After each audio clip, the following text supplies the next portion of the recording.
TDMM for the telecommunication distribution British standard, grounding and banding yan. Sa British kasi, it is not called grounding and banding. By the way, take note, sa British standard, magtataka ka, bakit iba sila? Earthing doon, earthing. Ang tawag na equipotential banding and earthing ang tawag dyan.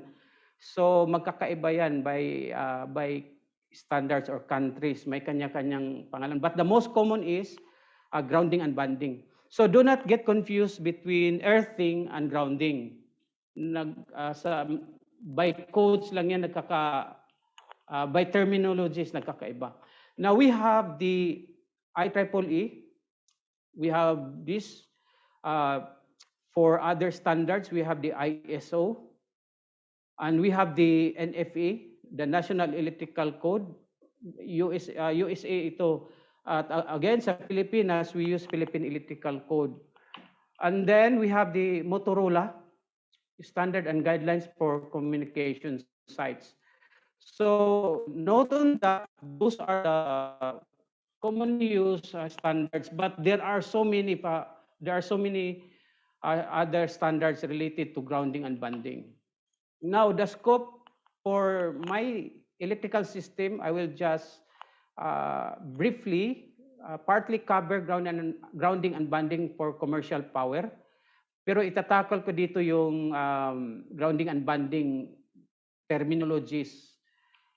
And for telecommunications, I will cover the communication sites. And since I'm the codes I'm going to talk about, I under ng NFA 70 or Article 250, grounding and banding. So it is best na may libro ka nito dahil it will be very useful sa iyo for if you are designing grounding and banding. Article 250, buong article yan, exclusive. Nandyan halos lahat yung provision for the grounding and banding. Dito naka-base ang mga standards sa NFA 70. So I'm using 2017. We have already new. Nagtataka kayo, 3 years ang gap. Because the National Electrical Code, every 3 years yan siya nagbabago. So the newer, the better dahil may mga revision kasi yan eh. So itong 2017, medyo may pagkakaiba konti na yan sa 2020. May mga changes yan. And then for the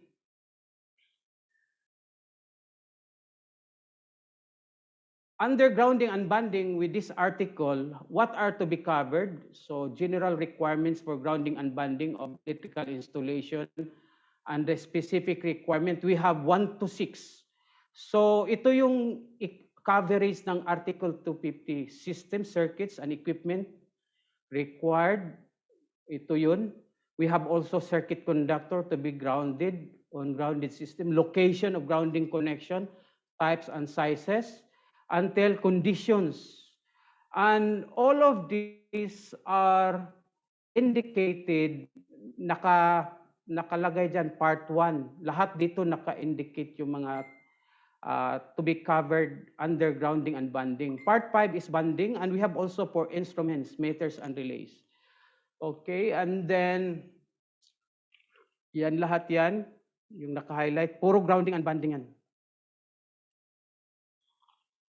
And then, under these codes, National Electrical Code, we have a table, partial list only.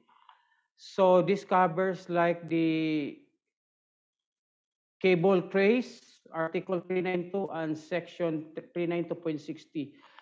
Nandito yun, for the telecommunication engineers or ECE, nandito yung mga codes, mga provision ng tamang provision or mga prescription or tamang provision ng mga standard, especially for grounding and banding, including IT, communication circuits, fiber optics, and radio and TV. Nakasaad yan lahat.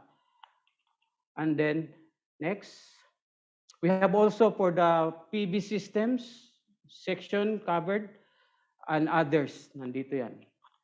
So, for Philippine Electrical Code, since we use Philippine Electrical Code, We have to use the Philippine Electrical Code for Philippine settings. And actually, there is a slight difference between NFA 70 versus Philippine Electrical Code. Nagbabago lang sa numbers and values in units. Yun ang, so kung tatanungin niyo ako kung ano, ilan ang percentage ng kaibahan ng National Electrical Code to Philippine Electrical Code, it could be somewhere between 90 to 100%. Yung difference lang nila, yung mga around 10% lang, from 5% to 10%. So you will notice, ito sa Philippine Electrical Code, parehong-pareho. Kung makikita mo. So hindi ko na to itatakol dahil the same I discussed. I just highlighted yung pagkakapareho ng National Electrical Code versus Philippine Electrical Code. So ito yung lahat. Ito yung, so the number is different, 2.50. Doon part 1, part 2. Ito lang ang titingnan mo sa Philippine Electrical Code, yung number. And then, next.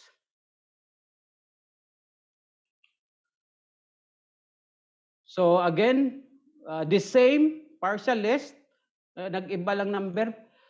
These are the articles and section, iba lang ang number pero it is also there. Now, another very important book when you are dealing with grounding and bonding, you have to use the IEEE Green Book. The latest is IEEE 142/2007.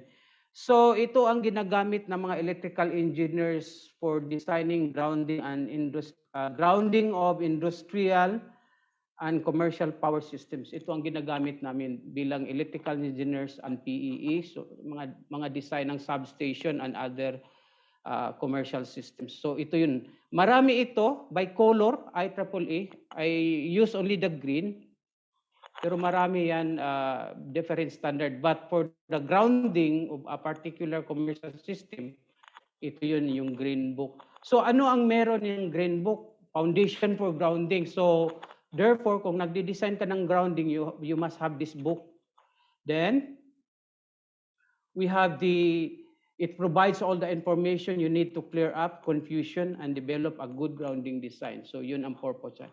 And then it actually references and bibliographies are impressive. So very impressive ang references nito. And then it applies to design for industrial and commercial power systems. Now this time, ito yung sinabi ko, sa Telecom naman, ito ang bigyan nyo ng pansin kung nasa practice ka sa telecommunication. The TIA 607/2011. So superseded na ito, huwag mo na itong gamitin dahil superseded, ito mo nang gagamitin nyo. So if ever gumamit ka ng dati, may pagkakaiba na yan, magkalituhan na kayo because the terminologies are already changed. Mapapansin nyo yan. So you have to use the new standard. Relationship to other standards, ang ginamit ng ANSI TIA, so naka-outline lahat yan. So, hindi ko na isa-isahin yan. Yan ang relationship ng standard na ito. Gaano kahalaga sa other standards ng TIA. So, from the chart ng TIA standard, makikita mo gaano ka-importante ang grounding and bonding dito. Makikita mo yan, no? Naka-highlight box dyan. So, therefore, if you are in the design sa telecommunication, di mo pwedeng i-ignore ang grounding and bonding. Nandito yan, no? Kasali yan sa relationship ng TIA. Next is grounding and bonding in the electrical system and telecommunication industry. What is that? Are grounding and bonding the same thing? Ito yung question. Anong pagkakaiba ng grounding and bonding? Grounding and bonding serve different function. Iba-iba ang function nila, use different methods, and have different requirements. Take note, everyone. Kapag isang specialty mo, tinatrabaho, iba ang bonding yan, iba ang grounding yan. So be aware, hindi mo pwede gamitin yan yung isang area, dadalhin mo sa kabila. No, be careful. May kanya-kanyang, may particular standard yan or code. So that is why be aware. And your reference will be Article 250 of the NEC. Covers the grounding and bonding of electrical system. It's itong yellow na ito, sinusupplement ko to for the Philippine Electrical Code. It is advisable to buy Philippine Electrical Code.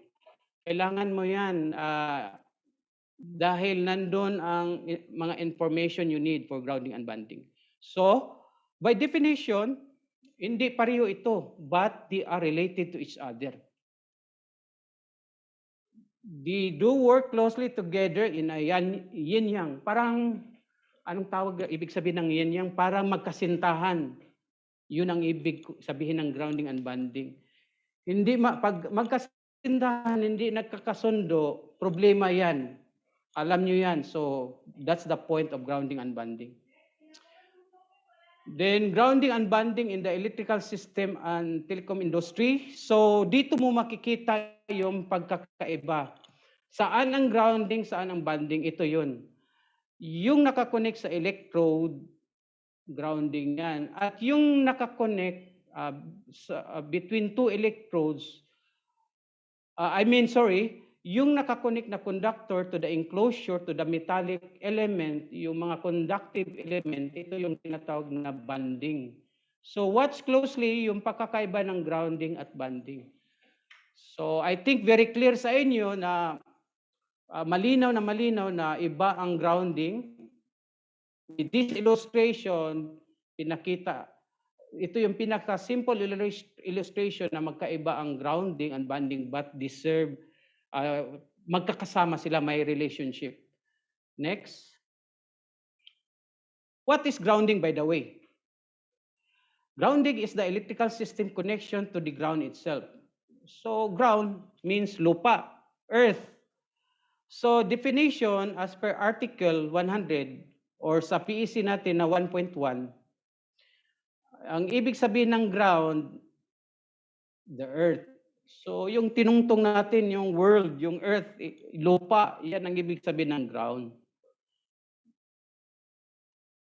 Section 250 or itong section na ito states that ground electrical system shall be connected to earth. Ito yung requirement. Bakit?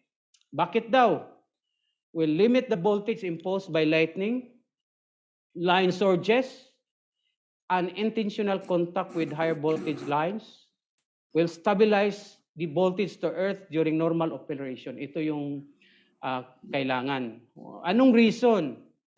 Ito yun. What is earth? So, may word na earth dito. Actually, this is terminology from the British or earthing. It means that conductive mass of the earth whose electric potential at any point is conventionally taken as zero. So, for the latest codes ng British, ang ibig sabihin ng earthing system, arrangement of connection and devices necessary to earth equipment or a system separately or jointly. Now, the good thing kung alam yung standard dahil kapag gumamit ka ng British at American, be particular nito dahil may earthing arrangement ang British system. So, minsan yung bumili ka ng equipment galing sa British, malaki ang adjustment mo dyan. So, that is why you need to check also kung compatible or has compatibility dito sa Philippine setting. Dahil US standard kasi tayo naka-base or ISO. Next. What is bonding, by the way? According to the definition of this article, ang ibig sabihin, it is actually refers to bonded. Ano ang bonded? Lahat ng nakakabit sa conductive material or connected to establish electrical continuity and conductivity. So therefore, anything that you connect conductive material to another conductive material, ito yung tinatawag na bonded or bonding. So, nakalagay dito bonding, but actually the right word is bonded. Sa NFPA 70-2020, bonded na yan. So, bonding metal parts such as enclosure and raceways ensures that they are all continuous on effective ground fault current path that references back to ground earth. So, meron tayong tinatawag na AGFCP. Ito yung kailangan idagdag mo sa grounding and bonding. Later on, makita mo dito yung setup ng what is effective ground fault path. Now, look at carefully the diagram. Ano ang electrical system, by the way? Hindi mo maiwasan bilang ikaw, electronics engineer, hindi mo maiwasan na lalapit ka sa electrical system. So be aware that ang electrical system may utility, then at least three distribution yan. Merong service side, ito yung meter, main, panel. At anong ibig sabihin ng AGFCP? Ito yung dinagdag na wire, ground wire. Tingnan mo yung naka-green dyan.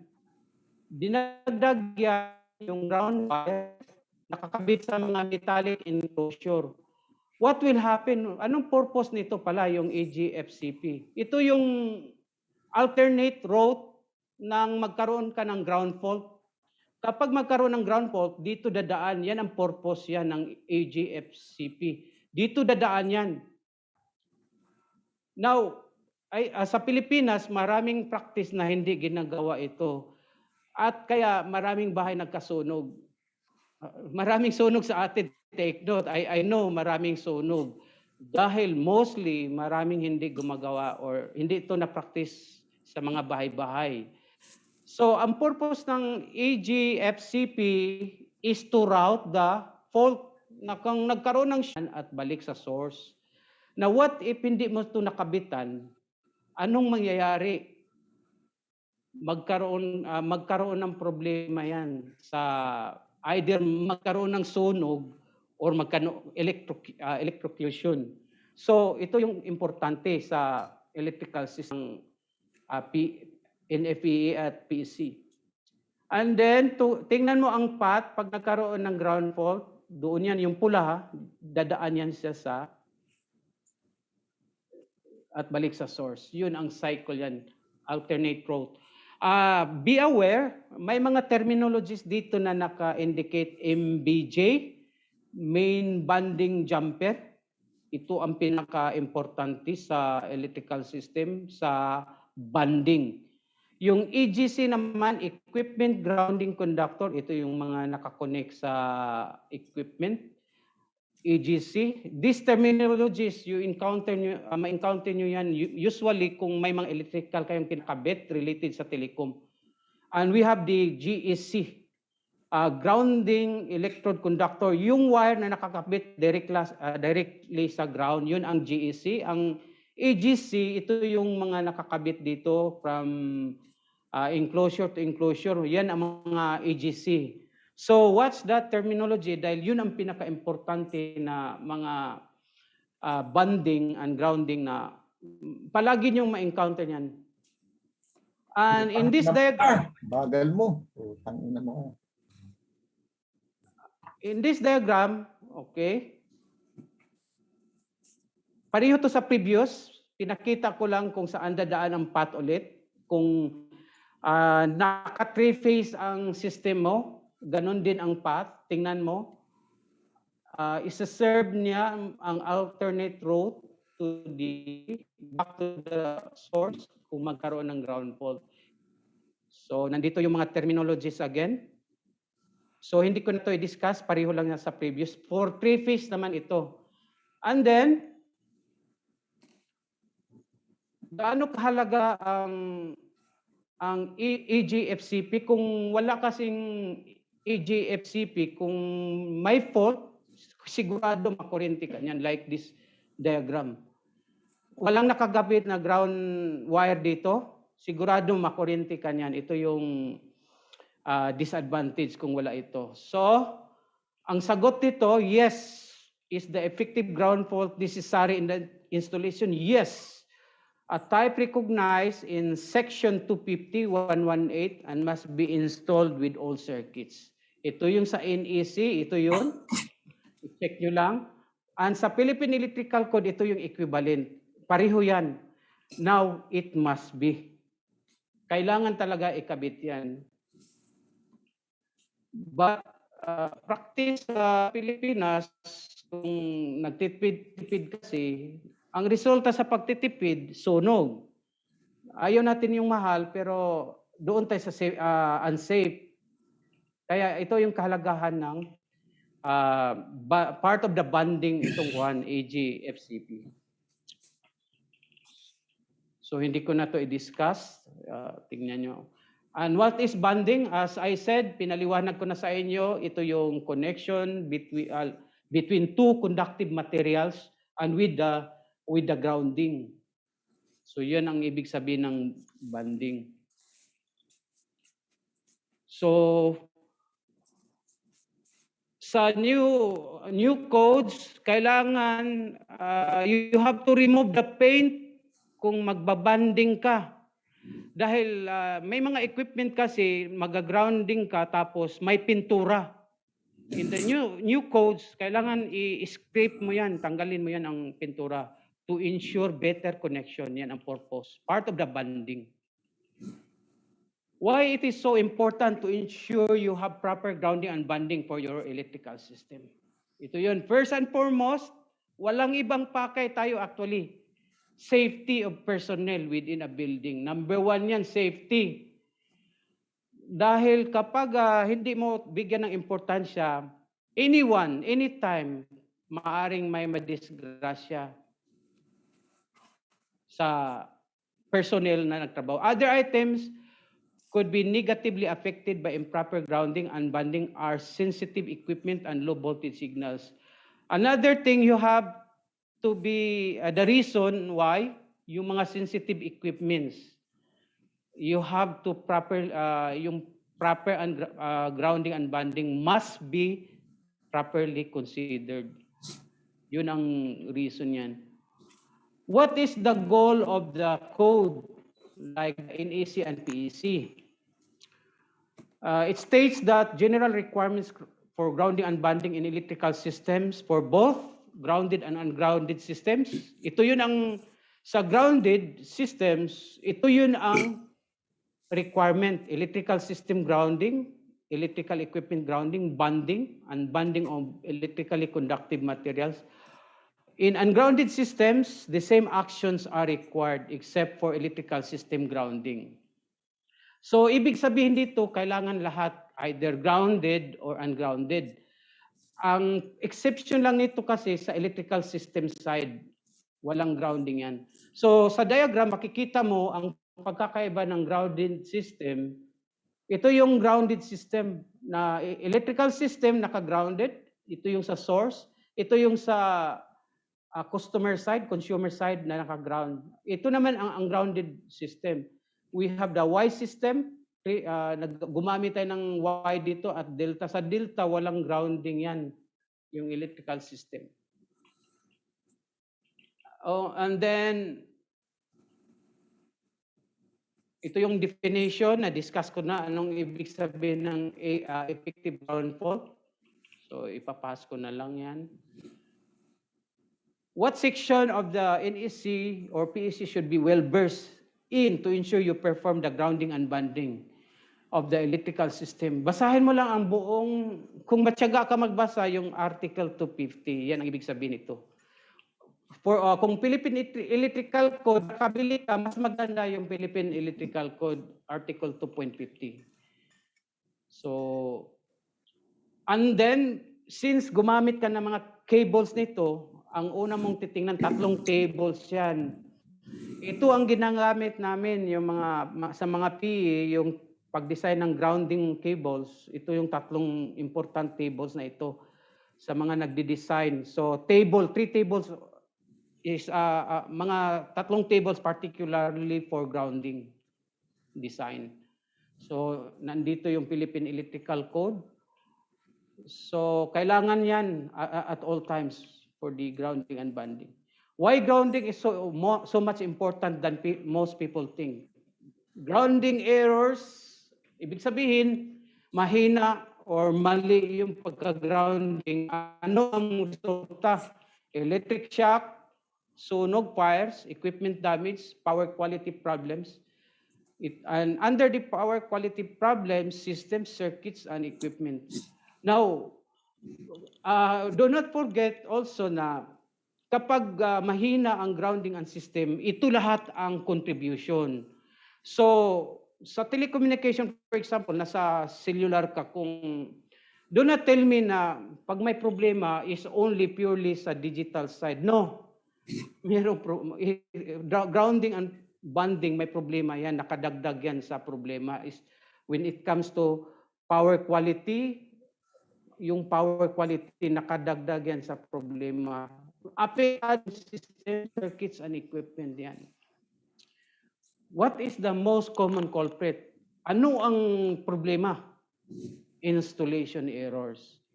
That is why we have the laws, RA 1992, dapat ang mga mag-i-install, kwalipikado, aware sila sa tamang grounding and banding.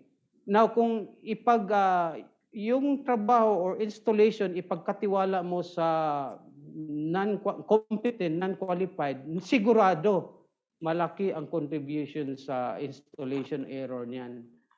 So, take note, number one culprit sa grounding errors, installation. Installation yan. It's good to be grounded. Structures with properly grounded electrical systems are critical to the safety of the people and safe path to earth. Against what? Yung lightning strike, utility over voltage. Sa Pilipinas, may mga areas na palaging over voltage at I think we have also lightning strikes. So may mga cases tayo na tinatamaan ng kidlat yung building, tao, or establishment. So we have to consider the lightning strikes. And anyway, in some parts of the world na every minute may lightning. I think ang Pilipinas, not much, pero meron tayong lightning strikes. So ito yung reason why we need to have a good grounding. Safety of the people and equipment, number one yan. And then, paghanda yan kung may biglang over voltage at lightning strike. Yun ang purpose yan. So, simple or complex grounding system require periodic testing. So, as per NETA, kung nasa maintenance ka, kailangan mo i-check ang grounding and banding every 3 years. Ito yung standard. So, take note yung mga practitioners, every 3 years, i-check nyo ang grounding and banding, including telecommunication. Now, what to look for? Corrosion, natural, mag-corrode yan ang mga material yan. Salt, and then temperature, yung yung temperature. Ito yung hahanapin mo when you are going to have assessment or evaluation. Another thing is, if there is increase in resistance sa grounding, 20% per year, you have to investigate that one because may problema yan. So, I think all of you, tanungin nyo ang sarili nyo kung nag-check ba kayo sa grounding and banding sa mga system nyo. If you did not do this, this will be one of the future problem na hindi mo ma-predict. Resistance of 0 ohms. Kailangan 0 ohms. But in the industry, no standard for ground resistance threshold is recognized. But we have identified several recommended ground resistance as per standard. 5 ohms. For what? For who? Yung sa electrical, NFPA, and IEEE. And sa telecom naman, it is also. Ito yung recommended ground resistance. Less than or equal to 5 ohms. Main reason again, safety. So, yun ang reason yan.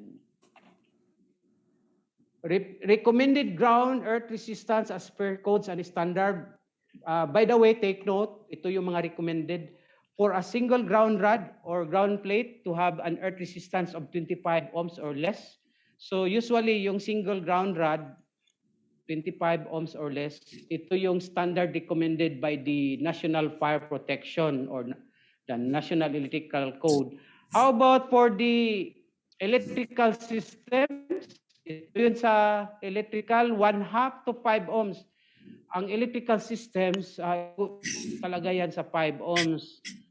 Usually somewhere 1 ohm or 1/2 ohm. Recommended yan. Dahil ito, high voltage side to eh.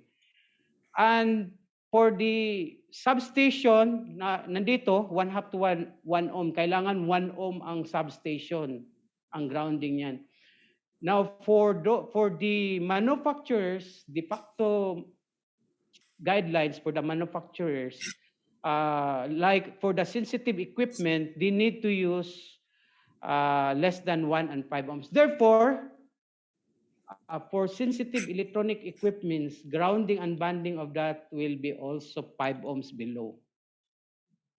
Yan ang karamihan sa mga manufacturers. In actuality, grounding's purpose is a lot more than providing a common point of reference. It is the key to safety, the protection of personnel, equipment, and facilities. Therefore, it is not only protecting you, equipment also. Paano kung, why? May mga equipment na million ang halaga. Kung madamage mo to, ang laki ng loss. So that's why you have to consider the equipment and facilities. When considering a protection of personnel, equipment, and facilities against electrical hazard, there's a need to consider both grounding and overcurrent protection and how they relate. Magkasama yan sila. They go hand in hand. Facilities electrical protection are intended to, again, we have the protect the personnel from what? Electrocution, fire. Now, ask yourself kung nakaranas ka ng electrocution in your area, may problema kayo sa grounding and bonding. Kung nakurinti kayo unintentionally, hindi accidentally. And then, protect equipment and facility from failure, fire. Ang problema, pag equipment failure yan.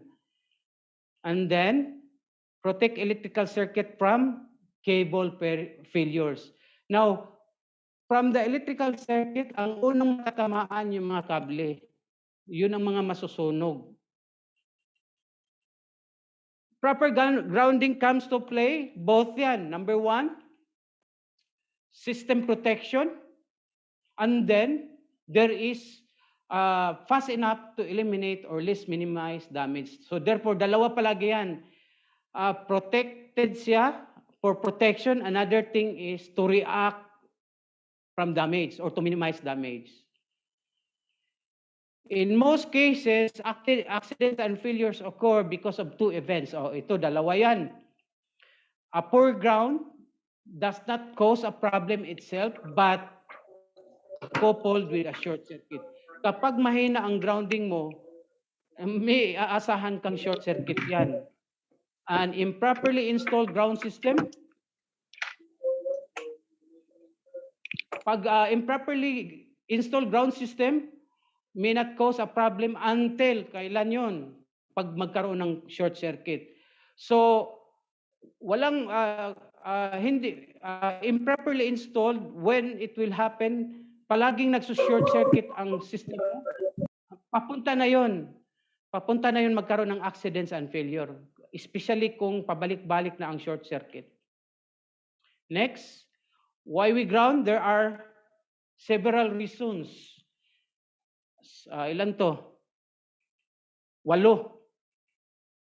Personal safety, electrical system protection, lightning protection, ESD protection, electrical noise control. Now, number 5, noise. Kasali yan. And intrinsically safe circuits, power quality to provide reference plane.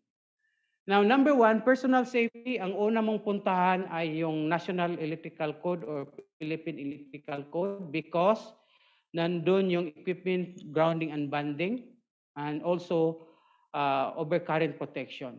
Now, under personal safety, what standards and codes you have to look for? Ito ang gagamitin mga codes and standards from NFA down to IEEE. Ito lahat yan for personal safety. Then, if you want books, very excellent books, we have Human Electrical Safety and Grounding of Electronic System by Mr. Source. Ito yung mga popular books with the grounding and banding. Number two, electrical system protection. Yeah, another reason why we need to ground. Naka-indicate yan. Electrical system protection from where? It is about safety related as it minimizes the potential of a fire caused by an electrical source. So, what are standards to look into? Again, National Electrical Code or Philippine Electrical Code down to IEEE. Ito yun for the electrical system.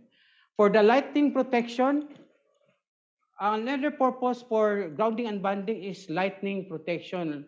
Lalo na sa mga areas na palaging kumikidlat, kailangan to.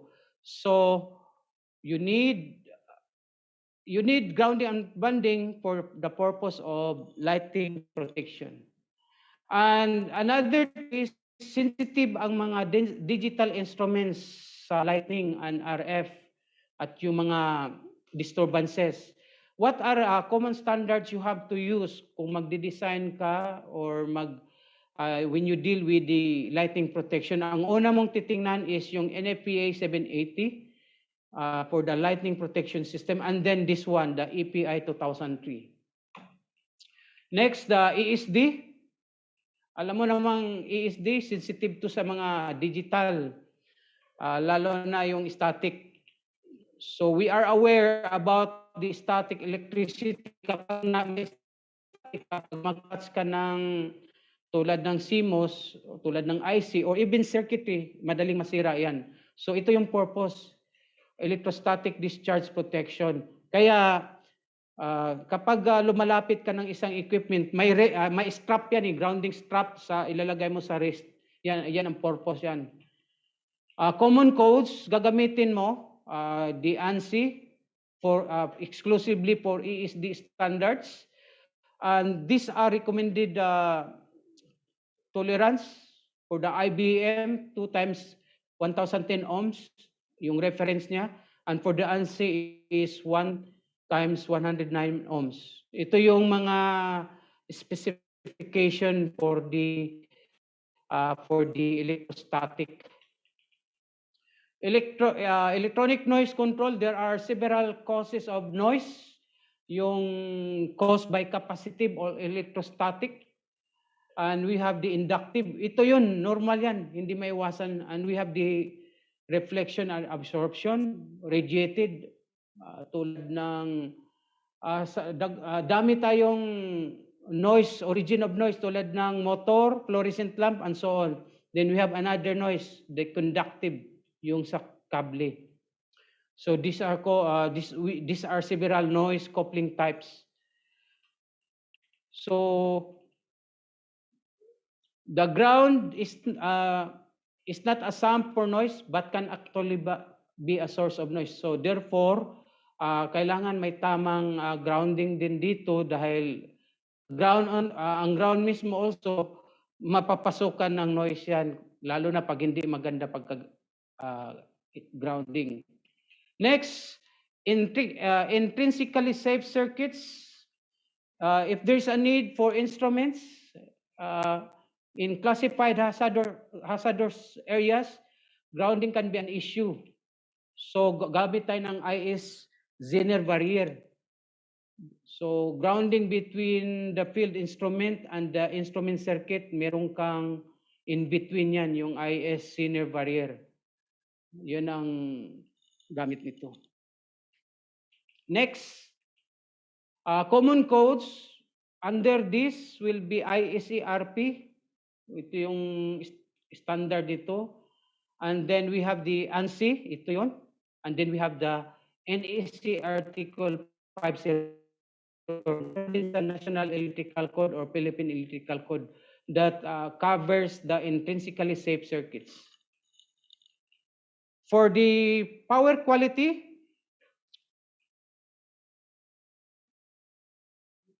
a stable ground reference is important for power quality. Kaya ito yung mga codes niyan. IEEE, this is IEEE 1100, Emerald Book, and the NFA 70. And lastly, circuit reference frame. Ito yung one main purpose, reference plane.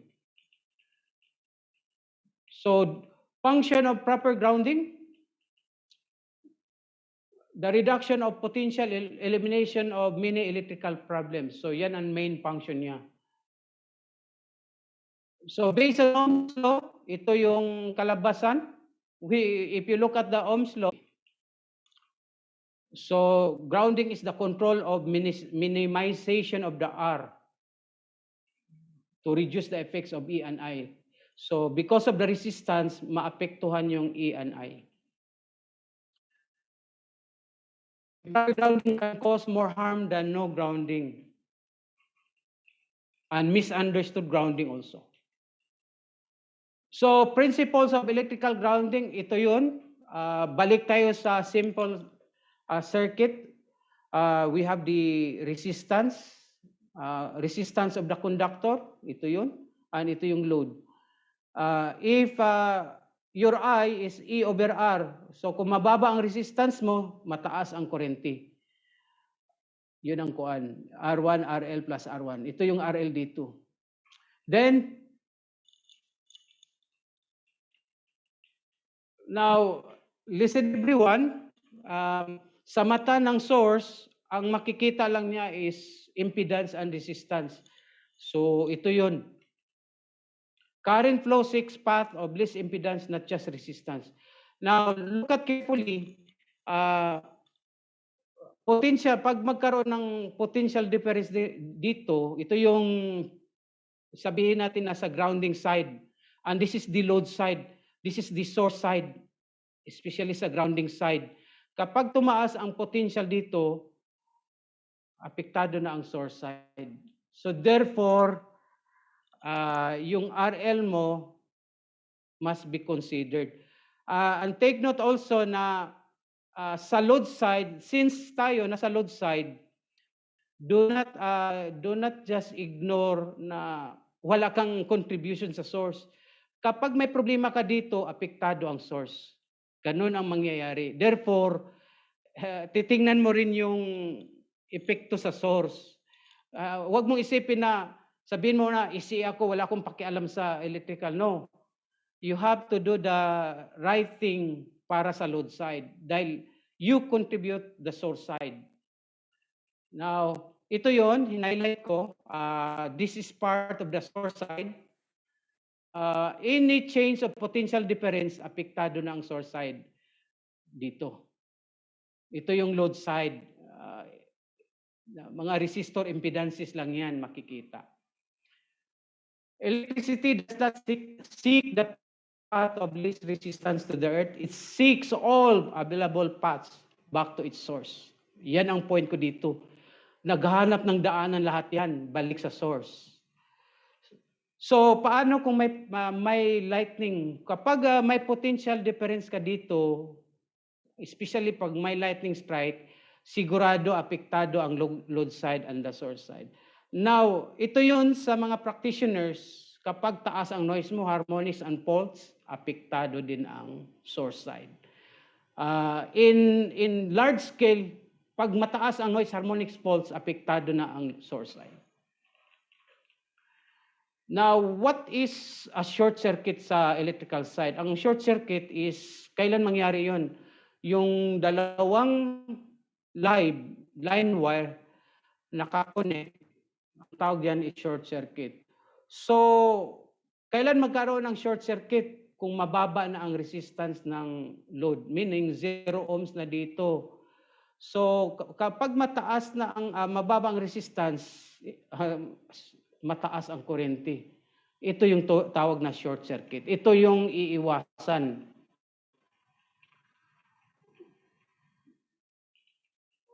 Okay, and then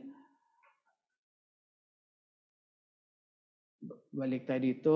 Okay. Now, what will happen kung tingnan nyo ang resistances? If RCO is high, the circuit breaker will not open. Hindi to magbubukas kung mataas ang REC at RE. Now, ito ay sa grounding area. Kapag mataas ang grounding mo, resistance, hindi ito mag-trip. Kaya be aware, pag mahina ang grounding mo, problema na yan. Hindi na ito mag-trip.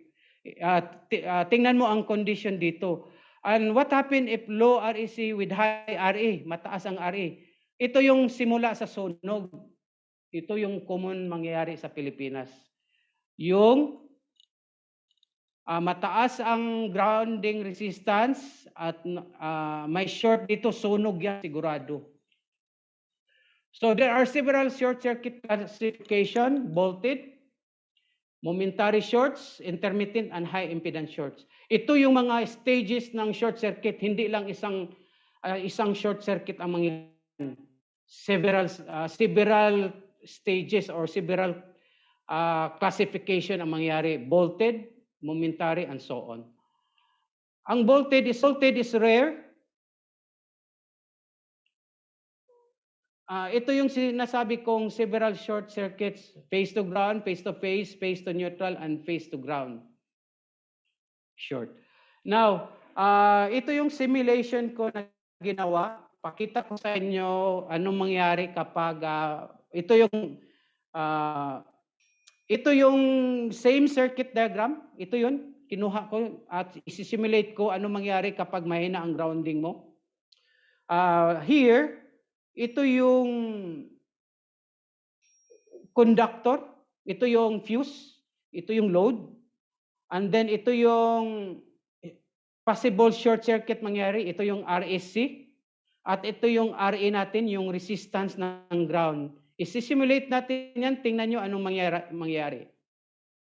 Circuit before simulation or power on, watch carefully.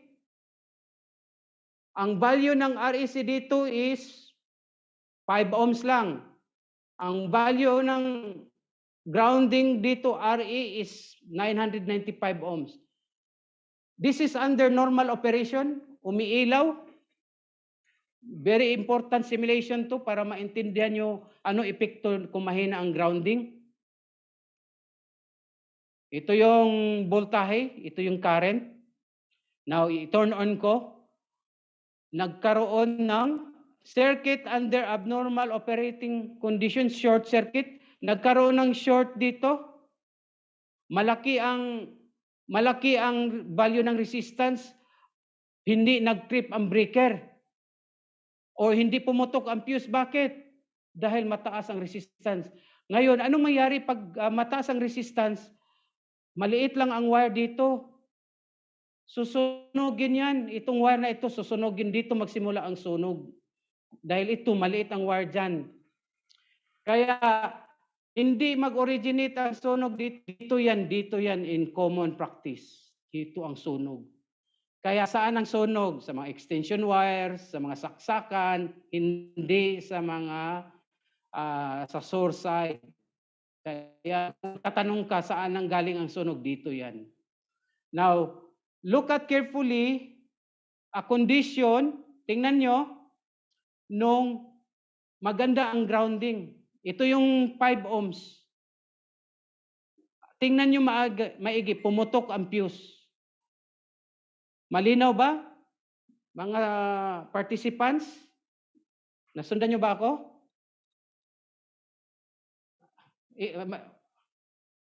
In-response, malinaw ba dito yung simulation?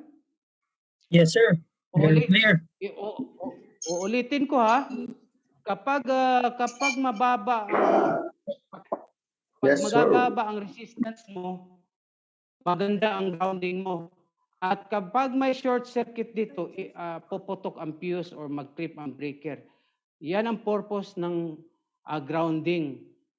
Yan ang dahilan kaya mahalaga ang grounding dahil sa protection. Kanina, nung nag-simulate ako na mataas ang resistance dito, hindi ito pumutok. So, sunog to ito. Ang wire na ito, maliit yan, sunog yan.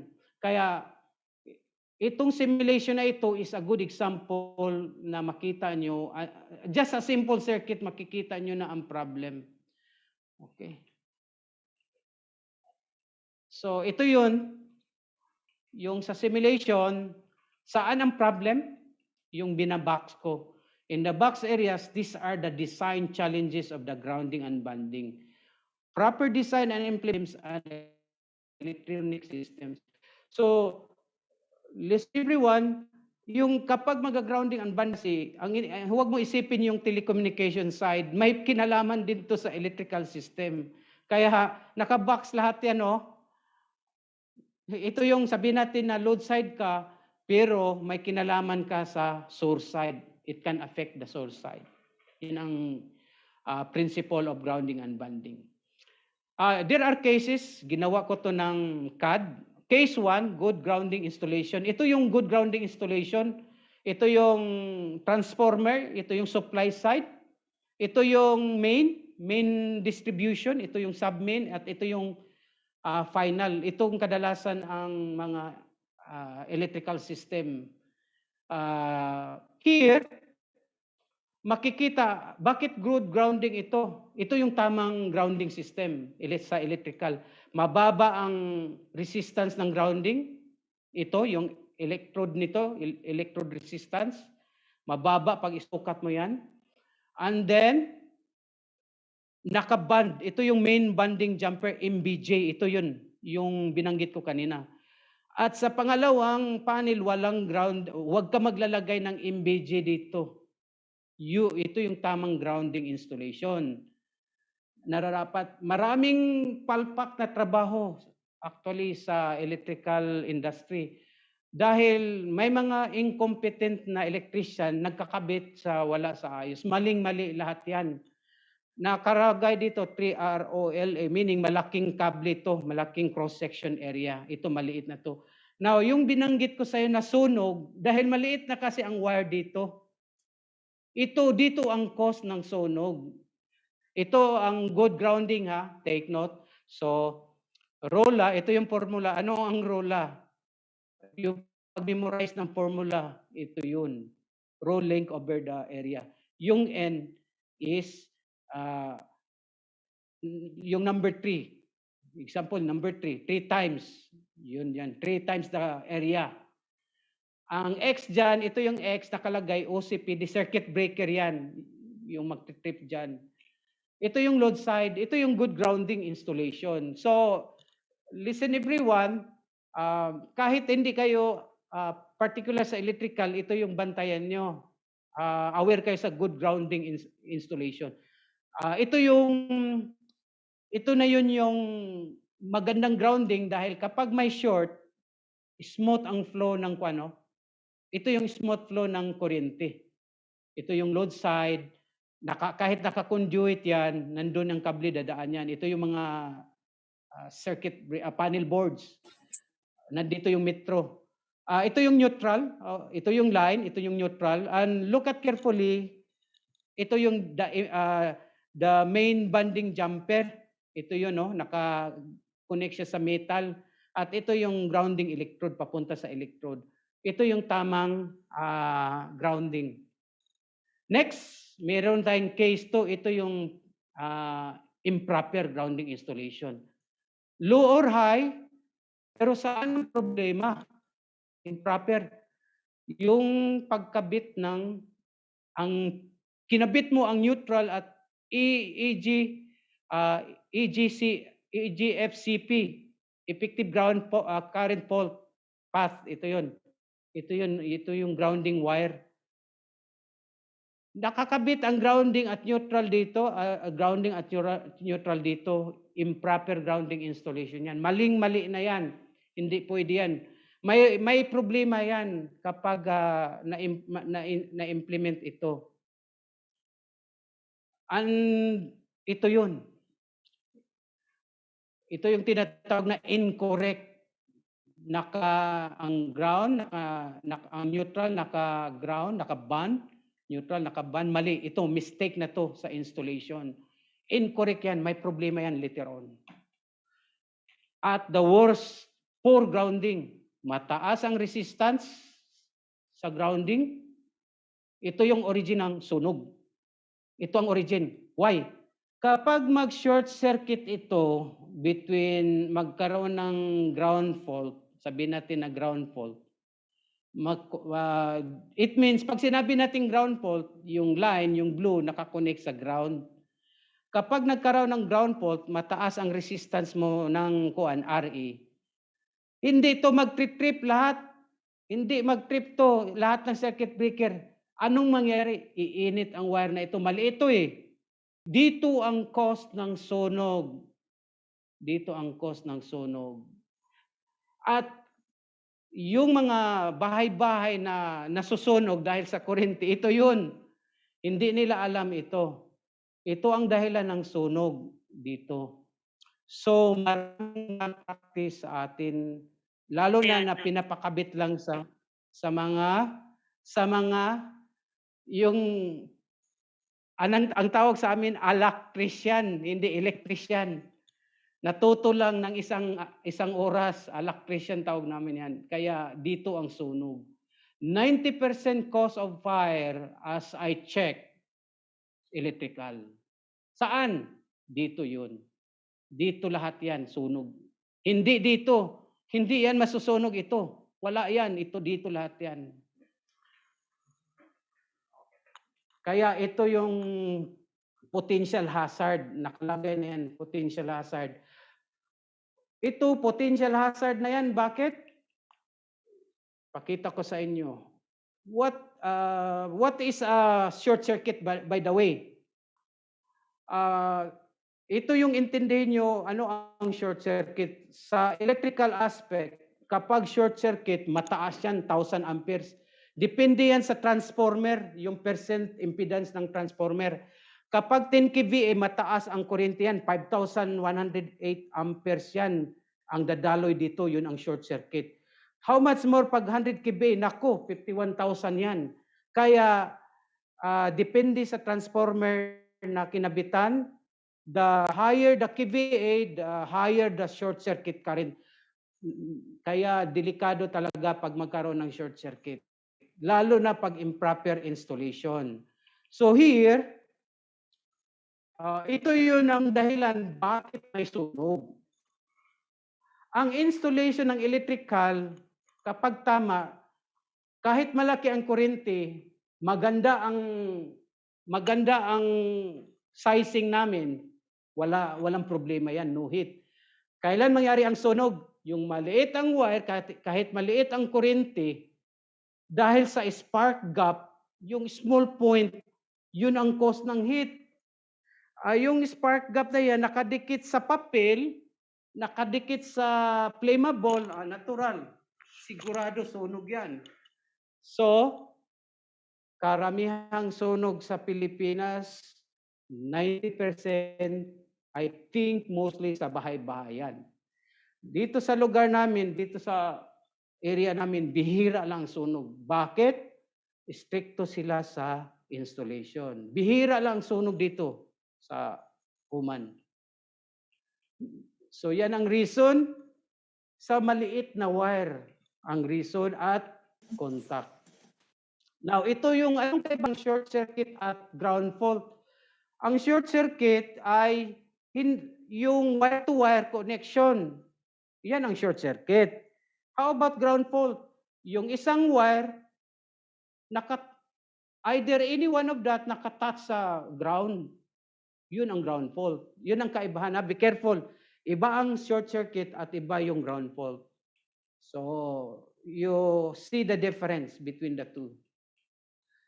Now, marami ang hindi nakakaalam yung effects of yung electricity sa tao.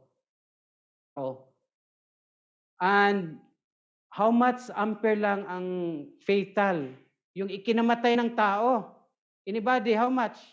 Nasa picture. How much kaya?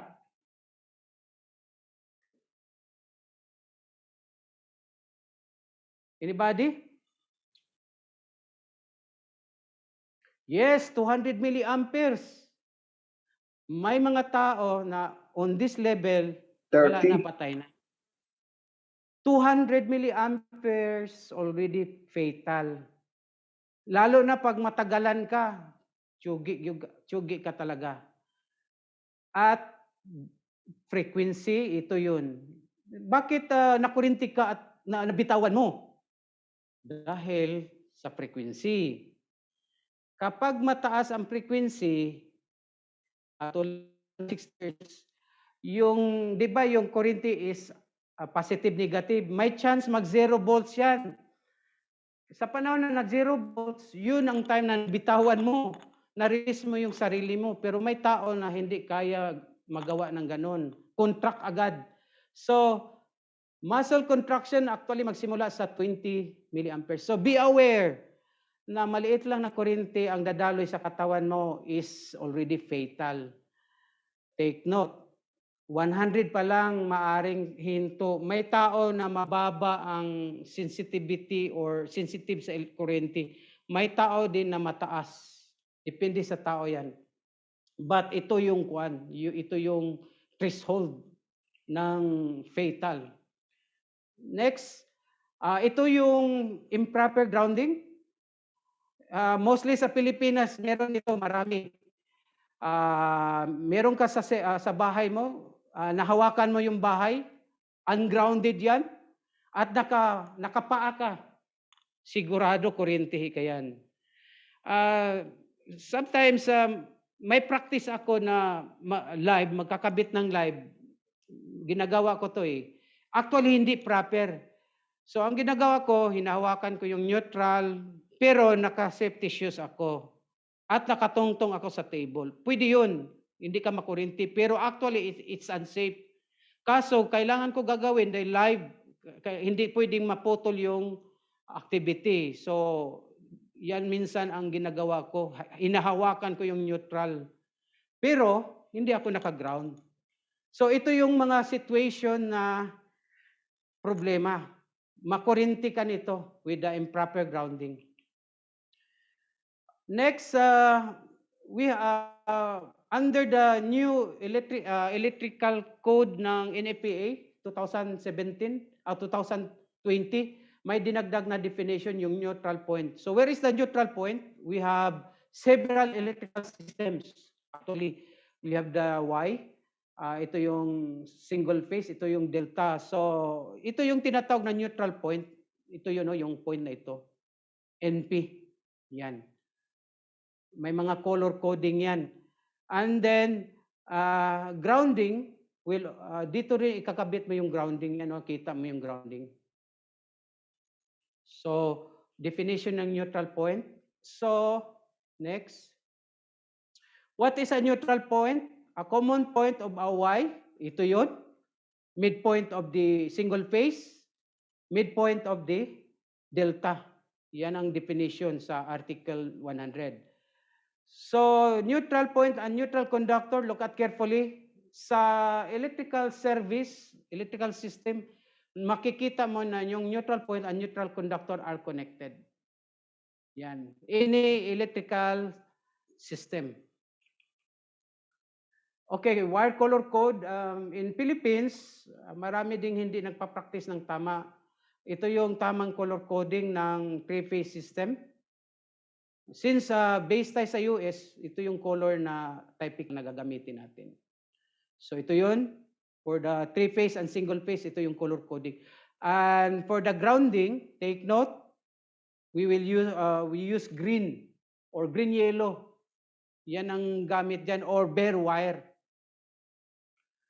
And several grounding fundamentals. Ang itatackle ko lang dito is solidly grounded. Ito yun. The rest are, hindi ko na ibabanggit, ungrounded. Ito yung matatakol dito. Ito kasi sa ibang area ng electrical system. Grounding fundamentals, again, I discussed about proper grounding and bonding. Ito yun. 2 electrodes must be bonded. Lahat ng electrodes must be bonded. Yun ang rule dyan. Bond all together. Okay? And what is a grounding electrode conductor? Shall be made at any accessible point from the load end of the overhead. Ito yung overhead. Service drop. Ito yung service drop. Underground service conductor, kung dumaan ng underground, or service lateral. So, where is the grounding electrode conductor? Ito yun. Ito yung meter. Ito yung service disconnect. Ano ang ibig sabihin? Ito yung connection na sa service trap, meter enclosure, and service disconnect. So yung grounding electrode conductor are the conductor na nakakabit dito sa loob. Yan. Look at number 1, service drop. Number 2, ito yung meter enclosure. Number 3, ito yung service disconnect. Yung service disconnect, nandun yung circuit breaker. Okay. Then ito yung mga grounding of AC, various grounding, electrical service grounding. Take note, naka-band ang neutral at ground. Ito yung unang panel, yung service disconnect, service entrance. Sa sunod na panel, huwag mo nang gagawin na ito. Or another way to do that, ito, sa neutral to ground. Ibaban mo lang ang neutral at ground. Ito yung ways how to ground AC power.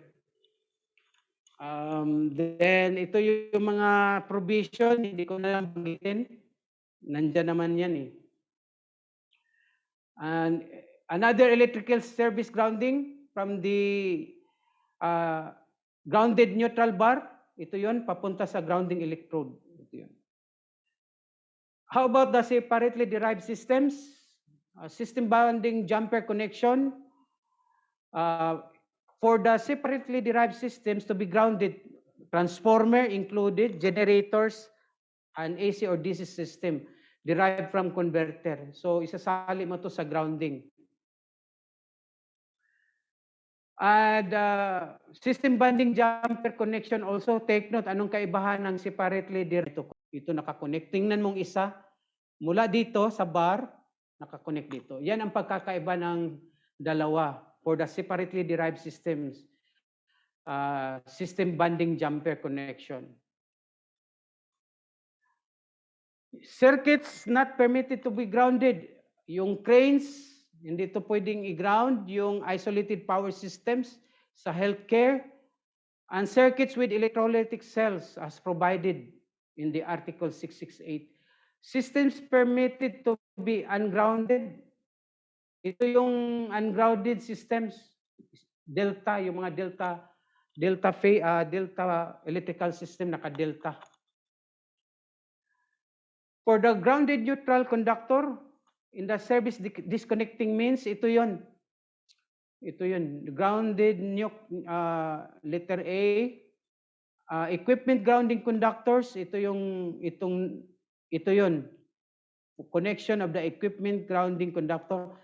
Ito yung bonding jumper, ito yung sa meter, ito yung service disconnecting. Ito yung bonding lang to ha, ito yung main bonding jumper. So to connect the neutral, one type is screw, the other is ikakabit mo splice. Ito yung tinatawag na neutral bar. Okay, ito yung ground wire, itong ground wire. Oh. E, where is the letter E? Oh, grounded conductor, yan. Yan ang kuan. So each of the letters naka-indicate naman dito. Hindi ko na to, ayun, go back dito later, pwede mo isa-sign. Hindi ko na ma-explain to ha dahil haba pa. Okay, next. So the main bonding jumper is installed only in service equipment. Only, ito. Yung in-explain ko before, dito lang gagawin yung pagkabit ng main bonding jumper. The rest, wag na. Oh, and then, next is,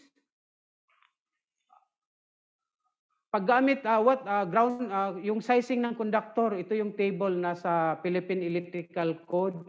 Sa Philippine Electrical Code, gumamit ng millimeter. Dito, American wire gauge or kisi mil ang ginamit. Kaya kung hindi mo hindi ka familiar sa EWG, you need to use the Philippine Electrical Code. So ito yung sizing. Kapag ang largest conductor mo is 2 or smaller, gagamit ka ng 1.0. Kapag 8 for aluminum, this is for aluminum or copper clad.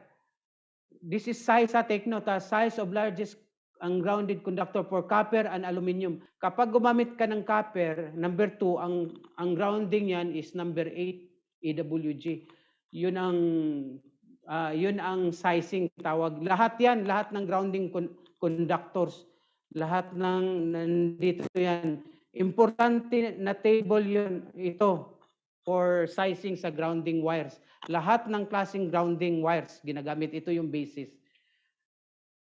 So, methods of equipment grounding. Ngayon, makikita mo yung various methods. Gumamit ng bar, mga bar to, may screw. Ito yung twist socket. Gumamit ng mga lugs. Ito yung several, naka-indicate yan, naka-list yan sa code. Therefore, you are not allowed to use, not permitted to use kung hindi ito listed. Huwag kang gumamit ng termination na hindi naka-prescribe. Dahil hindi pwede yun. So, take note, most of you siguro nakita nyo na to na mga termination sa grounding.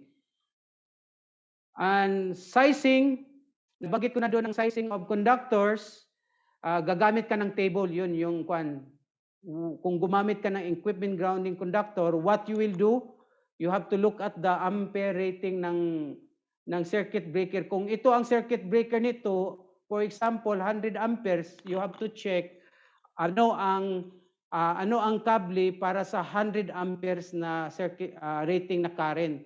So you need only to check the table for the grounding. Ganun lang ang pag-sizing nito. So here is the main banding jumper.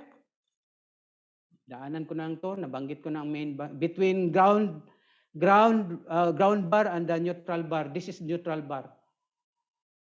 The same here, main function is to connect the neutral and the ground. Yan ang purpose ng main banding jumper. Service main. Kailangan yun. So daanan ko lang to.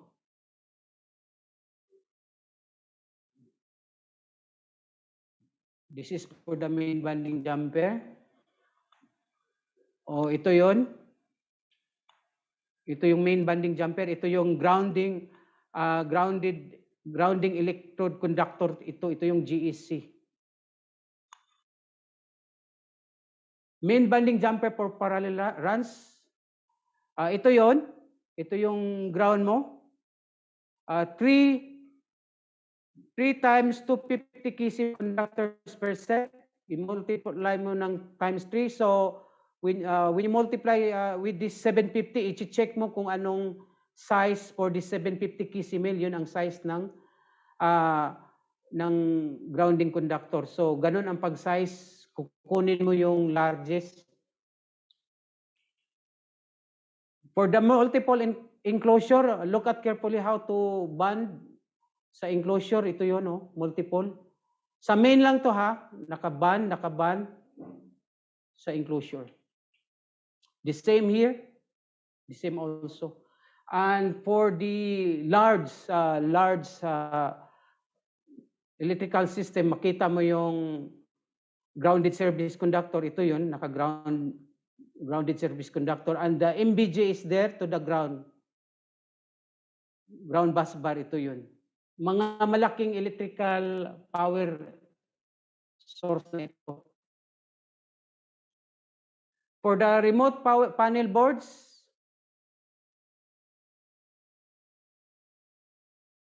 ito yung tinatawag natin na equipment grounding terminal bar. In the panel boards, ito yung neutral terminal bar. Green wire for this grounding and this for the neutral. So hindi ko na to i-elaborate, kayo na lang go back dito. Again, bonding. Ano ang ibig sabihin ng bonding service enclosure? It means you have to bond. May specific na item to bond metallic items. Hindi ba na wire lang ang ibaban mo? Meron talagang material yan. So where are those? Nandito yon.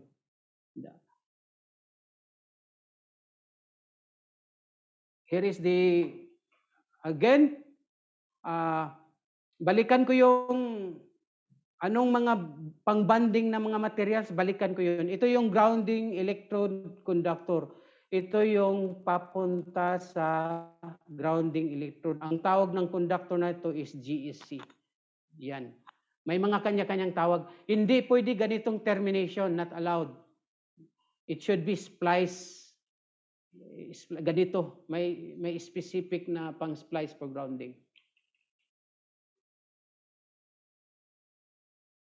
Okay. Methods of bonding at service. Again, at service, take note na ito yung ground wire, grounded conductor, grounded to siya eh. Ito yon nakaband sa metal ito, papunta sa bar na ito, then papunta sa ground, and this is neutral. Itong neutral na ito is grounded. Ang tawag nito grounded conductor. Now, ito yung sinabi ko sa inyo, how to bond. May mga material to bond. Hindi pwede wire na ikakabit mo lang na may bonding screw yan.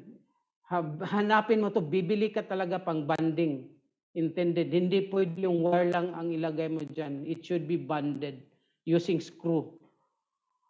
These are the bonding materials na kailangan mo. Lahat ito kailangan. Lahat. May mga screw. Lahat yan. So, hindi ko na i-discuss yan.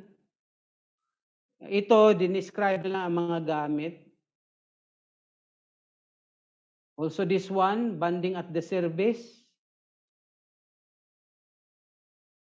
Okay. Grounding electrode system. Anong ibig sabihin? These are installation to electrodes. Tingnan mo, ito yung bonding bar o bonding plate. You bonded steel structure ng building. Bonded to the pipe. Ang tawag dito bonding jumpers. Bonding to the structure, yung mga steel, yung sa building mismo. Kailangan nakaband lahat yan. Bonding sa whatever metallic. Ito yung ring para sa isang building. Ang tawag nito is bonding ring, grounded ring. And then, look at carefully, papunta sa, this is the GSC, papunta sa service. So, ito yung tawag na GSC, papunta sa grounding electrode. Ito yung tawag na grounding electrode system. So, to have a grounded electrode system, the following grounding electrode systems that are present must be connected together to form the grounding electrode system. Connected together, lahat, metal, underground water pipe, metal frame, concrete, ground ring, ground rod, other listed electrode. Lahat ng electrode must be grounded, bonded, I mean. So ito yun. Each of the letters here describe ano ang provision ng metal frame for the ground ring. Ang naka-indicate dito, ano ang laki ng wire na gagamitin mo? Minimum of 2. Hindi pwede maliit kung mag-ground ring ka. Ito, ground ring ang tawag yan. That is part of the grounding electrode system. For the concrete encasement, it should be naka-prescribe, typical 20 feet, ito yon. 4 AWG bare copper wire. Ito yung for the structure, concrete encase. Kasali yan sa grounding. Okay.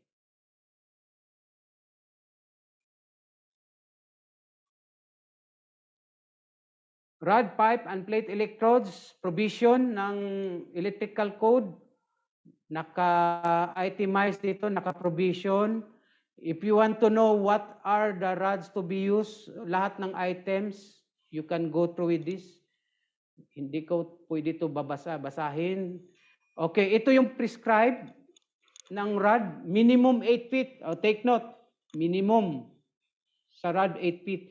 Pwede 45 degrees mo ikabit kapag kailan to kailangan kapag hindi pwede idiretso baka may obstruction kasi baka may rack na matigas 45 degrees allowed yan sa or horizontal kung malabo talaga ang vertical kaya pwede yan allowed yan but 750 mm yan mga prescribed yan na standard lahat yan. Minimum at least 8 feet yan. At spacing kung more than 2 conductors, rods or electrodes, minimum of 1.8 meters. Hindi pwedeng below. Yan ang provision yan. Sundan mo yan, hindi pwedeng i-below yan. No problem more, but it should be 1.8 minimum. Yan ang prescribed spacing niya.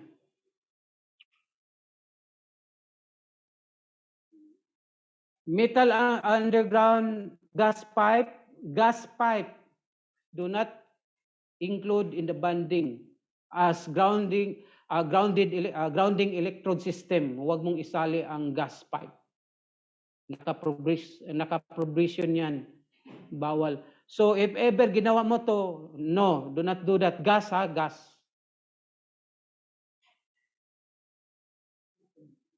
So these are all provisions. Hindi ko na to siya isa-isahin. You can go to each item para ang purpose lang nito is saan mo siya saang provision mo na yung provision ng rods, mga plates, naka-indicate lahat yan ito. So ito mga plates yan. Again 750 for the plates. 300 mm for the plate electrodes. Pwede gumamit, kapag hindi possible sa ground rod, pwede gumamit ng plates. Ito yun. Another way. For the grounded electrode conductor, nabanggit ko na to. So, ito yung mga provision, specification, saan ang grounded electrode conductor. Naka-specify lahat yan, yung mga provision yan. So, pasensya na, hindi ko na maisa-isa to. Balikan nyo na lang. Okay. Yun. Here, gamitan mo ng band to the electrode, gamitan mo ng ganit, pang-banding. Hindi pwedeng splicing ito. Ibaban mo in this way. Or, cold wheel, yung i-welding mo using cold wheel. Cold welding ang tawag dyan.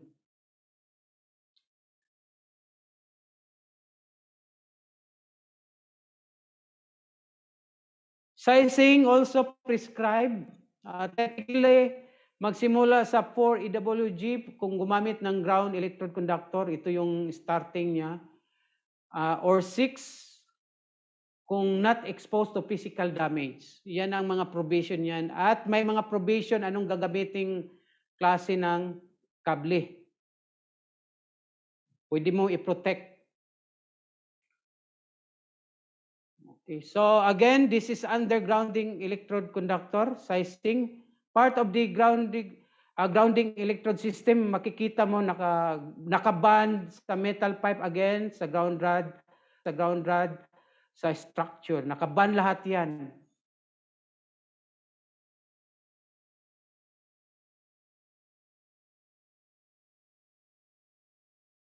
Okay, so dito tayo, main stages of grounding system design. Stages of grounding system design. Ang tanong dito is, paano mag-design ng grounding system? Tatlo yan. Input data, analysis, and then calculation. So under input data, ang dami mong i-consider dito. Facility, official data, facility characteristics, nearby area data, electric utility data, engineering data, geographical data of the area, and geological surveys. These are all the necessary item kailangan mo kung nag-design ng grounding and banding for a particular site. Then for next, kung meron ka na nitong information, next is to go for soil resistivity structure modeling apparent. There are three, uniform method, two-layer and multi-layer facility. Then after modeling, gagawa ka ng actual resistivity analysis. Then kapag tapos na ang analysis, ang dami kang i-consider for the design calculation. You will be using equation, nomographs, Excel spreadsheets, tables, online grounding calculator. Meron to available and software programs. So now let us begin with grounding and banding for residential and commercial industrial facilities. Makikita mo dito ang requirement ng grounding system. There are several subdivision. Ang dami. Kapag mag-grounding system design ka, you have to look for the electrical service grounding system, external grounding sa building, internal grounding, equipment grounding and banding, light SPD. Ito yon ang kailangan, minimum needed, especially sa site na critical. Kapag sinabi natin critical, kinikidlat, at sensitive ang mga equipment, ito ang kailangan. Kailangan kompleto lahat to sa requirement. And then, what are codes and standards na kailangan mo under this and de facto? Again, sa simula pa lang, you have to look first the NFA or local codes. Sa Pilipinas, ang local code natin or AHJ, authority having jurisdiction, ang OBO. Ano ibig sabihin ng OBO? Anybody? OBO. OBO sa atin. Office of Building Official. Yes, correct. Yun ang may authority sa atin. Since OBO, dahil electrical to, ang una nilang basihan is Philippine Electrical Code. Yun ang kwan dyan. So sa Pilipinas, you have to look for the local codes or the OBO. Ang authority is OBO. Now, do not worry if you use NFPA. Magkaiba lang konti sa Philippine Electrical Code sa units. Then, ito na yung simula ng grounding design, ha? Take note, sa mga nagde-design, huwag gumamit ng mga gawa-gawa lang sa bangketa. Lahat must be safety certified, UL, IAI certified, and others certification. Karamihan UL. Huwag, kung nagtitipid ka, huwag sana. Ang problema kasi sa atin, gusto natin mura, but you sacrifice the safety. So ang una mong titingnan, if the products pass the safety certification. Hindi lahat ng products na binibili mo, UL yan. You have to check the UL certification. Next. If dealing with the electrical systems or electronics, ito ang mga standards na titingnan mo. IEEE, IEC, and BSI, Australian standard, and so on. So mostly sa Pilipinas, ito ang tinitingnan natin. Now, sa electrical system, hindi gaano sinisilip namin ang Telecom, pero hindi maiwasan. So you have to go to ITU and TIA. Dahil may mga electrical system design kasi na may ITU related na, kaya titingnan pa rin namin. And this is electrical system, by the way, I'm talking about. The de facto here, ano ang ginagamit naming de facto? ABB, Schneider, Siemens, Legrand, and Eaton, and others na babasyan. Then, last na yung engineering practice. Ang engineering practice natin, huwag mong yung sinabi mo sa sarili mo na maganda yung design mo. No, sumunod ka sa codes, yun ang tama. Dahil ang codes, standards, dumaan na ito sa mahabang practice. Kaya tayo, engineering practice tayo. Nasa mababa tayo ang nag-i-implement. Kung may mga bagong changes, pwede mong i-deliberate yan. Pwede mo, like a form of research paper. Pero, the best is you go for the code, standards, and de facto. Para bang sa doktor, halimbawa, may lagnat ka, kung hindi mo alam, ang bibili mo, Combantrin. Hindi mo alam ang gamot eh. Yung Combantrin. So, the other day, iba pala ang lumabas, bulate. But, if you go with the doctor, confine ka sa practitioner, bibigyan ka ng tamang prescription. So, itong codes, standards, and de facto are prescriptions. So, sumunod talaga tayo. That is why, yan ang gamit ng RA 9292 or sa electrical sa amin, electrical din ako eh, RA 7920. We go with these code standards and de facto guidelines. Ito yun ang dapat. And good engineering practice. Accepted pa rin yung ginagawa mo. But dito na yan, last part na yan. Okay, earthing system, ito yung grounding and earthing bonding for residential commercial. Take note, everyone, lahat ng bonded all together yan, yung mga conductive material. Ito yung demonstration ng earthing system with equipotential bonding between high voltage, low voltage, indoor switchgear, and building services. Makikita mo na nakaband lahat yan. Again, alam nyo na kasi, alam nyo na ang ibig sabihin ng bonded at yung grounding. So, from the start, in-explain ko na ano ang bonded, ano ang grounding. So, from here, makikita mo ang bonded dyan at yung naka-grounding. So, malinaw na dito sa diagram. Now, ito yung isa sa design ko. Sa PE, sa electrical, one of the part na we design is the grounding plan. So ito yun, grounding plan, ito yung i-prepare namin. So hindi nyo makita gaano dito. So sa PDF natin buksan. Sa electrical aspect, mahalaga sa amin ang grounding plan. Kaya makikita mo dito paano tinitira yung grounding sa electrical. So for a while, bubuksan ko yung PDF. Sana mabuksan. Sir, nakita nyo bang screen ko pa rin? Clarify ko lang. For the Sir, PDF. nakikita, sir. The window, sir. Okay, The thank you. Yes, sir. Bubuksan ko yung PDF. Saan yung...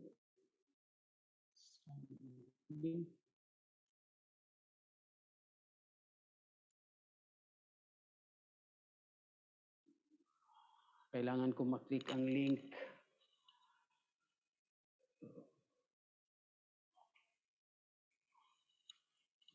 Yun. Yan, ito. Isang building ito, 5-story building.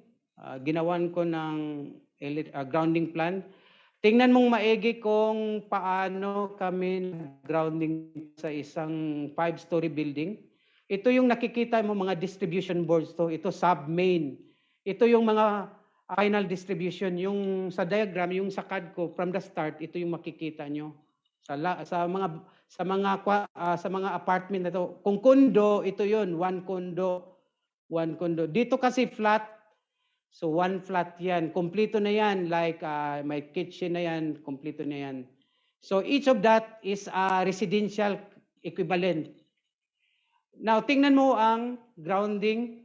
Gumamit ako ng 16 mm sa grounding. Ito yun. Grounding lang yan. Grounding conductors. I use 16 mm squared, XLP type. PVC ang pipe, copper. Now, as an electrical, malalaman ko ano ang size ng largest conductor. 16 mm squared yan eh, ng conductor. So here, ito pala yung mga sa banding, ginagamit sa banding. Ito yung grounding rod, by the way. Ito yung ginagamit sa banding. Ito yung ground floor level. Ground level. So ang ini-emphasize ko lang paano kami nag-size on the electrical side sa grounding. So 16 mm squared. Now based on British standard Oman standard, puntahan ko. Punta tayo sa next sizing ng conductor. Ang size is 16 mm squared ng conductor. Titingnan ko lang conductor, alam ko na ang kable ng largest doon. Yung kable na papunta sa distribution. Ano ang size na nakita nyo dito? Anong value? Sabihin nyo sa akin kung nakita nyo to. Yung 25. 16, no? Yes. Therefore, sa assessment pa lang, titingnan pa lang ng kable, alam na namin na anong laki ng kable na pipunta doon sa distribution board. Sa grounding pa lang, madali nang malaman kung ano ang mga sizes yan. Ganun kadali ang kuan. Basta kabisado mo yung tables. Standard kasi ito eh. So yan ang point ko. Dito naman, ngayon,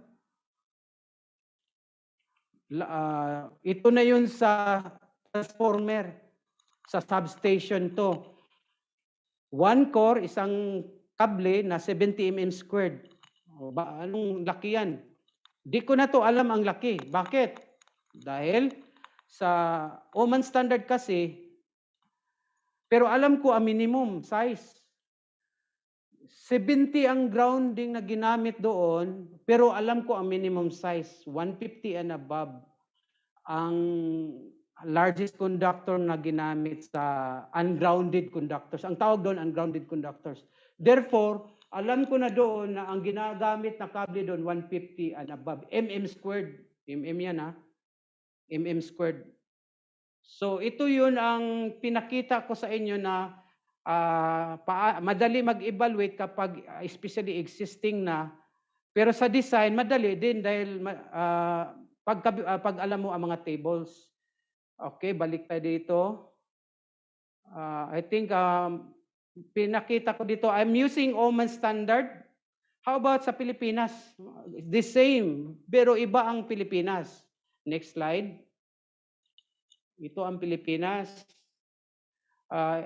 Makikita nyo ang pagkakaiba. Ito, libro ko to, PEC 2017. Ito yung sa NFA 70, 2017. Rating of setting, ang ginamit dito, amperes, pareho, tama, 12. Pero, mm squared dito, EWG. Maganda sa Pilipinas dahil mm squared ang pinakita. So, kapag 15 kapag gumamit ka ng, kapag ang rating mo sa circuit breaker is 15, alam mo na ang grounding gagamitin dyan. Na after sa ahead, ibig sabihin ng ahead, before sa circuit breaker, ang kable na ipatakbo mo, ang grounding yan is 2 mm squared. For example, kung 20 amperes ang circuit breaker mo, sigurado ang grounding niya ng kable is at least 3.5 mm squared. Yun ang standard yan. Now, ito, 2020, may bago na. Ngayon, 2017, kailan ito magpalit? Every 6 years ang PEC. So, hindi pa kami ng bagong libro. Dahil every 6 years, sorry.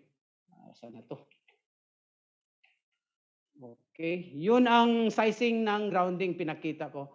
So, this is sizing for the grounding conductors for raceway. Yung mga lahat dumadaan sa tubo at sa equipment. Ito yun. Lahat ng klaseng grounding. Ito yun naman ang sizing for the grounding electrode conductor. Yung sa main lang to sa service. Ito yun. Hindi ko nalagay ang sa Philippine Electrical Code pero ito yung guide nyo. As much as possible, gamit mo yung Electrical Code ng Philippines dahil madali. Dahil magko-convert ka pa dito eh. Ito na yun ang sabing service yung doon sa mismo, sa main.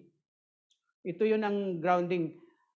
And then, by the way, tatlong tables pala, correction. Grounded conductor, main bonding jumper, system bonding jumper. Ito yung system, yung grounding ng pag sinabing system, yung doon mismo sa transformer papuntang ground. Ito yun ang gagamitin na table.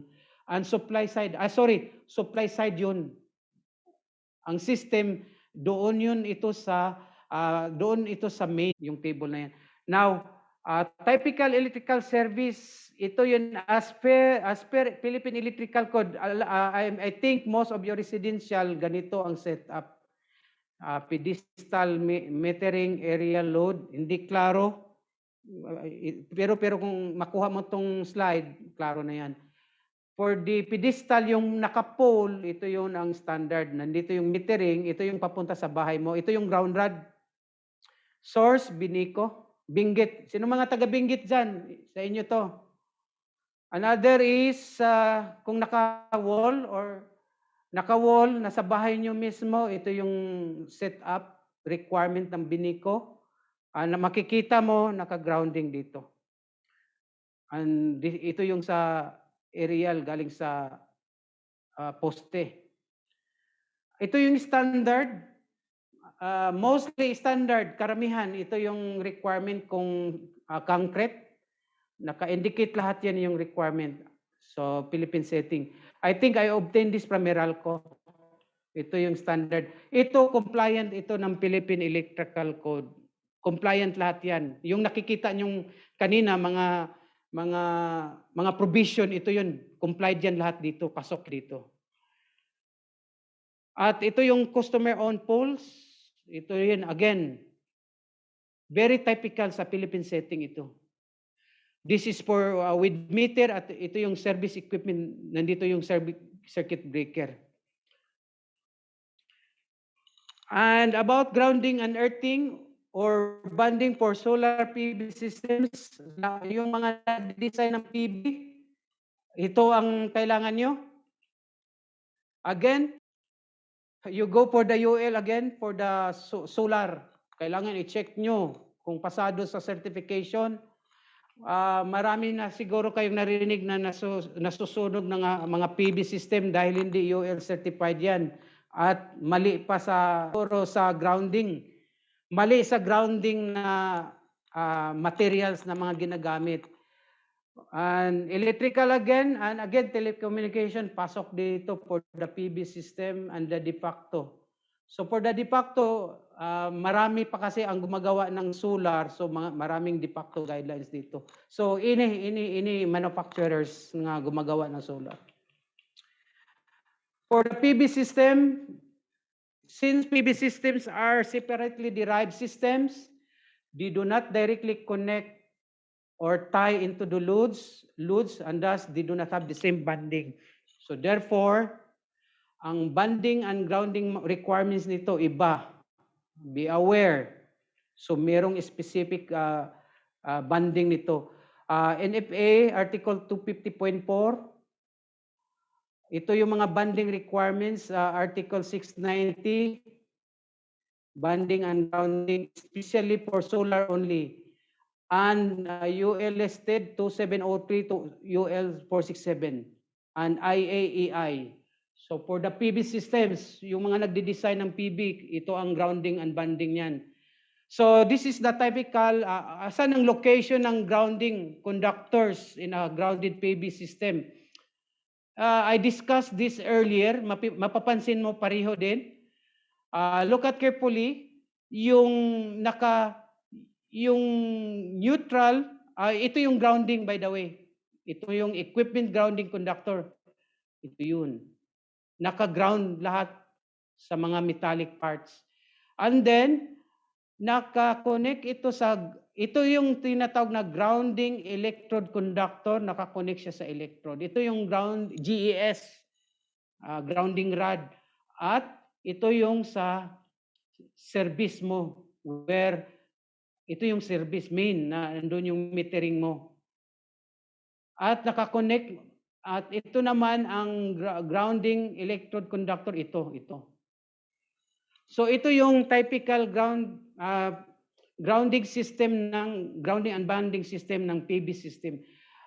Parehong-pareho, same but the material to be used different.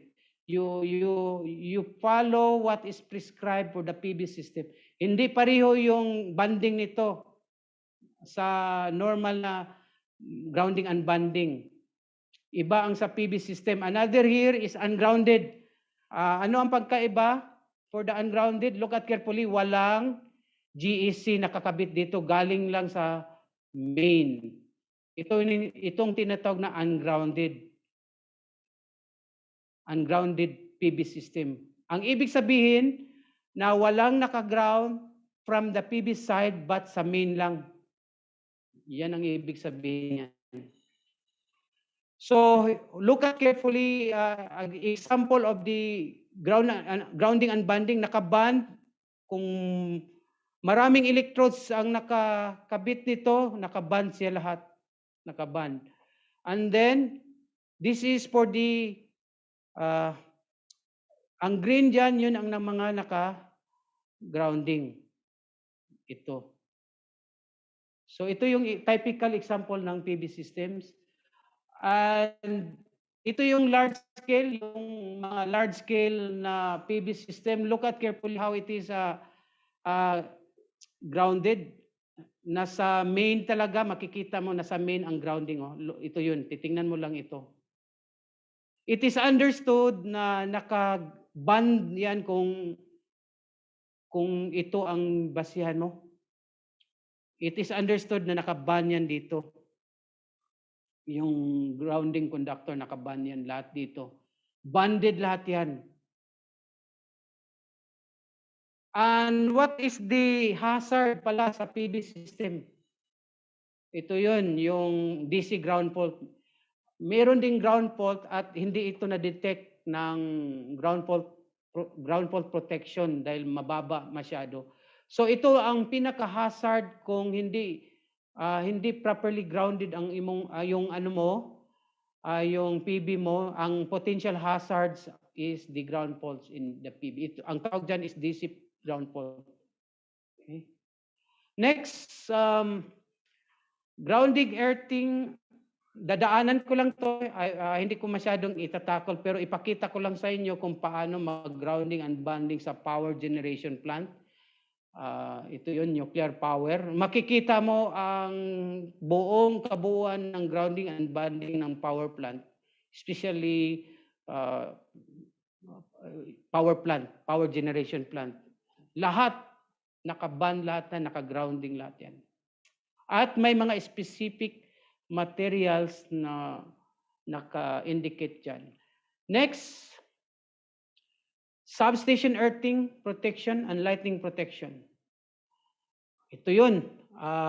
Mostly, sa mga areas, may mga substation na yan, particular areas. For the substation, including lighting protection ito. Yan ang grounding and banding. And for the distribution, transformer and transmission, naka-grounding din yan and banding lahat. How about yung temporary generators or electrical distribution system? Tulad nito. Required ito, kung portable, per provision, portable and vehicle-mounted generators are not required to be connected to earth as long as the neutral point is connected to the AGC, equipment grounding conductor. Kapag hindi nakakonect,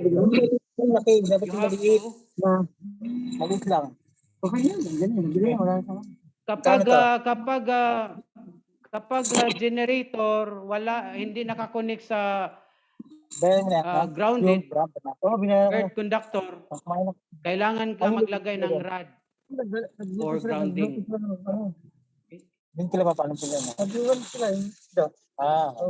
For the lighting protection system, grounding and banding, ito yun.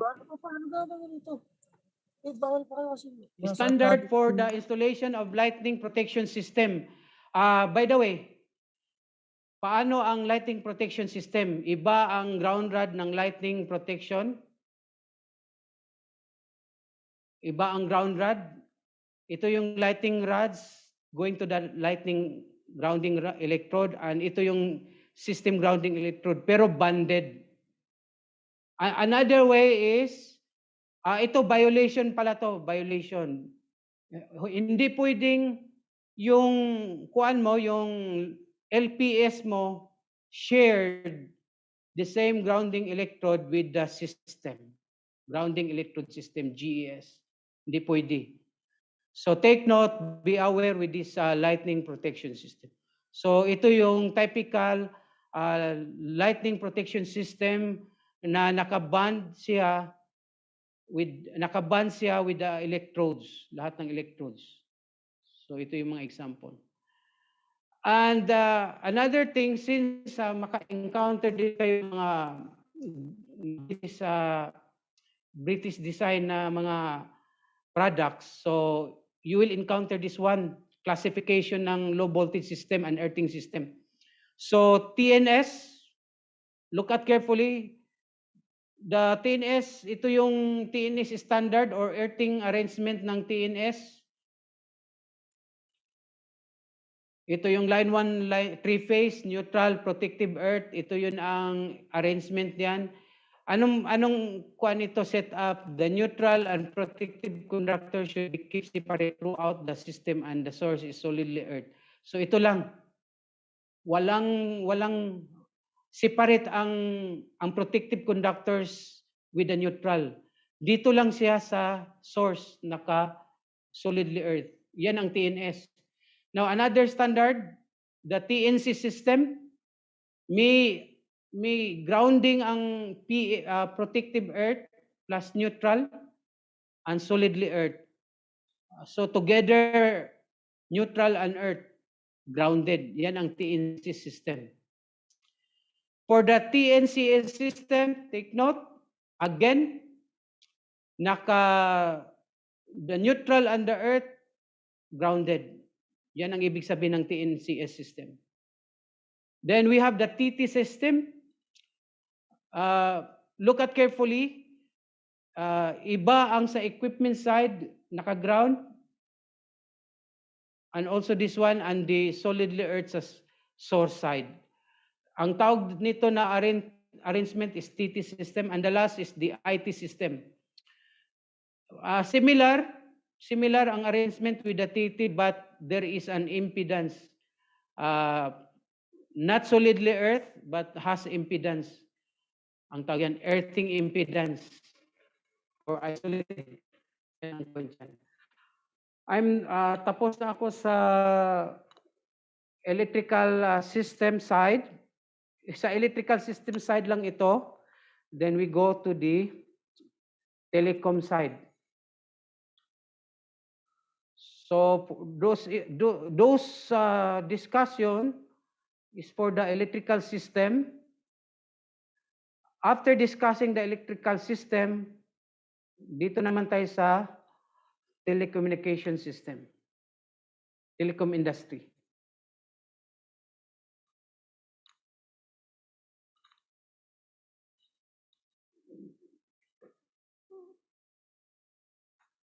Moderator, can I have 5 minutes break? Sir, you may have your break, sir. Yes, give me 5 minutes break. Inom lang, mag-refresh lang ako. Then,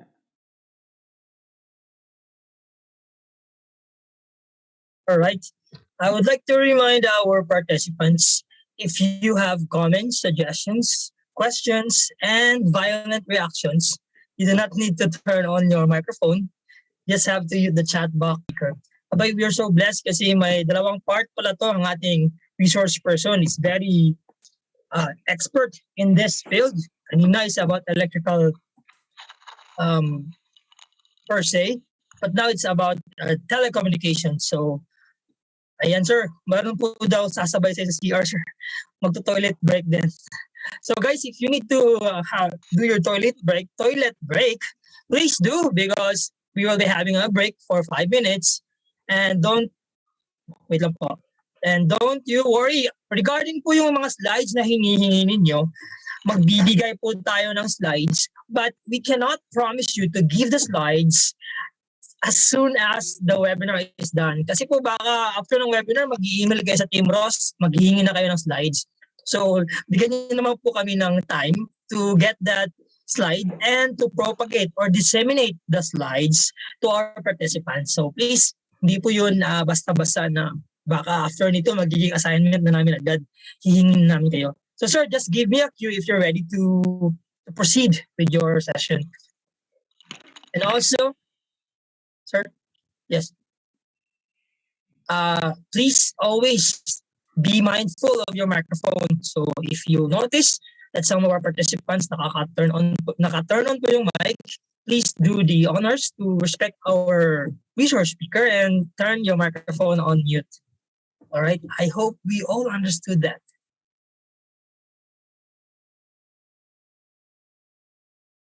Guys, live din po tayo sa ating IECEP National Official YouTube channel. May proud na proud po tayo na to say that because just in case na hindi po kayo makapasok or nahihirapan kayong pumasok sa ating Zoom platform, we will also validate attendance on either platform, sa Zoom man or sa ating YouTube channel. So it's either way po. And don't worry, on YouTube, we will give you the best experience naman. Same as experience you're having here in Zoom. And if meron din po kayong questions and you would like to use the YouTube platform, please just put on your questions there. I-chat na lang po i-comment na lang po yung inyong question doon para makolate po natin. So this moment, meron tayong na-collect na dalawang questions. So guys, keep the questions coming. But I know na nahihirapan na tayo mag-question kasi sobrang liwanag po at sobrang ganda ng pagkaka-explain natin speaker. Halatang-halatang expert po siya sa kanyang topic ngayon.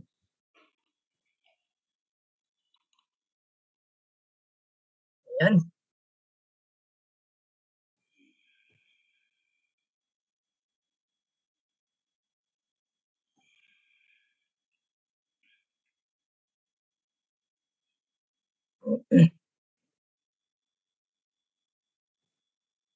Also, let me just take this opportunity to announce to you that next week on the August 13 and August 14, we will be having the third tranche of TRIO-CPD-NARIO 2.0. So meron tayong August 13, si Engineer Jess Anthony D. Liwanag. He will be talking about GPON or GPON network design for enterprise. And on August 14, ang nagbabalik ang very energetic engineer sa JID and Makabalang. He will be talking part 2 or the continuation or the same main topic, but he has another subtopic about design and optimization on the IBS DAS or IBS DAS. Yeah, kita-kita po tayo. And do not forget, tomorrow will be the first ever IECEP-SOCCSARGEN and IECEP-CAR webinar collaboration. It's about instrumentation and automation in the manufacturing industry. And it's still approved with 4 CPD units. Abay, kung naghahabol po kayo ng CPD units, I believe that during this day or during this time, mga August na time, abay, we are now naghahabol tayo ng learnings kasi po alam kong punong-puno na kayo ng CPD units. And it's indeed a very heartwarming to know that you are still participating with our webinars to gain more knowledge. Kaya yung CPD units po, abay ano lang po yun, parang consolation na lang po yun for attending. What's the thing we gain here are the learnings, especially if this learning is either it's one of your fields, or number 2, if it's not your field and it's sort of a refreshment or a reminder what you have missed in your profession.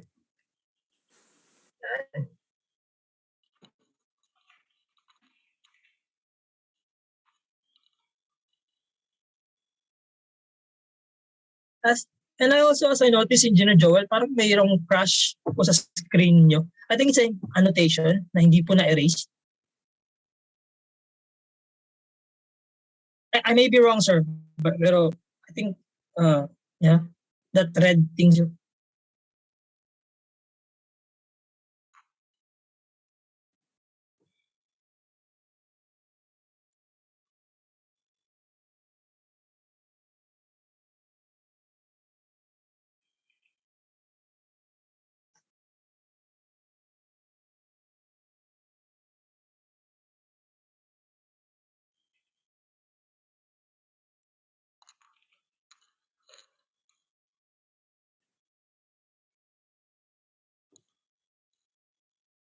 It's okay, sir. It's okay, sir. If it's still there, you may proceed, sir, if you're ready na po. Can you hear me? Marinig niyo ako, sir? Yes, sir. Still loud and clear, Okay. sir. With electrifying Okay. voice. Okay, the first part of the electrical system. The next part will be on the telecommunication side. But you cannot discount na exclusive for telecom. Connecting lang tong dalawa between electrical and telecom. So we cannot say na may exclusive dito. So may tinatawag na tayo na harmony dito between electrical system and telecommunication system. So again, the same description, daanan ko lang to, nabanggit ko na rin to. Again, way back to the telecom industry, these are the hierarchy of the codes. And the de facto I'm going to use here is Motorola, the most popular na grounding and banding nila. And we have also the other de facto like the Ericsson, the Huawei, and what else I remember. Ano pa, NEC, Nokia, meron yan sila kanya-kanyang de facto guidelines. So, again, these are the standards I just recently discussed. And then, as I said, na the grounding system requirement, ito talaga ang requirement. Mostly mga any sites, ito ang required. So note on that. These are all the requirements. Especially kung sensitive, particular tayo sa sensitivity or mission critical ang equipment or system, and as well as the lightning strikes. Yun ang kuan natin. Again, I discussed the grounding and banding as the whole picture of the electrical system, including the residential or commercial facilities. Now, before I'm going to start with the grounding and banding, first you have to know the sites categories. Kailangan mo itong malaman dahil iba-iba kasi ang degree ng grounding and banding to the degree ng sites. At consider the environmental situation like the lightning occurrence at yung klase ng lupa. So, una talaga ang sites categories. So, may category tayo. So, for the first category, communications equipment sites, we have building, shelter, at minsan cabinet or enclosure. And even bolt, maliit lang siya na equipment. So, these are all considered as communication sites. For the building, you know already, these are permanently built structure where anytime you will place communication equipment. How about the vault?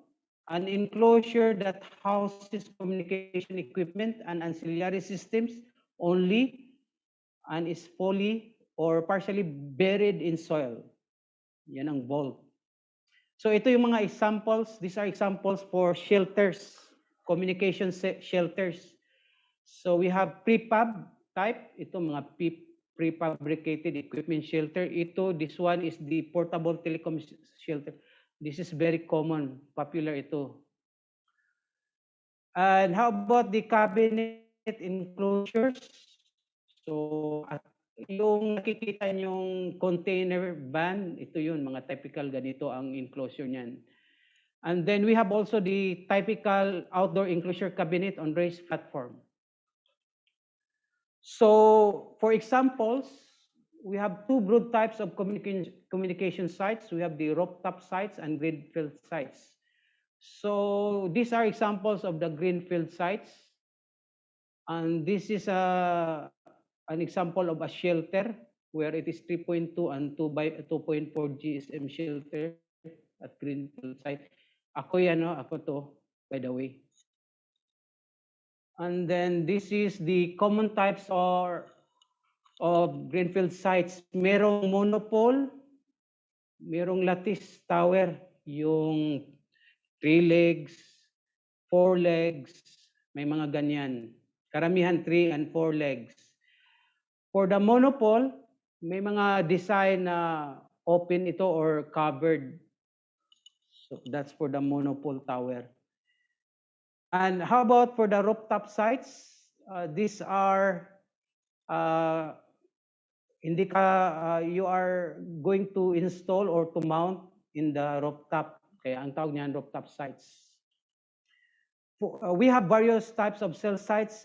These are several examples. You have here the tower in terms na gumamit tayo ng tower, rooftop again. We have the DAS, outdoor DAS. And we have the small cell and the indoor DAS, yung sa loob ng building. Ito yung mga various types of cell sites. So these are the things you have to look into, types or categories of communication sites. Next, you go for the level of protection requirements at a communication site. So the level of protection, grounding and bonding, you have to look into the grounding and bonding. Una niyan is the electrical service, external system, internal system. Then do not discount the TVSS techniques using SPD dahil hindi maiwasan magkaroon ng surge or overvoltage. Grounding and bonding system for communication systems.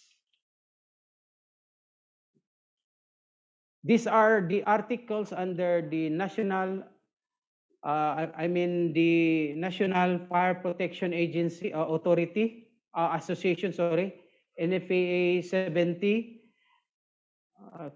Sa Philippine Electrical Code, this is 2.5 and 8. So this is intended for grounding and bonding, and Article 8 is communication circuits. So therefore, if you are dealing with communication system, una na ito ang titingnan mo, ang Article 8. So look at the diagram where the hierarchy, grounding and bonding for communication system, una mo talaga ang NFPA, Article 250 and 800. And since Pilipinas tayo, you notice na OBO ang pinupunta because they are the authority having jurisdiction. And then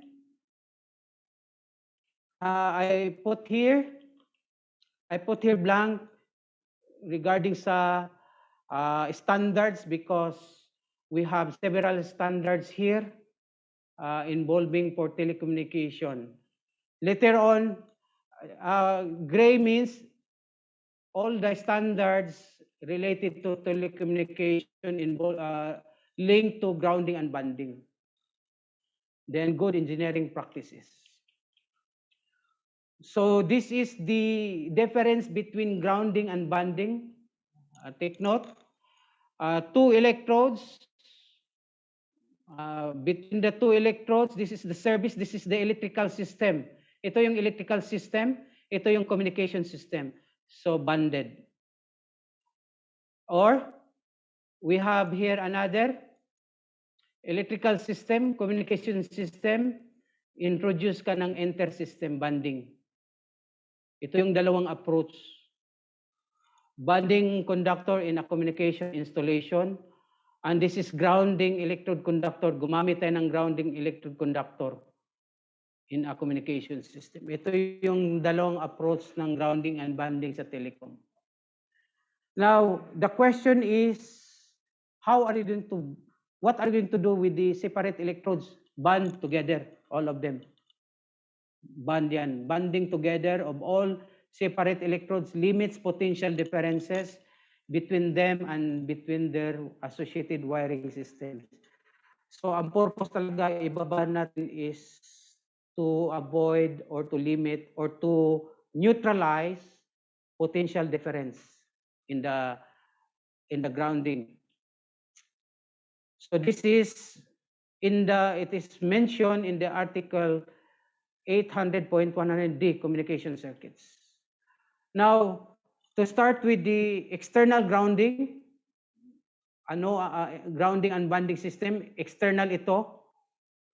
External grounding and banding is what is the purpose, safety of personnel and protection of sensitive electronic equipment from ground faults, lightning, ground potential rise, electrical surges, and power quality anomalies is of utmost importance at any communication site. So kailangan mo ang external grounding and banding. So here are the hierarchy of standards, the use of codes and standards and de facto guidelines. For the safety certification, you need the UL, IEEI. Now again, for electrical system, IEEE down to AS, Australian standard. This is BSI, British standard. Now for telecoms, you have to use the standard of the ITU, TIE, and ATIS for the external. I'm talking about external here, ATIS standard. So, nakalimutan ko meaning ng ATIS. We'll check later. So, this is a standard ng telecom, one of the standard. And other standards. And de facto guidelines, from here, one of the basis for the de facto I use is the Department of Defense of the United States, USFAA sa Airport Authority and the weather station. So the guidelines of this are also considered for the external grounding and banding. And the good engineering practices. So again, starting with the grounding electrode system sa telecommunication, a grounding electrode system shall have low impedance. Yan ang requirement. With conductors large enough to withstand high fault currents. The lower the grounding electrode system impedance, the more effectively the grounding electrode system can dissipate high energy impulses into the earth. So here is the hierarchy. For the low impedance grounding system, you have to look for the several articles and provisions. Ito yung sa NFA, titingnan mo to, ang mga provision ng grounding electrode system exclusive for the GES. And BS standard also, consider that, IEC standard, ATIS standard. Ito yung mga provision for the GES. Now, malinaw na dito, kung nagdi-design ka ng grounding electrode system for that communication site, ito ang una mong titingnan. Ito yung basis mo with these provisions. In order to be able to effectively design the GES. Then, good engineering practices. What are the benefits of a properly designed and installed low impedance grounding system? Ito yun ang benefits kung bakit kailangan natin ng GES, low impedance. To help limit the voltages caused by lightning, to provide a path to earth for the discharge of lightning strokes in a manner that protects the structure, its occupants, and the equipment inside, to help limit the voltage caused by accidental contact of site AC supply conductors with conductors of higher voltage, to help dissipate electrical surges and faults, to minimize the chances of injury from grounding system potential differences, to help maintain a low potential difference between exposed metallic object, to stabilize the AC voltage relative to the earth under normal condition, Lastly, the last three, to contribute to reliable equipment operation, to decrease noise in signal and control circuits by minimizing the voltage differential between different signal reference subsystems, to provide a common signal reference ground. Malinaw na ito ang benefits once you effectively design the low impedance grounding system. There are three general categories. Before we go to the GES, we are done with the GES. When you design the grounding system, you have to look at the communication sites categories. There are three. One, we have the light duty type A, standard duty type B, extra duty type B2, and the light duty type A. I mean, there are three. For the light duty, what are those? No, not considered exposed to lightning. So, di na kailangan yung magandang grounding masyado kapag walang lightning. Electronic equipment installed does not require an extensive grounding electrode system. No tower is associated. So, walang tower. P2P, M2P, multi-point radio and wireless access points. Ito yung light duty. For the standard B, standard duty type B, considered exposed. So, if you think the communication site ay malapit palagi sa lightning strokes, type B na yan. Tower, kapag may tower, ay automatic type B na siya. And large system is also type B. House is public safety or mission critical installation. When we say mission critical, yun ang pinaka-main sa telecom system niya. So, that's type B already. Extra duty type B2, may categories tayo, two categories. Co-located towers. Yung isang site, may dalawa or two or more towers co-located. Sites that have co-located tower and contain electronic equipment necessary for the operation of other wide area communication sites. Meaning this is parang categorized as regional type na communication site. So B2 siya, type B2. And for the extra duty, communication dispatch center, like a network operation center with co-located towers, or it is a master site with co-located tower, prime site with co-located tower. Ito yung B2, extra duty. Now from there, we can be able to have, we can have a selection of, we can decide what will be the grounding and bonding system ang approach. Common grounding at communication sites, ito yung common grounding. So at communication site, all grounding electrodes shall be bonded together to form a single grounding electrode. So this is the requirement. Grounding electrodes, what are the provisions? In FAA, again, nandyan ang FAA and OBO, local codes. Then you have to look into the IEEE. About common grounding, IEEE 1100, 2005, section 8.5 is the reference and the good engineering practices. Ito yung requirement ng common grounding.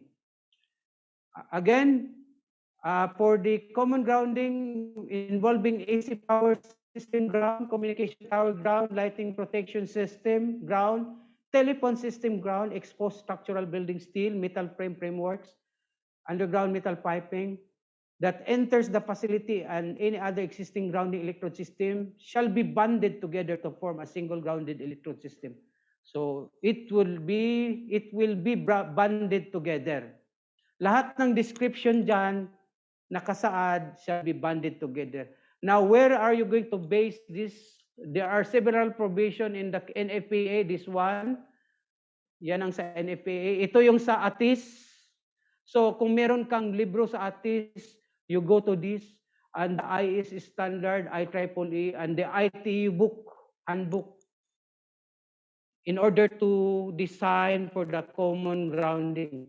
Yan ang mga basis mo. Good engineering practices, including the good engineering practices.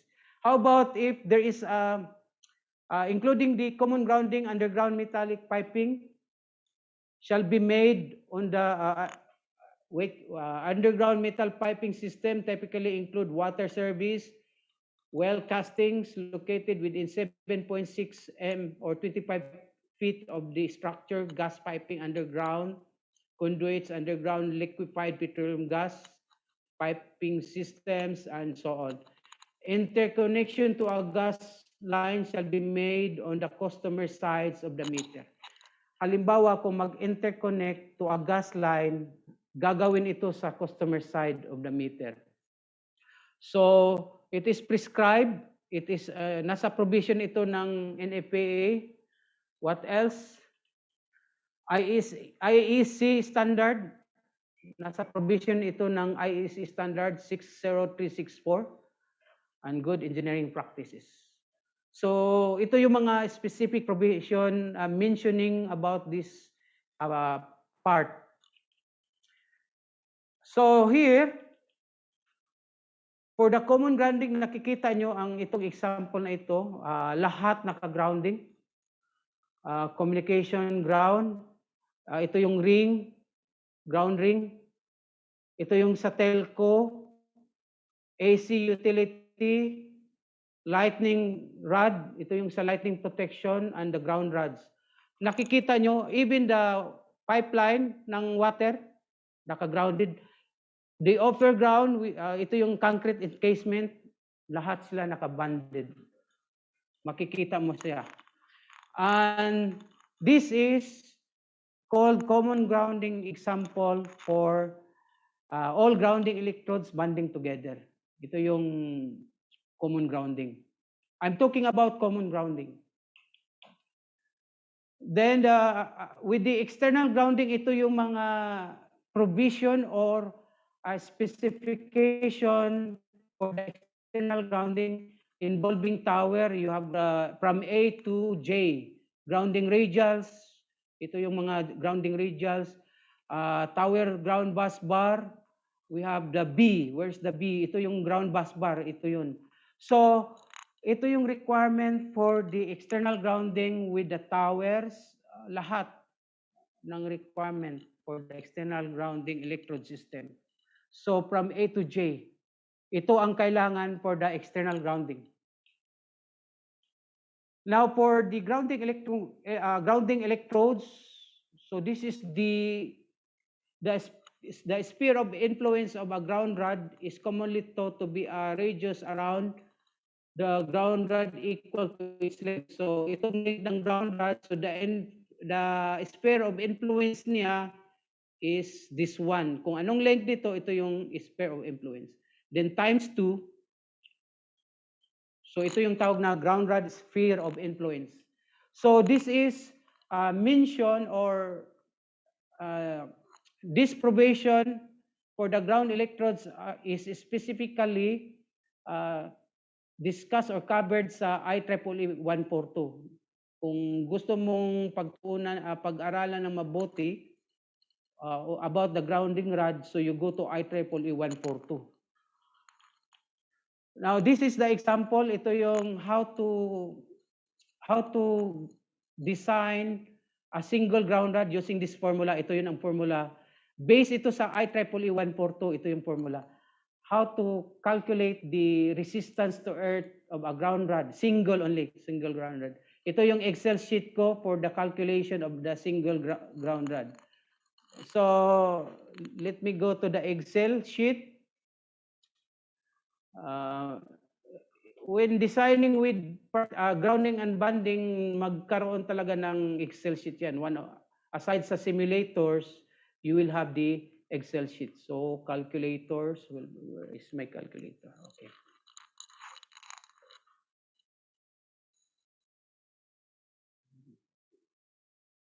So, this is the example of a calculator pero for the single ground rod.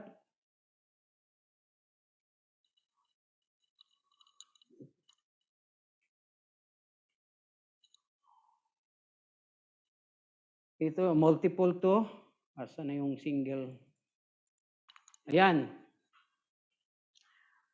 Saan tayo kukuha ng soil resistivity? If you don't know, may table yan. Kuha tayo ng soil resistivity. Saan yun? Ito. Hanapin nga. Ayan. Ito pala. For example, the soil resistivity is clay. So, kukunin ko ang median 50. For example, 50 ang kukunin kong soil resistivity. So, what would be the resistance of that? So, enter ko yung 50. Anong quanto unit dito? Balikan ko muna. This will be meters, ohm meters, so this is fine. So 50, and the ground rod I will use is 1.8, and diameter ng ground rod, typical to, so what will be the resistance? So I will get 25 ohms. Therefore, may ground rod ako na 1.8, ang length niya, then diameter is 0.019. Based on this formula, at i-buried mo vertical, at ang lupa is clay, you will have a resistance of the ground rod will be 25. Yun ang calculated. But you need to do measurements in the actual. Kailangan mo yan to verify, to confirm. So ito ay kuha lang to. Yung reference mo lang. Ito yung reference point. But you could arrive an answer malapit dyan with the calculation. So ito yung calculation ko for the single ground. And for the multiple calculation, meron din ako niyan different calculations. So ito yung example how to calculate for the ground rod, yung resistance ng earth of the ground rod. So makita niyo yung Excel sheet ko, check ko lang. Confirm ko lang, sir. Anybody, please confirm. Yes, sir. Yes, sir. Yes, you You can see. Okay, thank you. Okay, balik tayo dito. Yan, okay. So, nakita nyo, ito 180 ang in-input ko. I have here a resistance of, itong 180 galing din ito sa table ng resistivity. Sa IECEP-142 yan. I got 89.1 this in example. So, you have to look for the table sa IECEP-142. Next, if you are familiar with the finite element analysis, FAA, pwede mo i-simulate ito. Autodisk ang may-ari nito, Autodisk, yung AutoCAD. Calculated results, ito yung calculated, ako 167 dito. Yung calculation nila, 167 din. Sa FA results, I get 165. Pwede na yan, malapit na yan. Kunting difference na yan. So there is an error difference between my calculation with the simulation using FEA with 1% error. Pareho kami sa formula na ang ginamit ng FEA. Calculation ito eh. So I arrive 167.46. So that is a typical calculation of a ground rod. Meron ding mga calculation using mga online, mga de facto guidelines tulad ng ERICO. ERICO is one of the popular company for grounding yung UL listed materials, grounding and bonding. So they have this GEM material calculator. Kung i-click mo to, it will lead you sa program nila, hihingi provide mo ng input, bibigyan kanila ng details. Ano ang mga kailangan for the grounding electrode, including the GE material. Yung material na gagamitin mo, ihalo mo sa kapag maglagay ka na ng grounding electrode. Meron ding GE sa online, pwede ko itong i-click sa website. Ito yung ginawa ko. Click ko yan. Pwede ka mag-input dyan. So, wag lang, sa panahon ngayon, wag lang asahan mo yung Excel mo kung may madali doon ka. Tulad ng mga online, maraming online na mga calculator. But you have to verify. Verify mo talaga sa Excel mo, kaya laging abang ang Excel mo, Excel calculator. So, going to the website, okay. Pupunta dito, saglit lang to. Ito naman ang online calculator to calculate for the grounding electrode. So, ang may-ari nito is ERM. Kinuha ko lang yung screenshot dito. Okay. I will use the rod length. Rod length is 1.8. Rod diameter is 0.019. I-try ko kung pareho kami. Soil resistivity is 50. So we have a difference. Let me check sa... Ay, mali ako dito. Yun, tumugma. 25 din. Pareho kami ng formula ginamit nito. And for the buried flat plate resistance, kung gumamit ka ng plate, meron ding formula niyan. For the ground ring, merong formula din yan. For the mesh, meron din yan. At for the rod groups, meron din yan. Ito yung good reference kung may design ka na ground rods with multiple ground rods. Ito yung rod group with grid. May grid yan sa taas. Surface potential near a rod, meron din. Actually, ito, maganda tong source na ito for the ground rod design, ERM.LTD. So, nakakatulong din ang calculator mo online. I have 24.89 here. Pareho kami ng formula ginamit. So, yes, 24. Nag-base sila nito. I tried sa Erico because they use a material GEM. May difference kami sa Erico.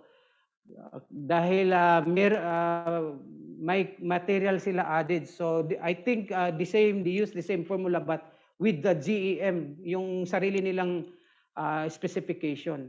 So this is how to design for a single ground rod. Pinapakita ko sa inyo. So nandito yan.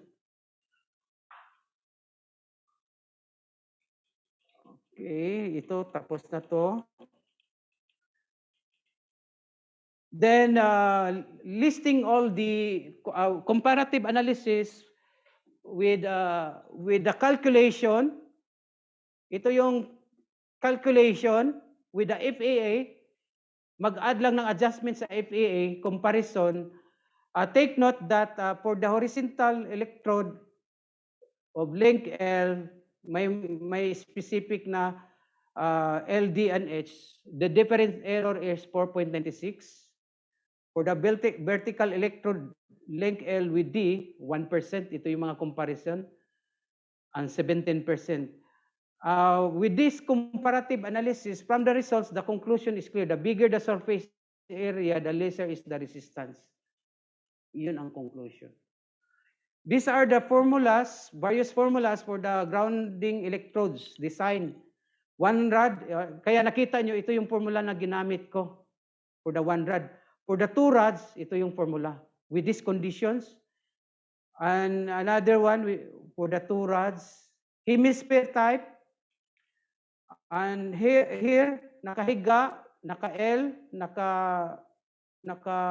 ano ba to, Y, naka-plus, naka-mesh. These are all the formulas. So nakikita nyo the complex is the grounding electrode complex ang formula na makikita nyo dito. Kaya need talaga ng Excel calculator to come up with this. Kapag gumamit kayo nito. Then the soil resistivity at the location of the earth electrode needs to be investigated. Yun na, itong sinabi ko sa inyo, the resistivity of soils varies with the depth of the surface, the type and concentration of soluble chemicals in the soil, the moisture content, and the soil temperature. So, as you see, yung soil kasi, in every level, hindi yan pareho ang composition. Kaya expect na yung calculation mo with the actual magkaiba yan. Pero yung reference mo will be the basis. So, kailangan mo talaga yung actual measurement.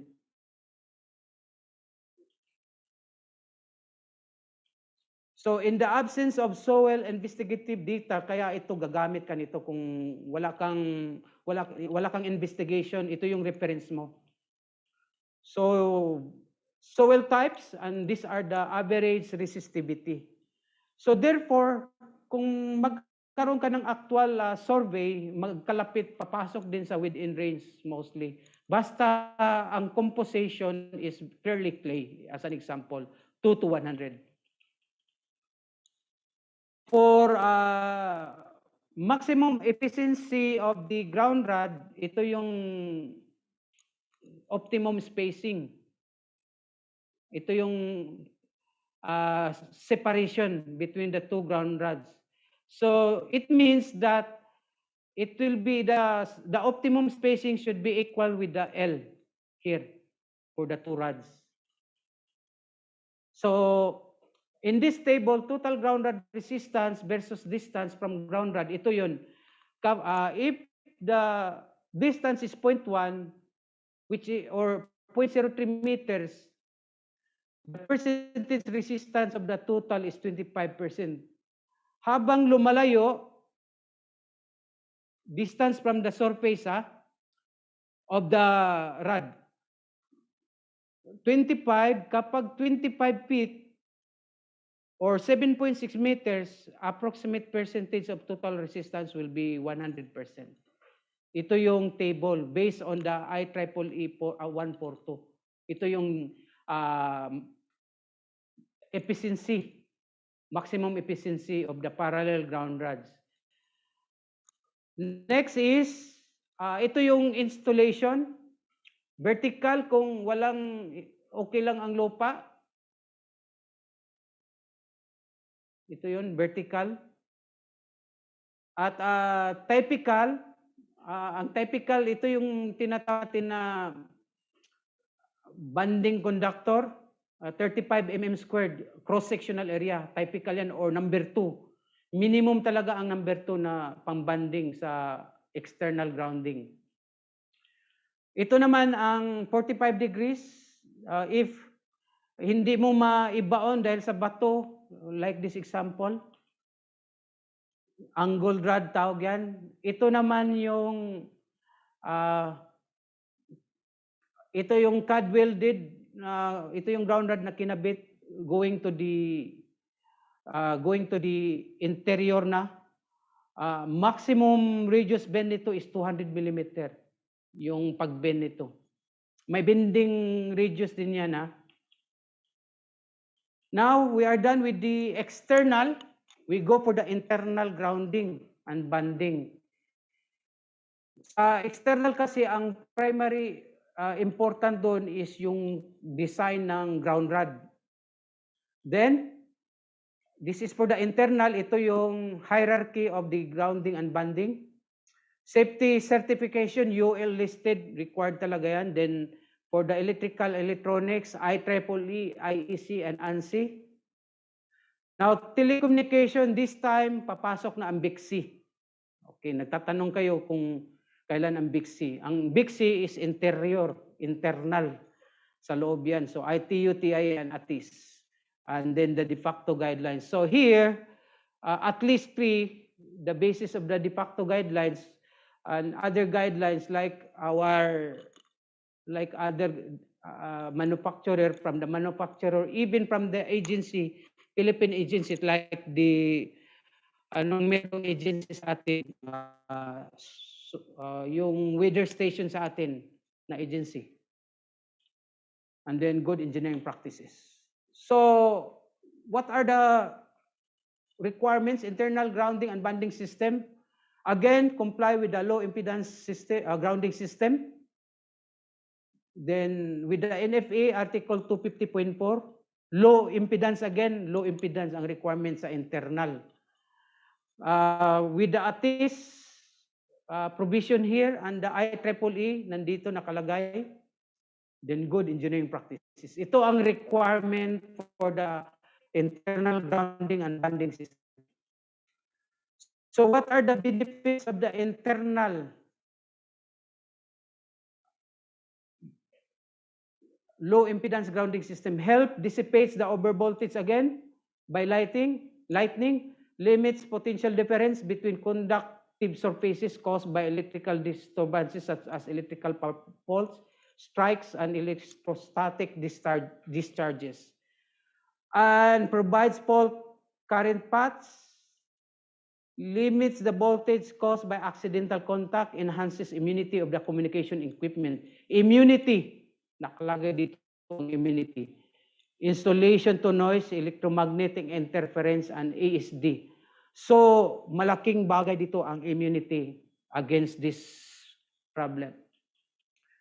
Continuation with the benefits, reduce noise and electromagnetic interferences produced by communication equipment. Again, another factor why we need the internal because of the noise. Contributes to reliable equipment operation, provides a common signal reference ground. Almost having the same with the external. May mga nadagdag lang dito. General application. The basic design principles and components of internal banding and grounding system are applicable to building of different design, structure, and size. So we have outdoor equipment cabinet, dedicated communication building or shelter, single-story large building. These are the components, by the way. Ito ang kailangan natin. Under the new or latest standard, we will be, one of the requirement for the major components is the grounding bus bar or the MGB or so-called PBB, primary banding bar. Then we have the SSGB or the SBB, mga bagong terminology na ito. Dahil may luma pa kasing ibang makikita nyo later on. Rack ground bus bar, RGB or rack banding bar, RBB. Then the NBB, network equipment banding bar, and the internal perimeter grounding bus bar. Ito yung mga requirements for the internal banding and grounding system. So with this requirement, it was prescribed what standard? Ito lahat sa TIA 607C. TIA 607C referred from NFA also. Lahat yan naka-refer. And this is where yung tanong nyo, asan ang scope ng telecommunication banding and grounding system? Dito na yon. Under TIA 607C. Dito na yung telecommunication banding and grounding system. And sa BICSI, ito yung pinakita sa BICSI. Ito yung kuha nila, yung typical setup ng BICSI with the internal banding and grounding. Nakalagay lahat dito yung description of the under BICSI PD manual. We have the GEC. If you are aware, ito yung grounded electrode conductor, yung may electrode. Then electrical AF is entrance facility and the electrical. And so on, nakalagay dyan. So this is telecommunication banding and grounding specified by the BICSI standard. So this is the grounding and banding internal for the multi-story large commercial building. Saan ang PBB? Saan ang GEC? Ito yung ng GEC. Grounding Electrode System GES, nandito yan. Ito yung grounding electrode conductor. Goes to the PBB, bonded to the structure of the building. Bonded yan lahat. and then it goes to the SBB, to the next sub-areas, yung mga SBBs, and then equipment. Ito yung mga electrical panels sa loob ng mga areas, mga other areas. This is for the multi-story. And for the single-story large commercial, okay. Again, the same setup. From the beginning, magsimula ang banding sa PBB, then the SBB, then the puro na SBB for the rest. Okay?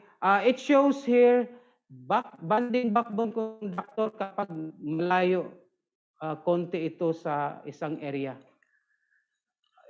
Specifically for the dispatch room, tawag. For the small area, ang kailangan mo lang is PBB for the small area. Single story, smaller commercial.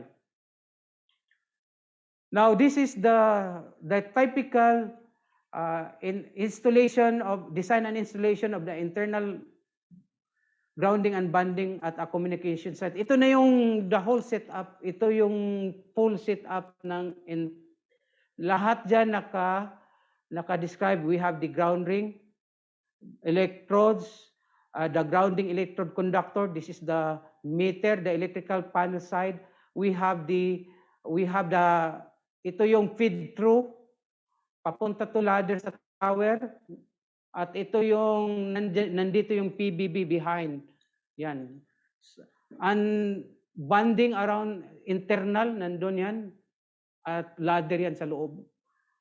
Anyway, naka-specify naman lahat dito. So ito yung tamang prescribed installation of the internal grounding and bonding for a communication shelter. Mostly, you will encounter ito. Malaki man siya o maliit na communication site, ito ang typical, most common setup. So this is called telecommunication bonding and grounding. Ito yun. And ito lahat is described by TIA 607C. Ito lahat. Single point grounding and single point entry window. Okay. Under sa internal, ito yung requirement sa internal grounding. The common point is the PBB sa grounding, sa grounding and bonding. Ito yung common point. It is called single point grounding. The old terminology is MGB, BPG, TMG. Wala na to. Ito na yung latest. Matatanggal na to. But there are other standards still using this. Other standards. So, under TIA 607, ginagamit ang PBB. So for the single point, ano ang ibaband mo? What are to be bonded? Communication equipment must be bonded. Do not forget. Ancillary support equipment must be bonded. Antenna transmission lines must be bonded. SPD must be bonded. Others, lahat, including yung mga conductive material, to where? To the final GES, grounding electrode system. Ito yung may electrode na. What happened? Ano to? I have to remove this one first. Saan to? For a while. Nawala. Hindi ako nagsulat nito. So this is single point grounding. Saan ito? Ang common point dyan is the PBB. Ito yun. And the single point entry window, in order to achieve the true single point grounding, all utilities and communication cables must enter the facility in the same general area. Isang general area lang ang papasukin ng lahat. There must be only one single point entry. Anong reason? Bakit single point entry and single point grounding? Anong reason ito? From the electrical aspect, yung diniscuss ko, dahil sa potential difference. Any point na magkaroon ng potential difference, magkaroon ng problema yan sa system mo. Kaya, if you put that in one single point entry, maiiwasan mo yung potential difference. Malilesen mo yan. So, yan ang point dito ng single point entry. It is prescribed by the ATIS within 2 meters lang or 6 feet. Therefore, kung nagde-design ka ng internal grounding, ang single point entry mo within 2 meters lang. Lahat doon. Nandun ang panel ng electrical, nandun yung feed through ng transmission line, nandun yung PBB within 6 feet. Nandun lang. Yun ang point dito, single point grounding. So ito yun, as described, ng single point entry. Makikita mo magkatabi lang halos lahat within 6 feet. Ito yung SPD, ito yung main distribution panel, ito yung electrical service, ito yung ice bridge, ito yung cable entry port. Makikita mo magkalapit lang lahat yan sila. Within 2 meters. Telco entry point. And here is the PBB. Yan ang makikita mo. Ito yung sa loob.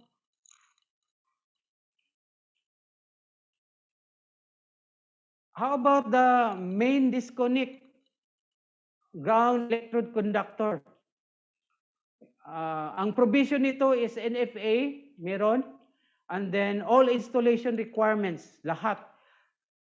Anong dinidescribe dito? All installation requirements, nakasaad dito, the grounding electrode conductor for the electrical service neutral ground band shall be established in the main disconnect.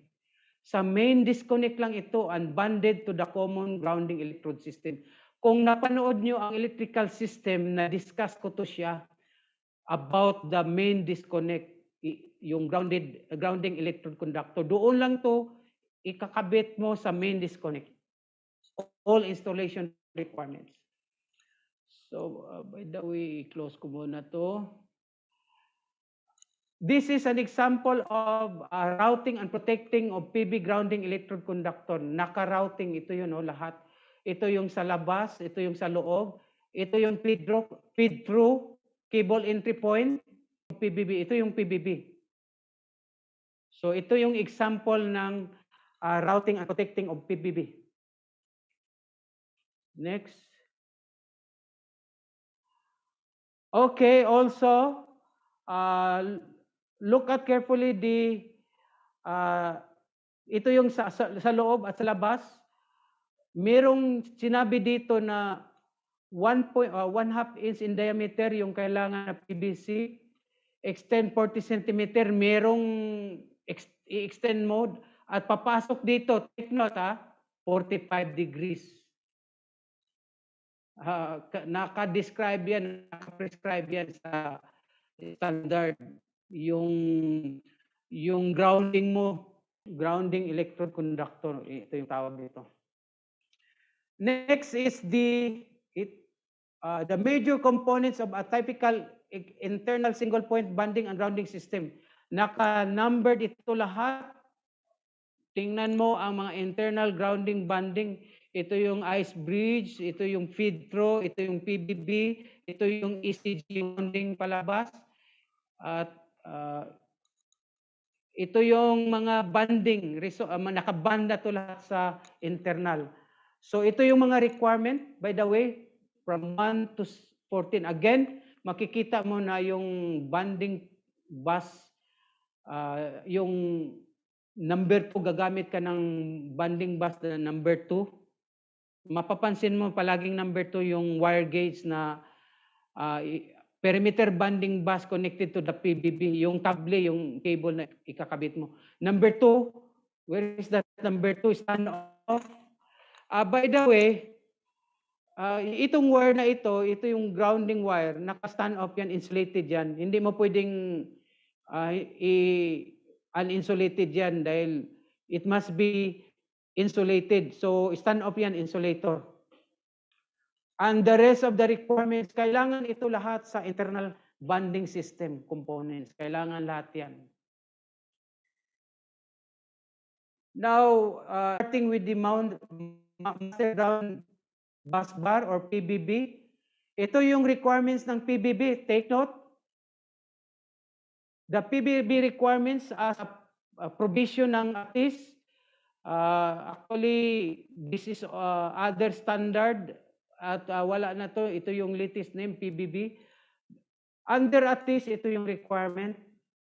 The PBB interfaces the interior bonding system to the exterior grounding electrode system. The PBB provides a convenient internal bonding termination point and connection to the grounding electrode system. Therefore, sa labas, sa loob, kung nakikita mo yung diagram ko kanina, na ang common point sa external to internal is the PBB. Don't forget.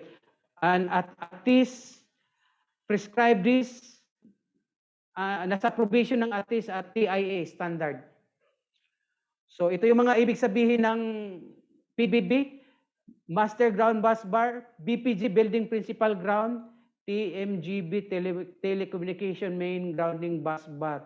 Ito, pinalitan na to. Ito yung sa other standard, ibig sabihin. And for the BB, yung primary bonding bar requirement, ito yung standard, prescribed.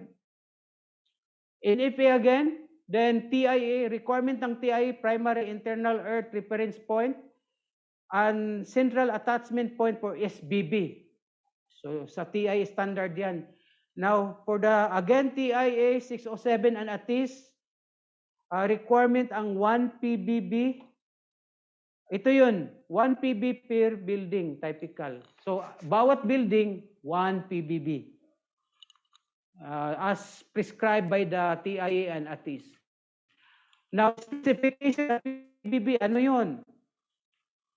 Sa 607, listed ng UL. It must be UL listed. Therefore, anybody na nag-i-install na gumagamit ng PBB which is not UL listed, magkakaproblema na kayo niyan. Na-alter nyo na yung provision ng PBB. So you have to acquire the UL listed type na, and it must be sized to future growth of the site. So therefore, ang PBB must be sized according to the future growth. So kailangan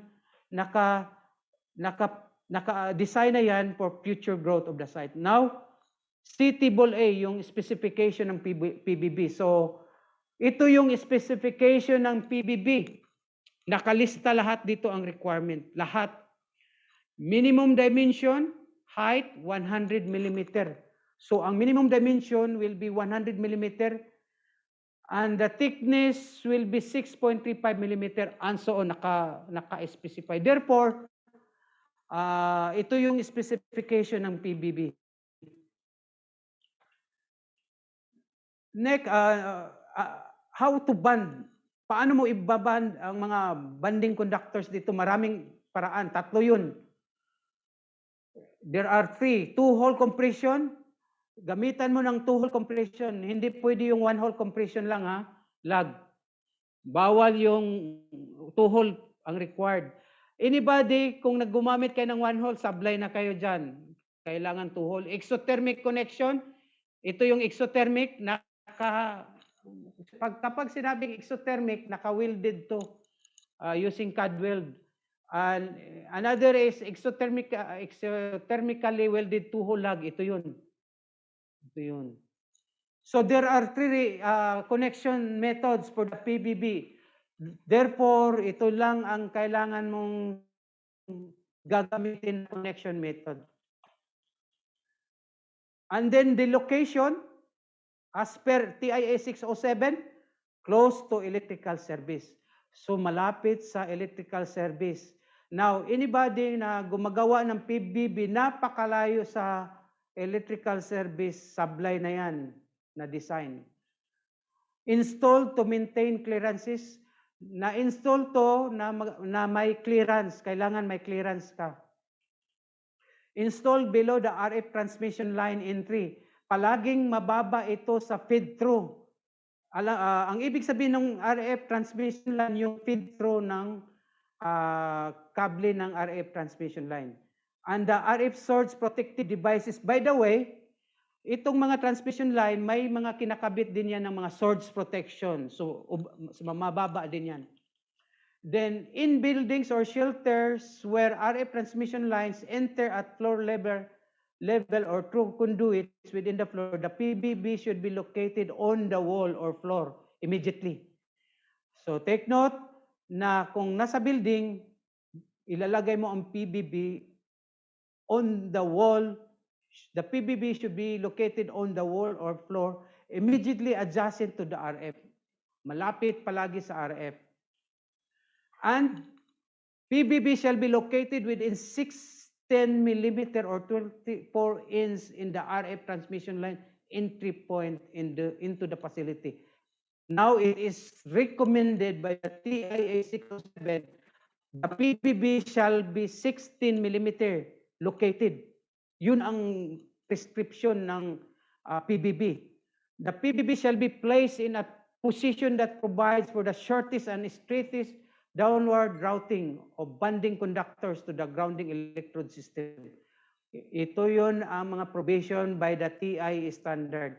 Where practicable, the PBB shall be located within the single point entry. Ito ang pinaka-importante. Within the single point entry. So, this is in the 607C standard. Naka-prescribe yan lahat. Ito yun. The location of the PBB. Ito yung feed through. Ito yung feed through. Nakaband siya sa PBB. Ito yung PBB. Ito yung source protection ng RF transmission line. Source protection. Nakaband din ang source. And then banded for the others. Yun ang take note, nakaban siya sa isin. May mga suspended ceiling, iban din yan.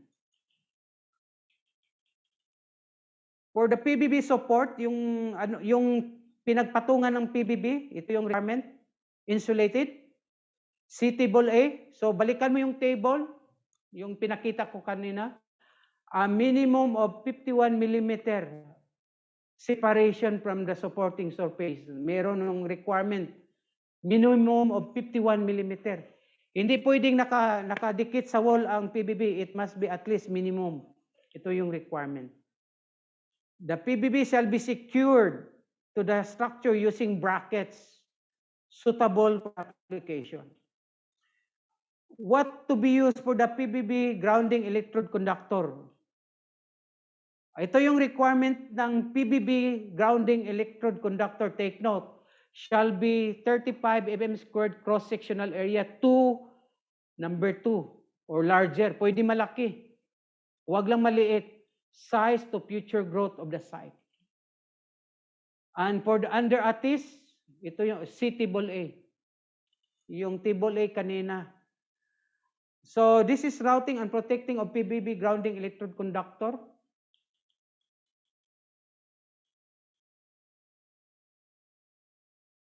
This is PBB grounding electrode conductor. Saan yun? Ito yun, no?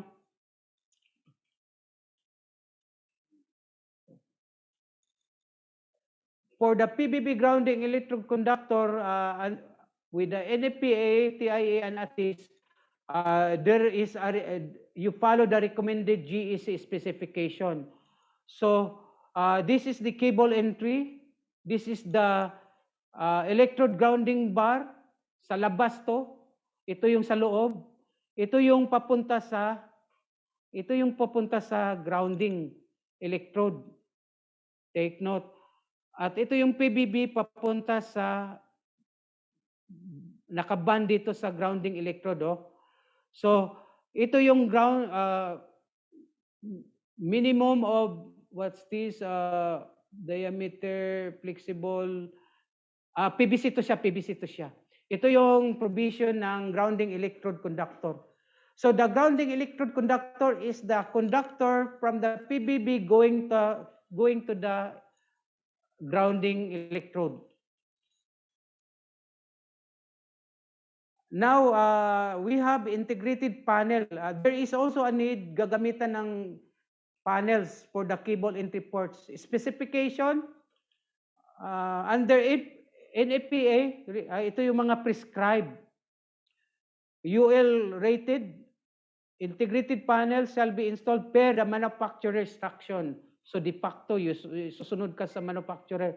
Integrated panels shall be a factory assembly design for the purpose of grounding. Therefore, huwag yung integrated panels na gawa mo lang. It should be from the factory belt. So ito yung mga example ng integrated panels. Ito yung feed through, ito yung papasukan ng kable. Yan ang mga example. At naka-banded na siya. Yan ang example ng IECEP integrated panels. Integrated panel kit with ground straps. So external ground straps, ang tawag to, mga ground straps, naka-strap siya. Ito yung tawag. After the PBB, we have now the SBB. So ito yung requirement ng SBB.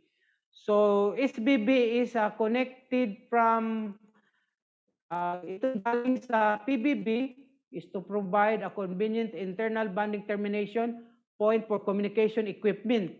Equipment bonding conductors, internal perimeter bonding bus conductors, surge protective devices, or ancillary support equipment. And SBB may function as a single point bonding bar for a separate room. So ito yung purpose ng SBB. So look at carefully. The other term of SBB is FGB, TGB, and PBT. So for the NFPA, we have the ATIS. Under ATIS and TIA 607, what is FGB? Floor ground bar, telecommunication grounding bus bar, and PBT. So ang requirement ng SBB is mentioned on this provision here. So ito yung hitsura ng SBB. So yung picture ng SBB.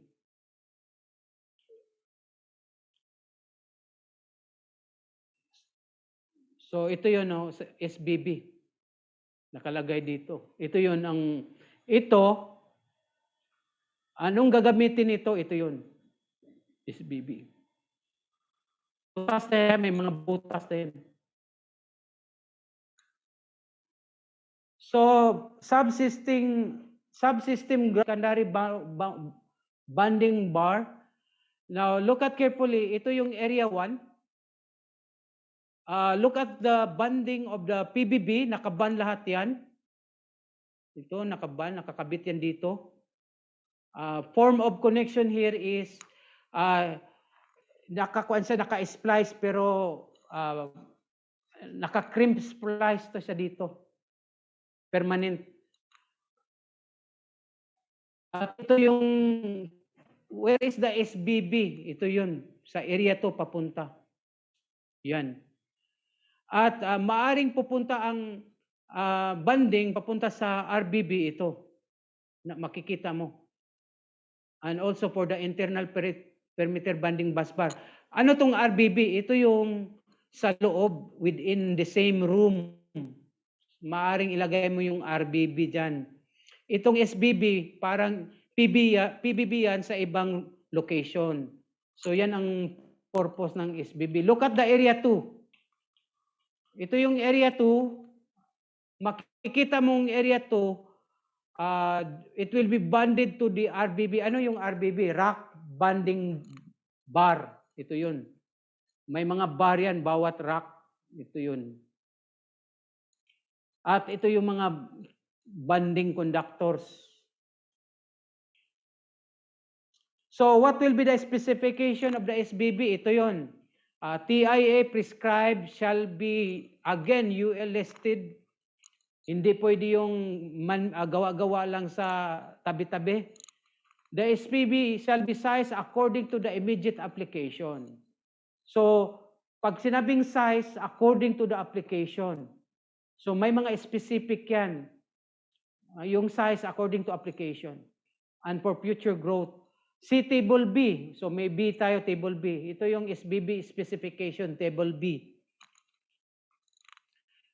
Again, the height, ang height, ang laki ng SBB 50 mm, 50.8. Ang thickness same, thickness maliit lang i-compare sa PBB. Ito yung requirement minimum. And UL shall be again UL naka-describe, kompleto na dito, naka-describe yung SBB requirements. Example of secondary bonding bar, ito yun. Ito yung example, naka-secondary bonding bar. 50 mm lang yan. Next, again, these are the examples of selling supported secondary bonding bars at selling level. Take note, ito yung PBB, ito yung SBB. Mga SBB yan, no? Ito yung mga feed through, ito yung transmission line, nakabanding lahat. This is sa wall naman, wall supported secondary bonding bar. Ito yung PBB, SBB na nakaband sa wall. Routing naman ito, entry point SBB with grounding electrode conductor at alternate entry. Okay, so here is the PBB. Swords protectors. Ito yung SBB bonding conductor to BBB. Ito yung conductor. Ito yung alternate na PBB. Nakaband siya sa structure. Ito, alternate as an alternate entry. Subsystem bus bar or bonding bar.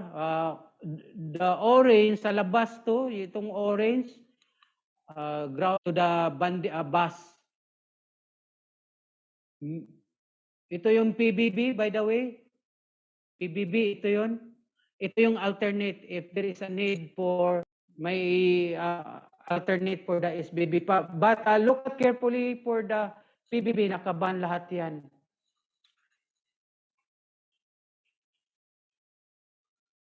Next is the RBB, the rack bonding bar. Ito yung nakakonect from the SBB to the the purpose of an RBB is to provide a convenient bonding termination for individual pieces of equipment and or secondary source protective devices installed within that cabinet or rack. So ito yung specification or provision.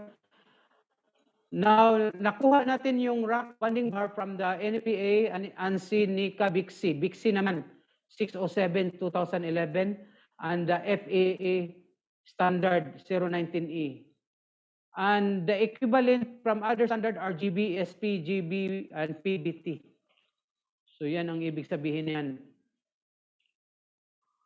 So these are example of rack ground bus bar or rack bonding bar. Yan ang example, ito yun, no? Ito yung grounding bar, dito nakakabit, ito yung ground bus bar, ito. And here is the ladder. Tingnan mo ang rack. Horizontal rack bonding bar, ito yung RBB, ito yun, horizontal naman. And these are called equipment bonding conductors. Ito yun, mga equipment bonding conductors. Ito naman ang vertical RBB, may vertical. Ito yun. Dalawang klase, either horizontal or vertical or both. So dito, RBB, makita mo dito vertical, makita mo dito ang horizontal. So either horizontal, vertical, or both. So, pwede mo pagsabayan for RBB.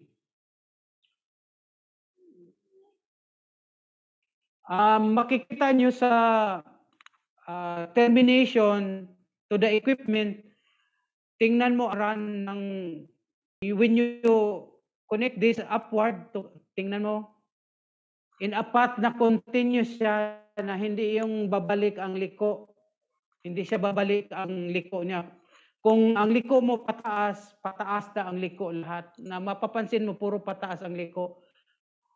Yan ang isa sa provision ng TIA standard, provision ng internal banding, na hindi mo siya i-loop. It should be continuous. Huwag mong i-loop. Yan ang point dyan. So here is the RBB. Ito yung grounding conductor, banding conductor. Sa BB is a banding bar termination point for network equipment in a cabinet or rack. So sa cabinet or rack. And ito yung NBB. Ilang equipment na pinagpatong. So naka-ban na siya. Another here also. Naka-ban na siya dito. Tapos, dadalhin mo yung kable to the RBB. Yun ang tama. Mapapansin mo, watch carefully yung grounding conductor or banding conductor. Observe, hindi niya binagsak dito. Kung pataas siya, idiretso mo na sa taas. Huwag mong i-loop. Yan ang iiwasan mo sa grounding, yung magkaroon ng looping. Yung below 90 degrees na bend. Iwasan yan sa grounding. Now, this is the NBB sa mga rack available. Various banding. Ito yung NBB. Mga paraan na ilagay ang NBB.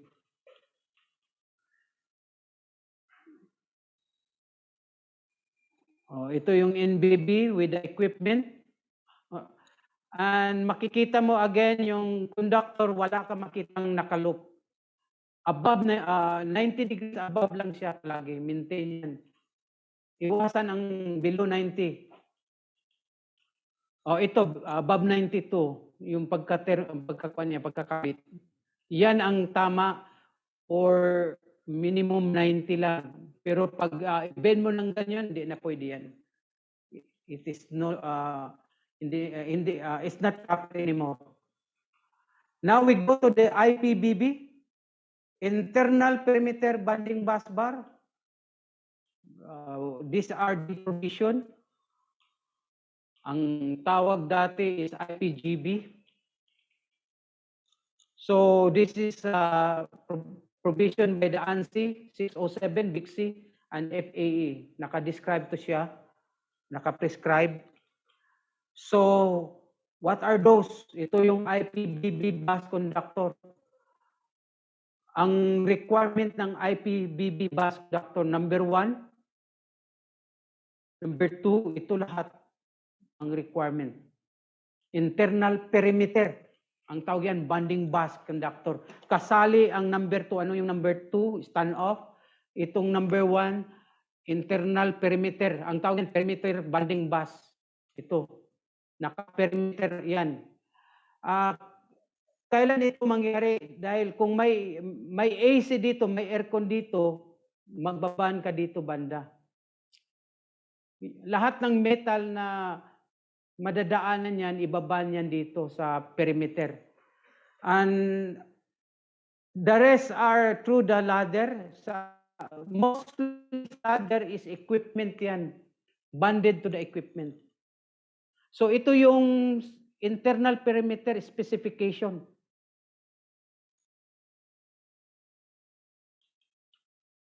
Banding and grounding conductors specification.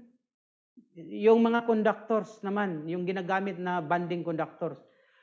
It is provided, prescribed by NFA, ANSI again, and ATIS. For what? Interior banding and grounding conductors shall be stranded copper unless otherwise specified. Okay, take note everyone. Shall be stranded copper. Yan ang requirement. Hindi ka pwede gagamit dito ng, kapag gumamit ka ng conductor na pambanding, it should be stranded copper. Next, interior banding and grounding conductor shall be jacketed. Jacketed yan, hindi bare. Hindi mo, huwag kang gagamit ng bare for internal banding. Yan ang interior banding, yan ang requirement. And for the TIA, banding conductor shall be listed for the application. Ang ibig sabihin yan, UL listed. And under ANSI and NFPA, TIA 607 may requirement. The conductor insulating jackets shall be green with yellow stripe or properly marked with a distinctive green coloring. Green tape or green adhesive label at the termination locations. Kapag gumagawa ka ng grounding and banding at gumamit ka ng ibang kulay, problema yan later on. Why? Baka yung mag-evaluate, mag-assess, or mag-terminate, magkamali. Baka mapagkamalang electrical conductor. So that is why it is recommended shall be green. Banding and grounding conductors length and NFPA and C, ito yung mga requirements.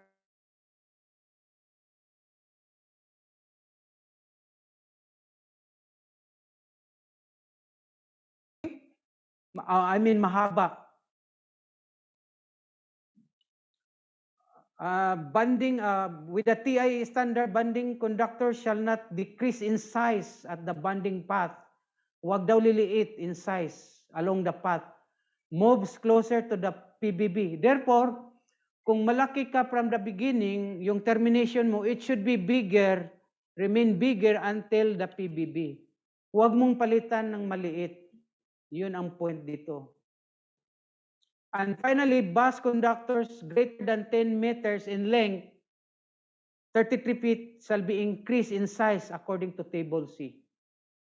Bus conductors, that is, conductors used to band multiple items shall be 35. Ito yung minimum ng conductors, cross-sectional area.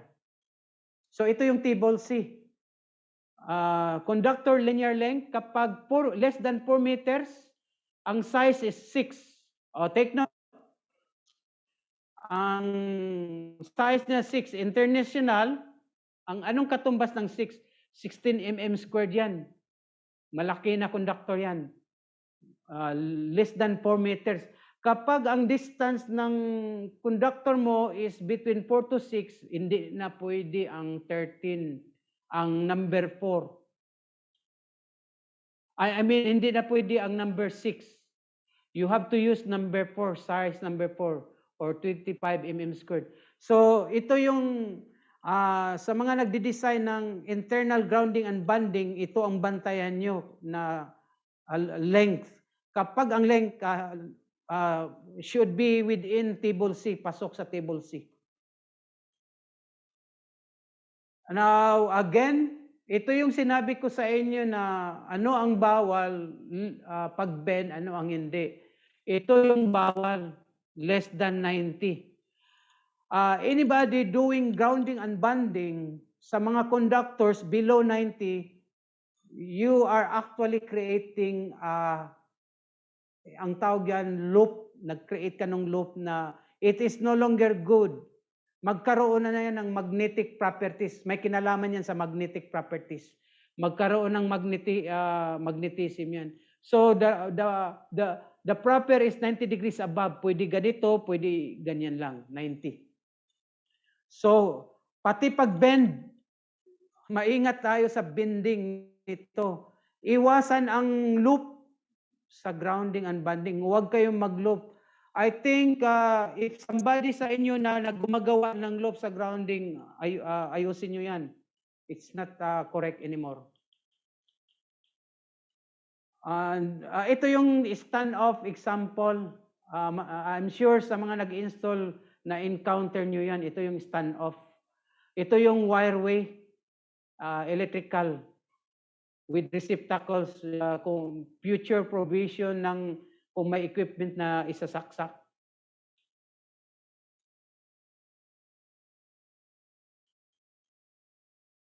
Okay, ito yung sinabi ko again na umiwas sa loops. Ito yung iniiwasan na paano mag-tap, tamang taps. Kung mag-tap ka dito, do not go down. Kung you go down, down na lahat ang direction. So since ang PBB mo nasa taas, so look at the direction of the loop. Goes up, look at carefully. Liko 90. Now, tingnan mo pagliko pababa. Walang circular na nangyayari. And when you reach sa SBB or PBB, hindi ka pwede mag-terminate na kukunin mo dito at gagawa ka na dito. Nag-create yung ng loop. It should be the other end. Ganito and going down. Makikita mo, one direction lang, one path lang, yan ang purpose dyan. Number one reason, iwasan ang loop. Another is one path current. Yung current flow, dire-diretso. Yun ang purpose dyan. And then, I'm sure sa mga nag-work sa telecoms, meron tayong raised floor. For the raised floor, naka-banded yan lahat.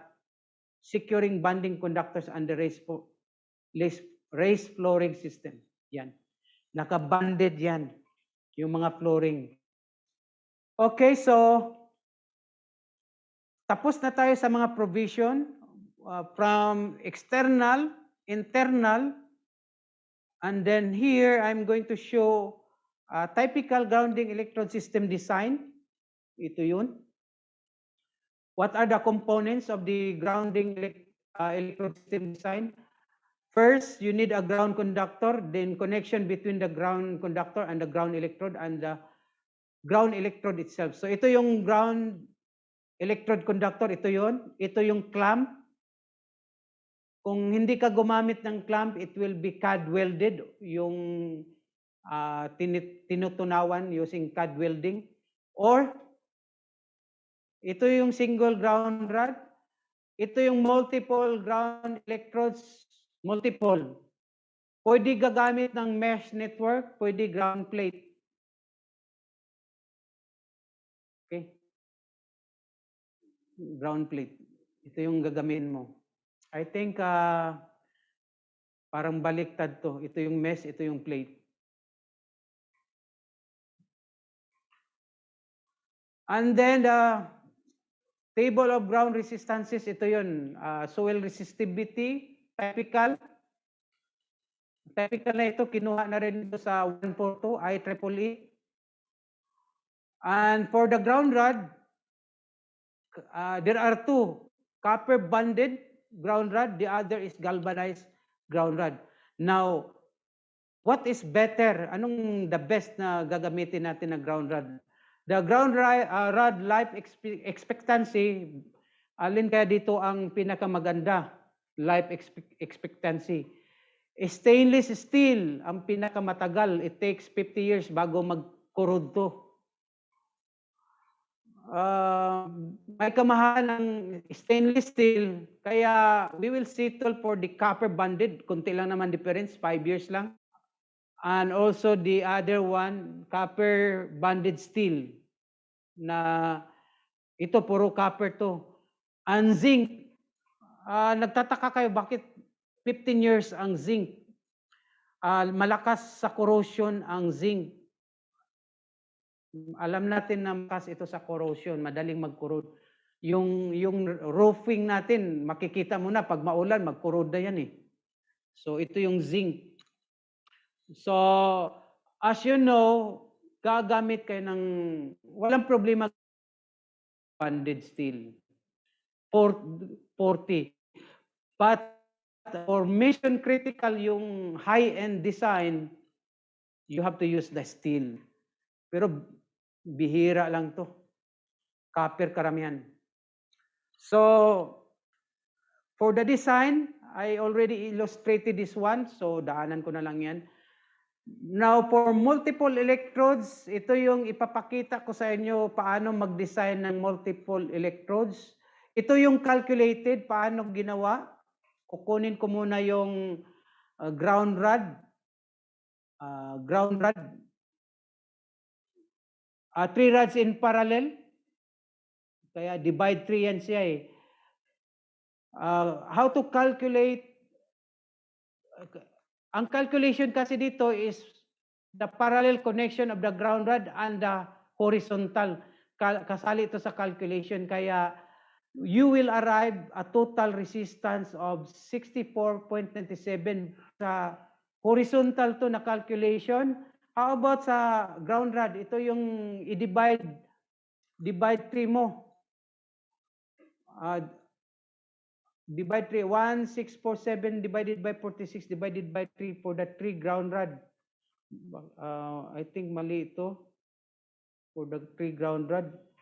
R2 is by 3. Sorry. This is the calculation of the 1 ground rod and it is divided by 3, but it should be 4. 1. How many number of ground rods should be 4? This should be 4. For the total calculation, look at how to get the total resistance for the. This is one way of calculation, approximation method to tawag. Calculated equivalent resistance of the configuration. Parang resistors in parallel ito, ang approach. Kaya nagkaroon ka ng 30.02 dito. Now, compare with the FAA, yung simulation, magkalapit lang ang resulta.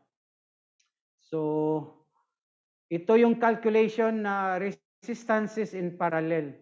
Kinuha mo yung resistor dito at resistance nito in parallel. Yan ang result. Approximate method yan. Another, for the ring, ito yung ring, didivide mo yung, ito yung calculation ng ring. Where's the ring?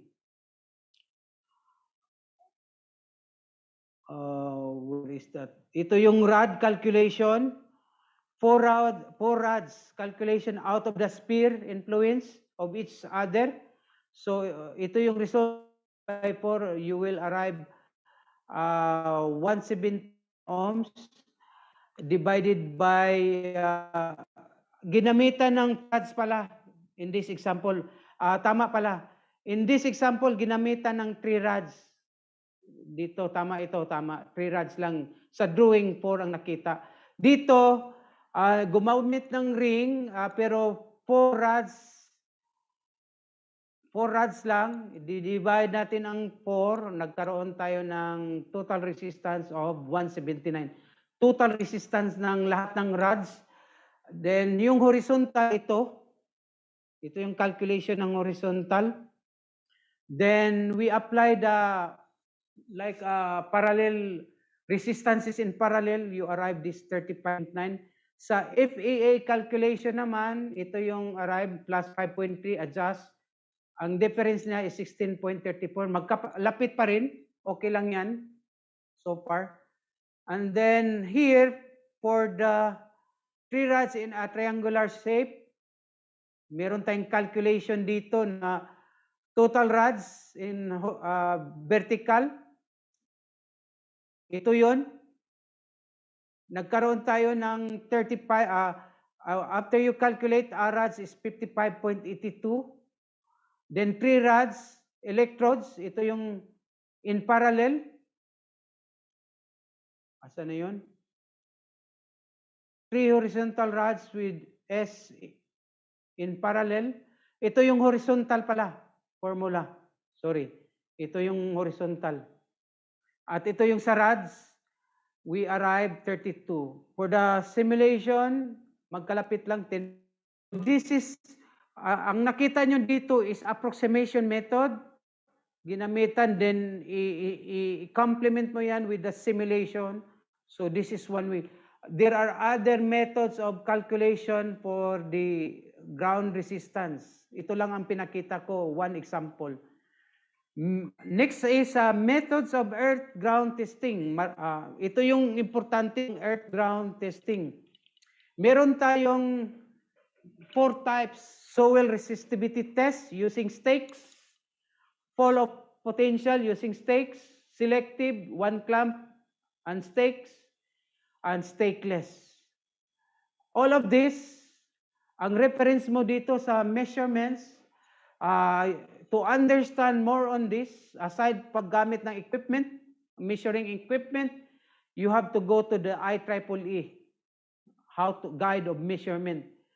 So IEEE 81-2012. Ito yung guidance mo for what? Tamang measurements, tamang way, tamang method, tamang assessment, tamang calculation. Because kung ordinary user ka, you won't get correct resistivity here dahil may mga consideration yan dito.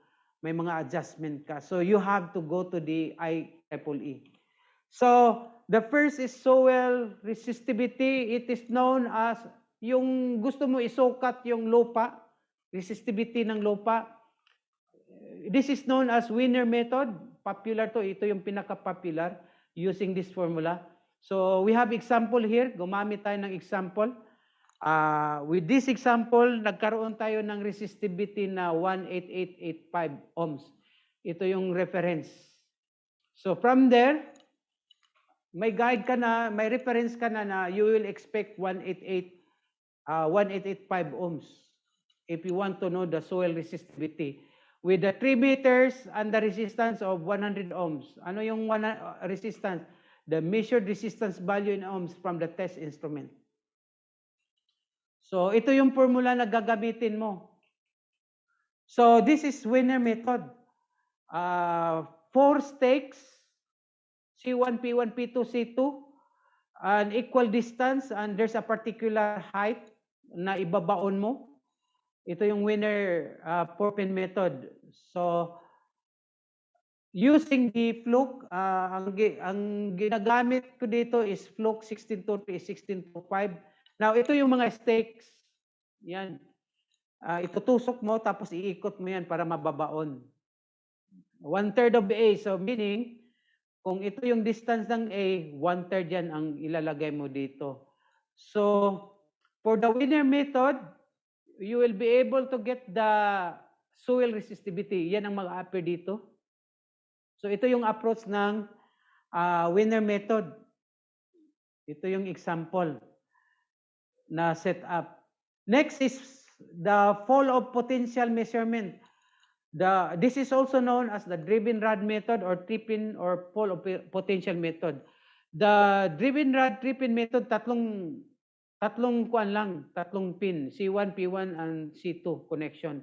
So this is for the ang kukunin ng one part is voltage, the other is current. So ito yung typical na connection set up, and look at the connection. Yun. Susundan setup na ito greater than 3 meters, and ito naman equal in distance. The fall of potential test method is used to measure the ability of an earth ground system or individual electrode to dissipate energy from site. So paggamit mo ng Ohm's law, the tester will automatically calculate the resistance. So resistance of the earth electrode. So this is called fall of potential measurement. Now, fall of potential measurement, if you do not get outside the sphere of influence, gagamit ka ng effective areas. So the ground electrode, 2 meter, ang distance ng stake must be 15. So ito yung guide mo when you cannot get the sphere of influence. Yung pag sinabing sphere of influence, yung length ng electrode with the sphere of influence, ito yung babasihan mo. Ito yung guide mo table. Mag-adjust ka dyan. Now, selective measurement, Selective testing is very similar to the pole of potential testing, providing all the same measurement but in a much safer and easier way. This does not need to be disconnected. Hindi mo kailangan i-disconnect dito. Ikakabit mo yung 2 stakes, look at carefully, at isang clamp. Ilagay mo ang clamp sa electrode at ikabit mo yung isang probe dito sa conductor na ito. Then this is called selective measurement. Okay? Another method for ground testing. And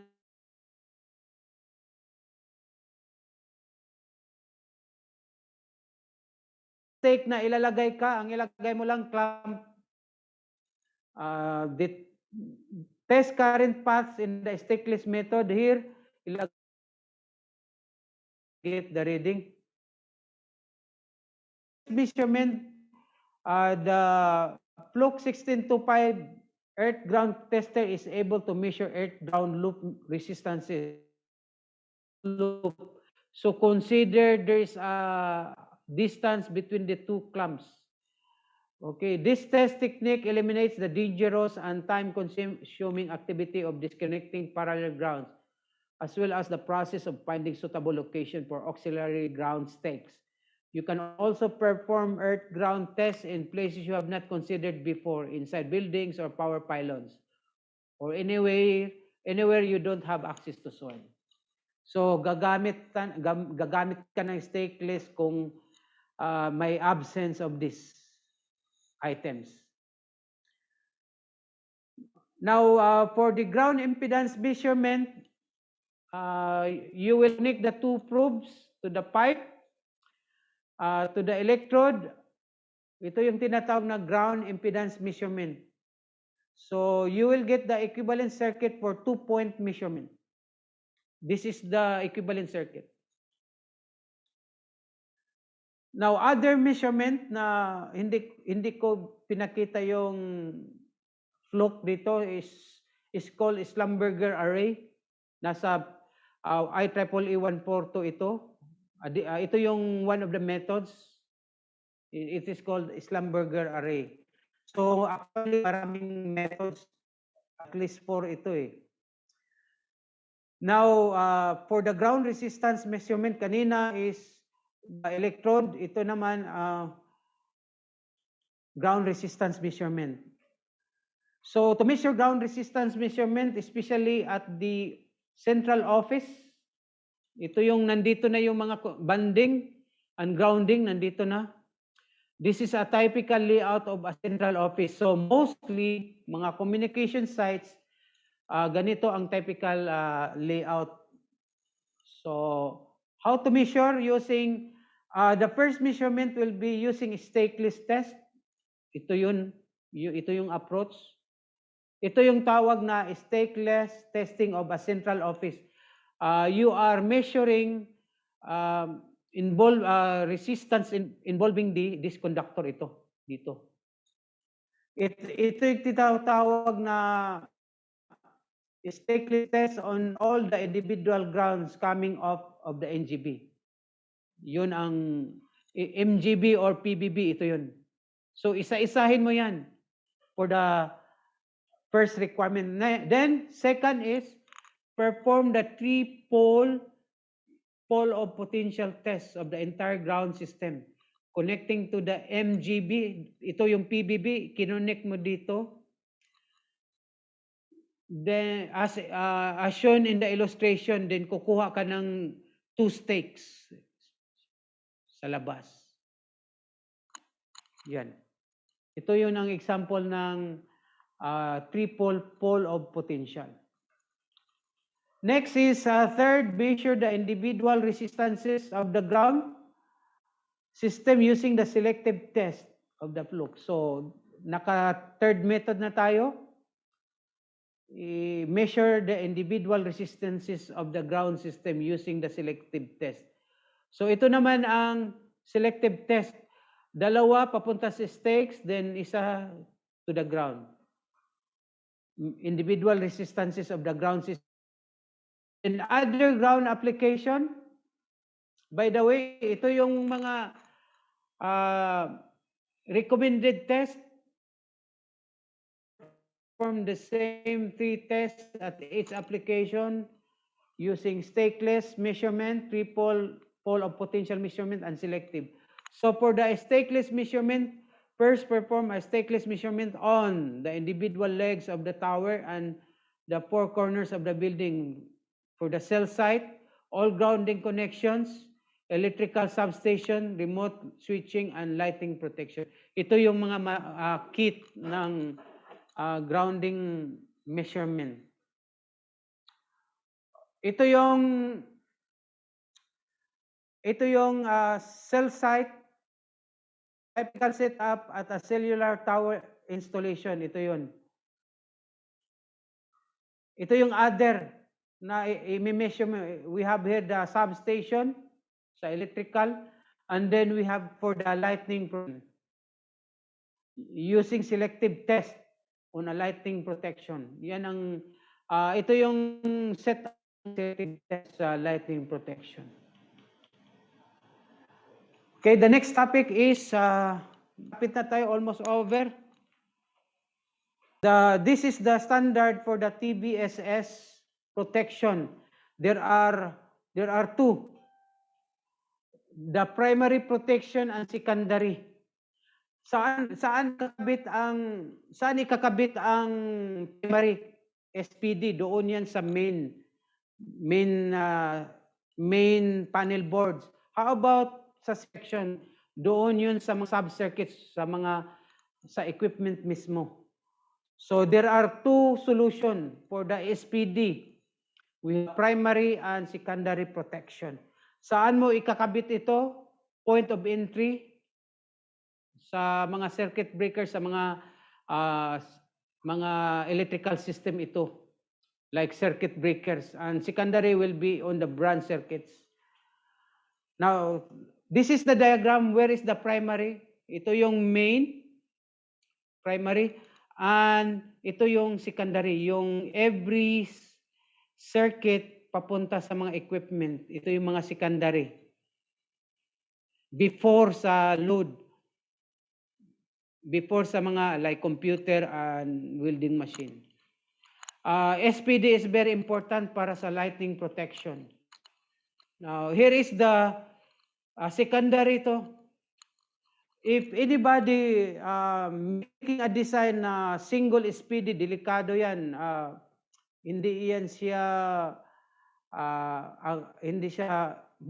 poor protection ang tawag yan. You have to complement that with primary and secondary. Dalawa palagi yan. Primary and secondary. So, criteria for selection of the SPD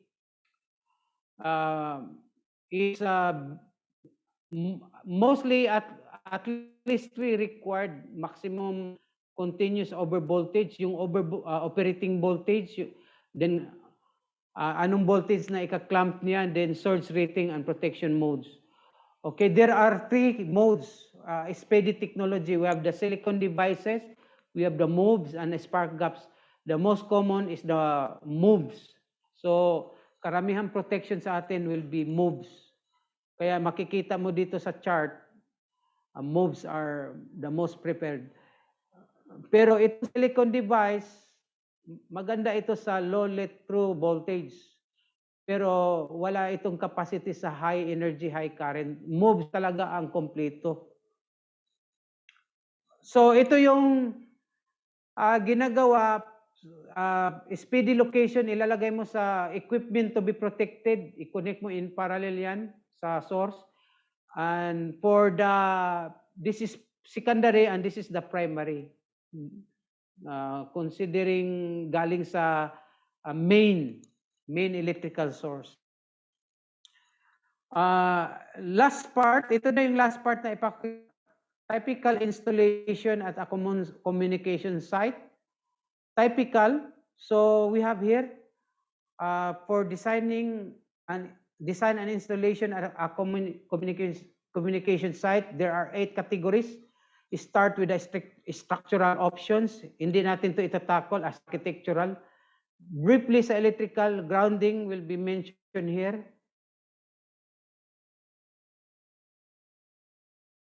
Electrical installation or telecom installation, then safety.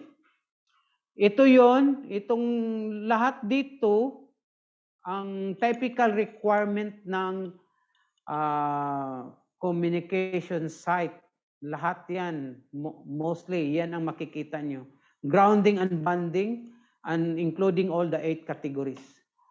Then, the basic electrical system required, typical din to, hindi ko sinabing palagi, pero ito yung typical, 100 ampere or 200 ampere electrical service. Sa Pilipinas, karamihan sa atin, sa Pinas is 230 to 20 volts.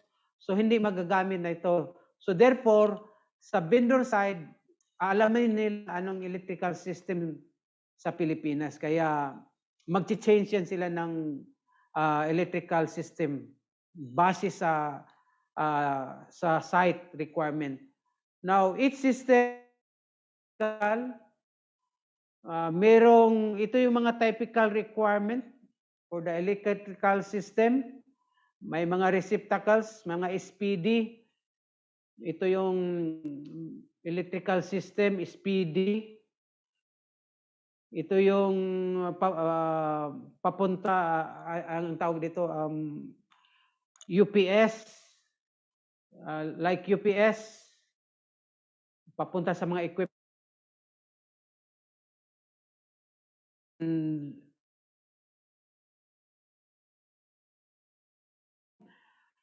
Access para sa generator, ito yung typical na receptacle.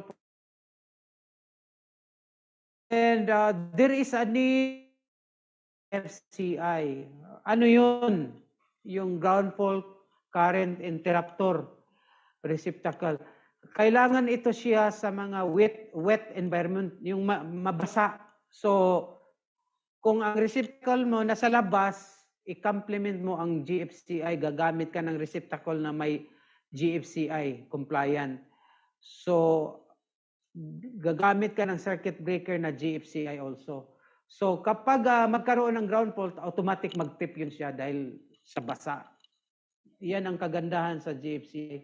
But this is not only applied sa mga dry environment, sa mga mabasa lang, tulad ng malapit sa CR, malapit sa kusina, malapit sa yung sa labas, like pool, ito yun, may mga GFCI yan. So additional receptacles, meron yan provided. At yung mga rectifier, yung mga equipment natin, may mga rectifier tayo dyan. Usually, mga abang sa rectifier, i-connect. Then additional circuit breakers at lighting systems, merong always spare para sa circuit breakers. Lighting systems, usually ganito yan. Makikita mo yung mga ladder sa taas. Ito yung electrical system. At lighting system, may exit, may ilaw sa... So for the indoor, may option how to design for the indoor grounding. Meron tayong star IBN, pero papunta din yan sa PBB. PCW is also known as PBB, primary bonding conductor, ito yun. And then bonded na lahat yung mga equipment. Ito, yung mga equipment yan. Naka-star to siya, star. Meron tayong mesh type, ito yung tawag na mesh. Pero look at carefully all the mesh, naka-connect siya naka-bond siya in a form of mesh with the equipment. And another kind of arrangement with IBN na naka-bond ang mga equipment pero isa lang ang entry point. Yan. Okay, for the indoor. So, for the indoor grounding arrangement, we need that to comply this. Ito yung mga reasons why we need to have indoor grounding arrangement. And here is the PBB grounding bar system. So hindi ko na itakol yan. An example, nakaabang na yung grounding electrode conductor. Papunta sa electrode yan. At ito yung feed through. Ito yung PBB, ito yung mga bonding conductors. Nakaban na lahat yan. Ground drops. Ito yun, number 6. Yung mga, kapag sinabi natin ground drop, ito yung mga equipment bonding conductor. Mga grounding conductor. External ground drop yung sa labas. At yung ground bar, ito yung PBB. Ito yung source arrestor with primary. Ito yung data A6 data system, popular yan. And we have the secondary. Yun ang purpose ng surge arrestors. And for the outdoor grounding arrangement, ito yung depiction ng grounding arrangement using ITU recommendation K56. Take note, nakaband ang fence, nakaband yan lahat, nakaband sa ground, naka-grounding lahat. Ito yun, no? Grounding to, nakaband lahat yan, no? Including the fence. So this is an outdoor grounding arrangement. Also, this is another depiction using ITU recommendation mula sa taas. May mga specification yan using K56. Lahat yan naka-specify ang grounding, outdoor grounding yan. Ito yung mga electrodes, grounding electrodes. Ito yung ring, ito yung grounding ng tower, lahat. Ito yung ice bridge, ito yung single entry point. Ito yung bonding, steel bonding, o sa structure yan, steel structure bonding to the grounding, including the LPS, lighting protection system. And ground ring, bawat shelter, even co-located towers, co-located sites must be having ground ring. Lahat to naka-ground yan with the grounding electrodes. Okay. These techniques are applied by the generic requirements of Telcordia GR3171. Ito naman ang approach ng Telcordia. Paano mag-ground rings. And for the LPS, look at carefully the LPS, isang ground rod for the lightning protection. Ito yung lighting protection, pero nakaban siya sa lahat ng electrodes. Okay, yun lang. Yun. At finally, natapos tayo. I'm sorry kung na-overtime. Question and answer portion.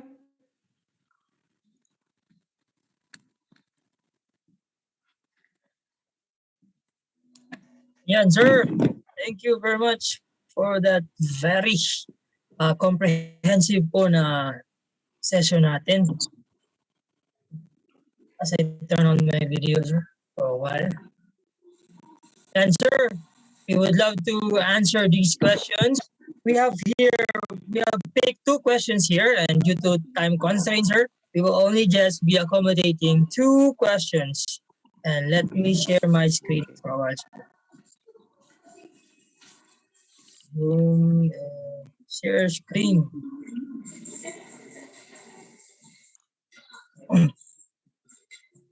Camera.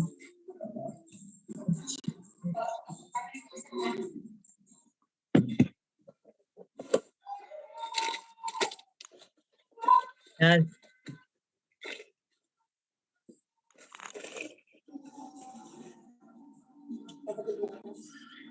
in grounding and bonding, sir. Talagang dami naman tutunan. Kasi some of these things are, like what you mentioned, applicable siya sa electrical system and also for the telecom system. And it will also apply to some building grounds, sir. So this is one of the questions we have gathered from our participants for tonight. So Joel. The question is from Nilo Magbubat, sir. He is asking, how do we connect the third wire to the power utility if they provide only 2 wires for 2-phase loads, like Philippine settings, sir? Clarify natin, sir, yung two-phase loads. Iba ang ibig sabihin ng two-phase load sa single phase. Clarify ko lang, sir. Yes, sir.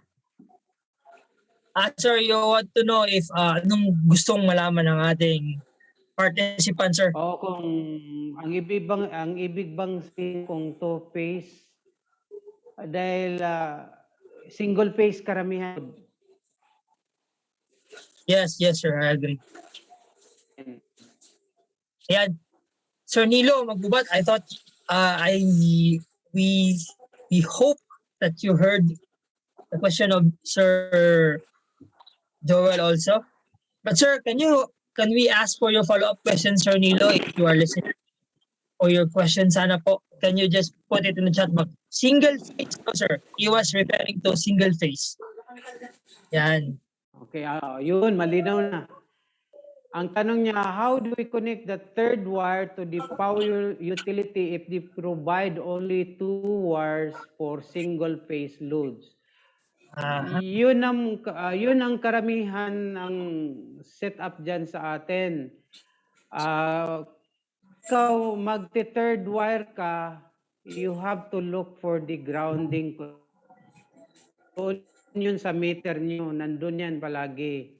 Kung mag-connect ka ng third wire. Most of the installations sa Pilipinas, not all, dahil nagtitipid kasi, mostly at aside from that, may line to ground installation sa atin aside sa line to line. So sa line to ground, di na kailangan ng grounding wire dahil ground na yung isa yung line to ground.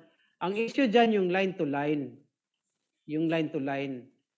Ang question na dito, saan ikakabit kung may third wire? Directly, doon ikabit diretso sa grounding electrode. Pwede mong ikabit doon sa panel dahil yung panel na yan, yung unang panel, yung main, yung service, hanapin mo yung neutral doon mo ibaband. Yun ang answer. Kung nakita nyo sa diagram kanina, makikita nyo kung kung may third wire ka, yung tinatawag na effective ground fault path. May third wire ka, doon mo ikabit yun sa yung neutral sa main service at yung ground, ikakabit mo, doon ka magkuha ng third wire. Pero usually, nagdepende kasi sa Pilipinas, may line to ground tayo at may line to line na setup. So yun lang ang masasagot ko for this. Yes, sir. Sir Nilo, we hope that we had your questions answered, sir. Bonding to the neutral ground. So we have another question here, and due to time constraints, this will be our last question for tonight's session. Is it okay to bond the neutral? Oy, parang kanina din nasagot niyo, sir. Is it okay to bond the neutral with ground terminal of the step-up transformer? He is referring to the step-up transformer there, sir. Delta to Y na design. From Mark Delta Jason. to Y. Yeah, gusto ko rin malaman kung saan mo gagamitin yung step-up transformer. Yes. Alamin natin kung saan mo gagamitin yung step-up transformer dahil kung electrical system to, may tamang kuan yan, setup yan. So alamin ko kung saan to depende kasi to kung saan gagamitin yung step-up. Medical equipment. Yun, nakasaad kanina na about sa medical equipment, do not may clear provision bawat application like healthcare may grounding and bonding para sa healthcare. So be careful kayo i-check nyo ang standard for the healthcare. Dahil ang natakol ko lang dito, dahil sa hawak ng grounding and bonding, natakol ko lang dito is electrical system for residential, commercial, at yung sa telecommunication. Now, itong healthcare, iba ang usapan. May para may grounding and bonding for the healthcare. So my answer to this is you have to check the grounding and bonding provision under the healthcare. Okay? Hindi ko pwede pinpoint, magsasabi ako sa, ikaw, depende kung anong setup mo kasi dito. Anong particular equipment, baka MRI, baka ECG, kailangan din malaman kung anong So, walang application. program doon, no? Yun lang. Mabukas. For those na mga nagtatanong, Wala na. dahil wala ng time, pwede kayong mag-email sa akin. Naka-live yan, no? Ayan, opo, live po tayo ngayon via IECEP National Official YouTube channel. Sir, thank you for answering that question. It will still also depend on the equipment, especially sir pag medical na sir. Iba din kasi yung mga requirements like yes sir, like in the MRI or the CT scan area po sa mga laboratories. So we know that may mga certain standards din po. Sir, kasi naganahan kami sa question, may pahabol lang ako sir isang question and I hope na may time pa tayo sir. Konting time na lang sir. Last na lang sir for this night. The question goes like, are there also standards available for grounding and earthing of data centers and ICT network systems? Yes, itong nabanggit ko na ito lahat, ito na yun sa data centers at ICT. Especially Big C, number 1 Big C, yun ang standard at ANSI TIA yung 607, yung latest standard. So yung tanong mo or nila, ito na yun, yung mga binabanggit ko, including data centers. Kasali na ang data centers nito. Dahil ang data centers, yung telecom room nila, pasok na yan sa communication sites. Part na yan sa communication sites. So, if may mga data centers na hindi nyo nagawa po, non-compliant kayo.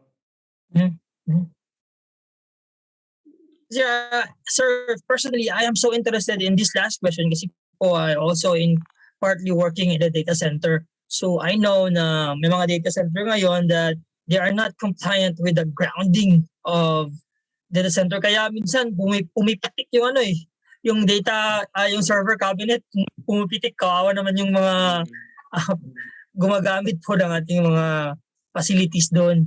So we are aiming for at most 0 ohms po na grounding. Right, sir? Right, sir? Thank you. Yes, sir. Thank you very much for this wonderful session with you, sir. And we will now proceed to our certificate of appreciation. I am now requesting our technical team to please highlight our resource speaker as I voice over and read the certificate of appreciation for imparting his knowledge and expertise as a resource speaker during the IECEP-SOCCSARGEN, Rizal, and Oman chapter collaboration webinar with the topic Grounding and Bonding Standards and Practices, given the 6th day of August 2021, signed by the IECEP-Rizal Governor, IECEP-Oman Governor, and IECEP-SOCCSKSARGEN Governor, this 6th day of August 2021, sir. We would like to present this certificate of appreciation to Engineer Joel C. R. Jonah. Sir, thank you very much, sir. And we will be emailing you. We will be correcting this certificate, sir. At saka i-email namin to sa iyo, sir. And also for our participants, we know that you have a lot of questions pa, and due to time constraints, we would love to answer those questions. At saka alam ko naman, me myself, I am so confident that our resource speaker will answer your question even live tonight. Kahit anong question yan regarding his topic, because we can really see and we have testified how he is expert in his field. So please kindly email him, email our resource speaker, at saka sabi niya kanina, he would be glad to answer your questions through your email. Kaya po, do not be ashamed or do not be, huwag po tayong mahiya na mag-ask ng questions sa ating resource speaker, and because he is sharing his expertise for us. This is very helpful, especially for us here tonight. And now, sir, before we proceed to our announcement, Sir Joel, do you have any last statements po, sir, before we will say proceed to our announcements? Yes, ang pinaka-essence lang dito is we go by the standards. Like sinabi ko sa inyo na kung may sakit ka, lalapit ka sa doktor and the doctor will give you the proper prescription. Ito yung point ko. Therefore, sana sa practice sa Pilipinas, we have the RA 9292 and we need manpower na immobilize talaga sa competency sa installation. From the beginning pa lang kanina, maraming mali sa installation.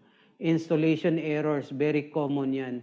So because of the installation errors, malaki ang factor ito for the system failure. Hindi lang sa telecommunication side at sa electrical side. Ako mismo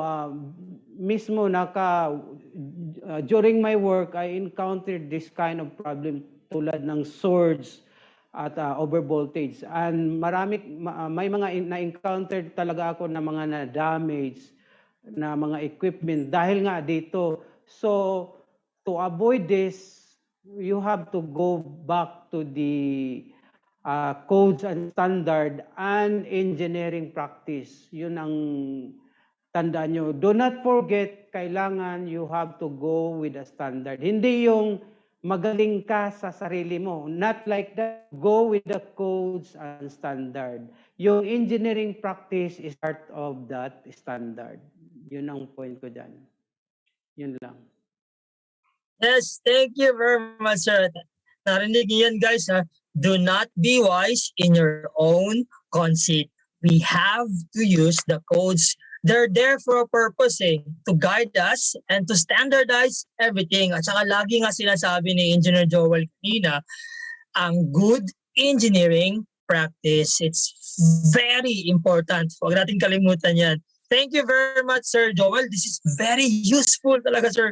We are hoping for more sessions with you sana, sir, because we are craving for your expertise, ba? And we want to learn more about this bonding and grounding, sir, and even on the other fields that you are expert with, sir. Meron pa nga ito, sir, nagtatanong kanina, yung mga presentation materials, sir, ay hingin po namin sa kanya, and we know that our resource person is generous enough to share to us his presentation. So, iko-collate po na mga Team Ross yan, and maghintay po tayo ng mga ilang araw para po ma-send po sa ating mga emails. So, bigyan po natin ng panahon ang ating mga facilitators. Thank you very much, Sir Joel, and thank you for this wonderful night with you, sir. For the announcement, before we proceed to our closing remarks, let me just take this opportunity to announce to you the third tranche of TRIO-CPD-NARIO 2.0. Abay, sabi ko naman sa inyo, di ba? Napaka-diverse ng ating mga topics for this TRIO-CPD-NARIO 2.0. We are hoping pa nga, we have 3.0 until 71.0 someday. We would love to continue this tradition kasi ang daming natututunan ng ating mga participants at umuulan pa ng mga approved CPD units.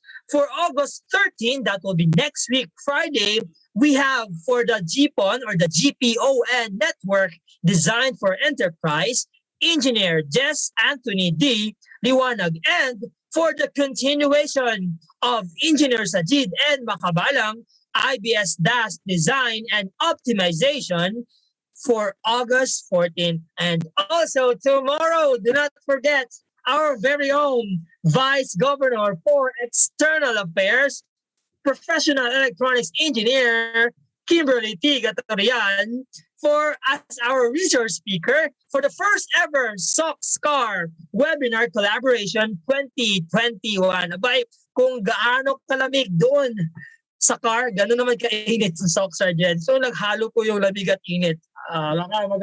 Magkakaroon tayo ng ipo-ipo. It will be a tornado of learning. It's about instrumentation and automation in the manufacturing industry. So again, guys, Please see you tomorrow virtually, all right?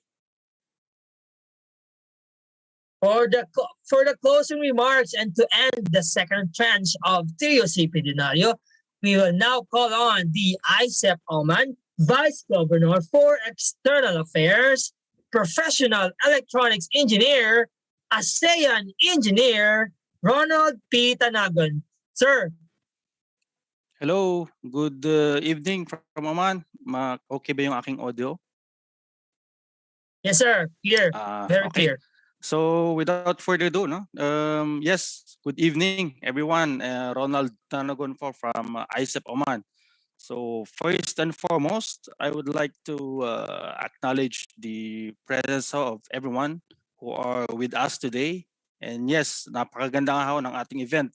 And yes, acknowledgement also to the collaborators who organizes this event. This event, TRIO-CPD-NARIO 2.0, from IECEP-Rizal, which is headed by Governor Dennis Molina, and IECEP-SOCCSKSARGEN, headed by Governor Tanya Osorio, and IECEP Oman, headed by our very own Governor Jimmy Santos. Thank you. And also I would like to thank you also sa ating mga technical teams who are working behind, looking after this the quality of our webinars. Thank you sa inyo. You guys are our silent soldiers behind this webinar, making it happen.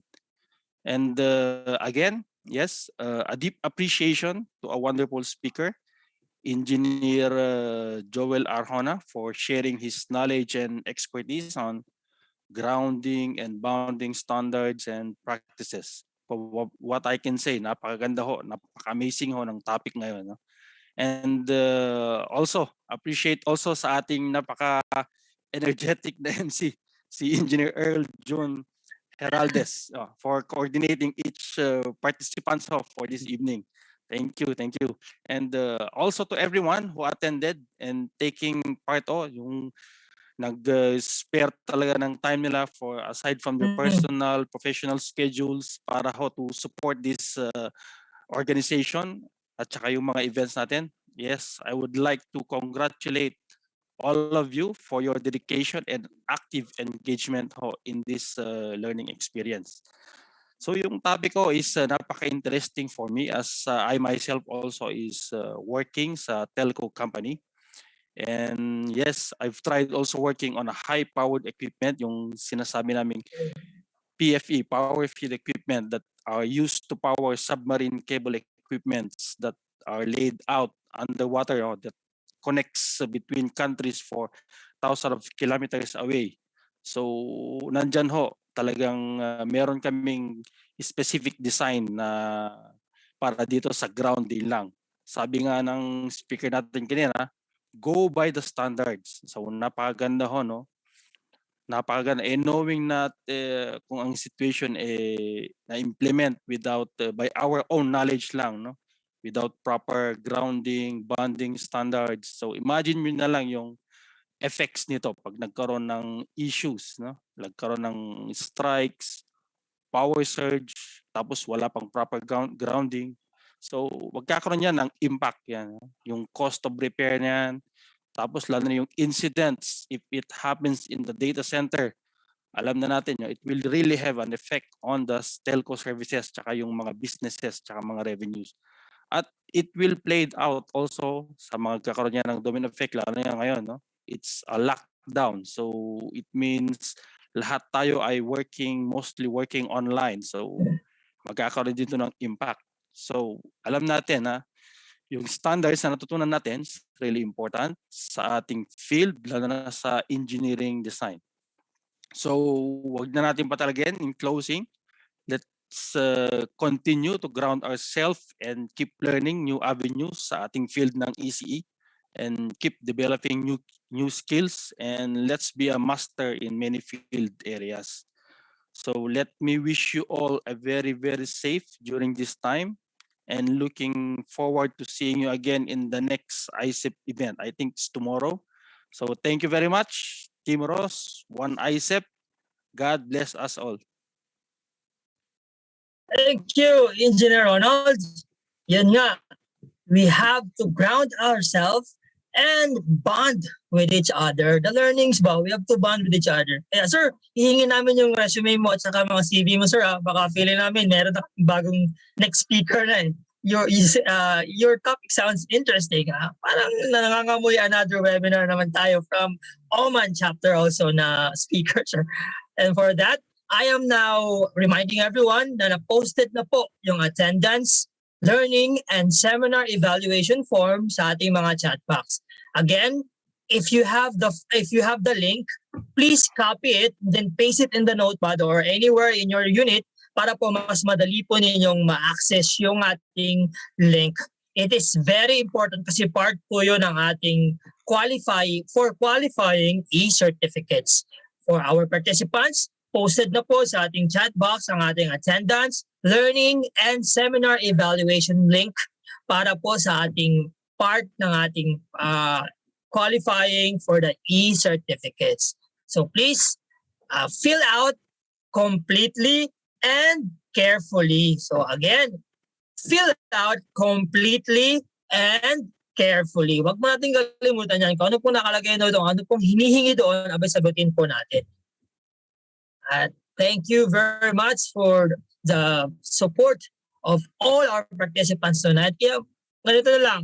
Before we end this webinar, I am now requesting all our participants to turn on our videos. We will have a quick screenshot of all our participants. This is part of the proof or this is part of our post-accreditation requirements for the CPD units. Kasi after po nitong webinar to, magsasubmit po tayo ng mga requirements to formally approve or to formally ratify the 4 CPD units. So part po ito ng ating requirements. So please, as I speak, please turn on your cameras and we will take a screenshots of all our participants. Yung mga hindi po naka-turn on ng camera, automatic na po yun, disqualified na po yun sila kasi baka nakatulog na. Joke lang. Baka iniwan na tayo nila. Kaya Zoom na lang yung natira.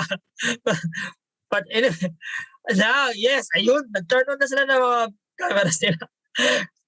Please keep on smiling as I take the screenshots po. We will have a 3, 4, 5, 6, 7 pages. 7 pages po yun. So we will not know. Hindi po namin sasabihin kung saan kayo na page. So just keep on smiling. Meron pa po tayo mga hindi naka-turn on. Please turn on your cameras now and we will take this photo opportunity. Ayan. So, sadly, isang page lang pala yung may mga camera.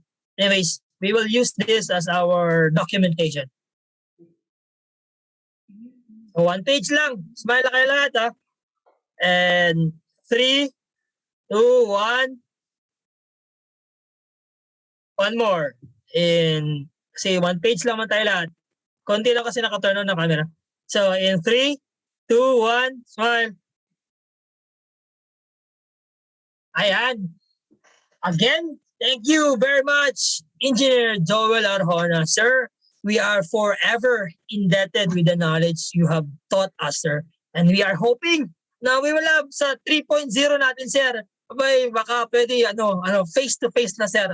Kailangan nang pumunta dito sa SOCCSKSARGEN, sir, for our webinar. At saka mga taga-Oman natin, yung mga resource speaker, they have to go to the Philippines and speak here for a face-to-face natin na technical seminar. Yeah, we are so excited for that. So again, everyone, thank you very much and have a good night.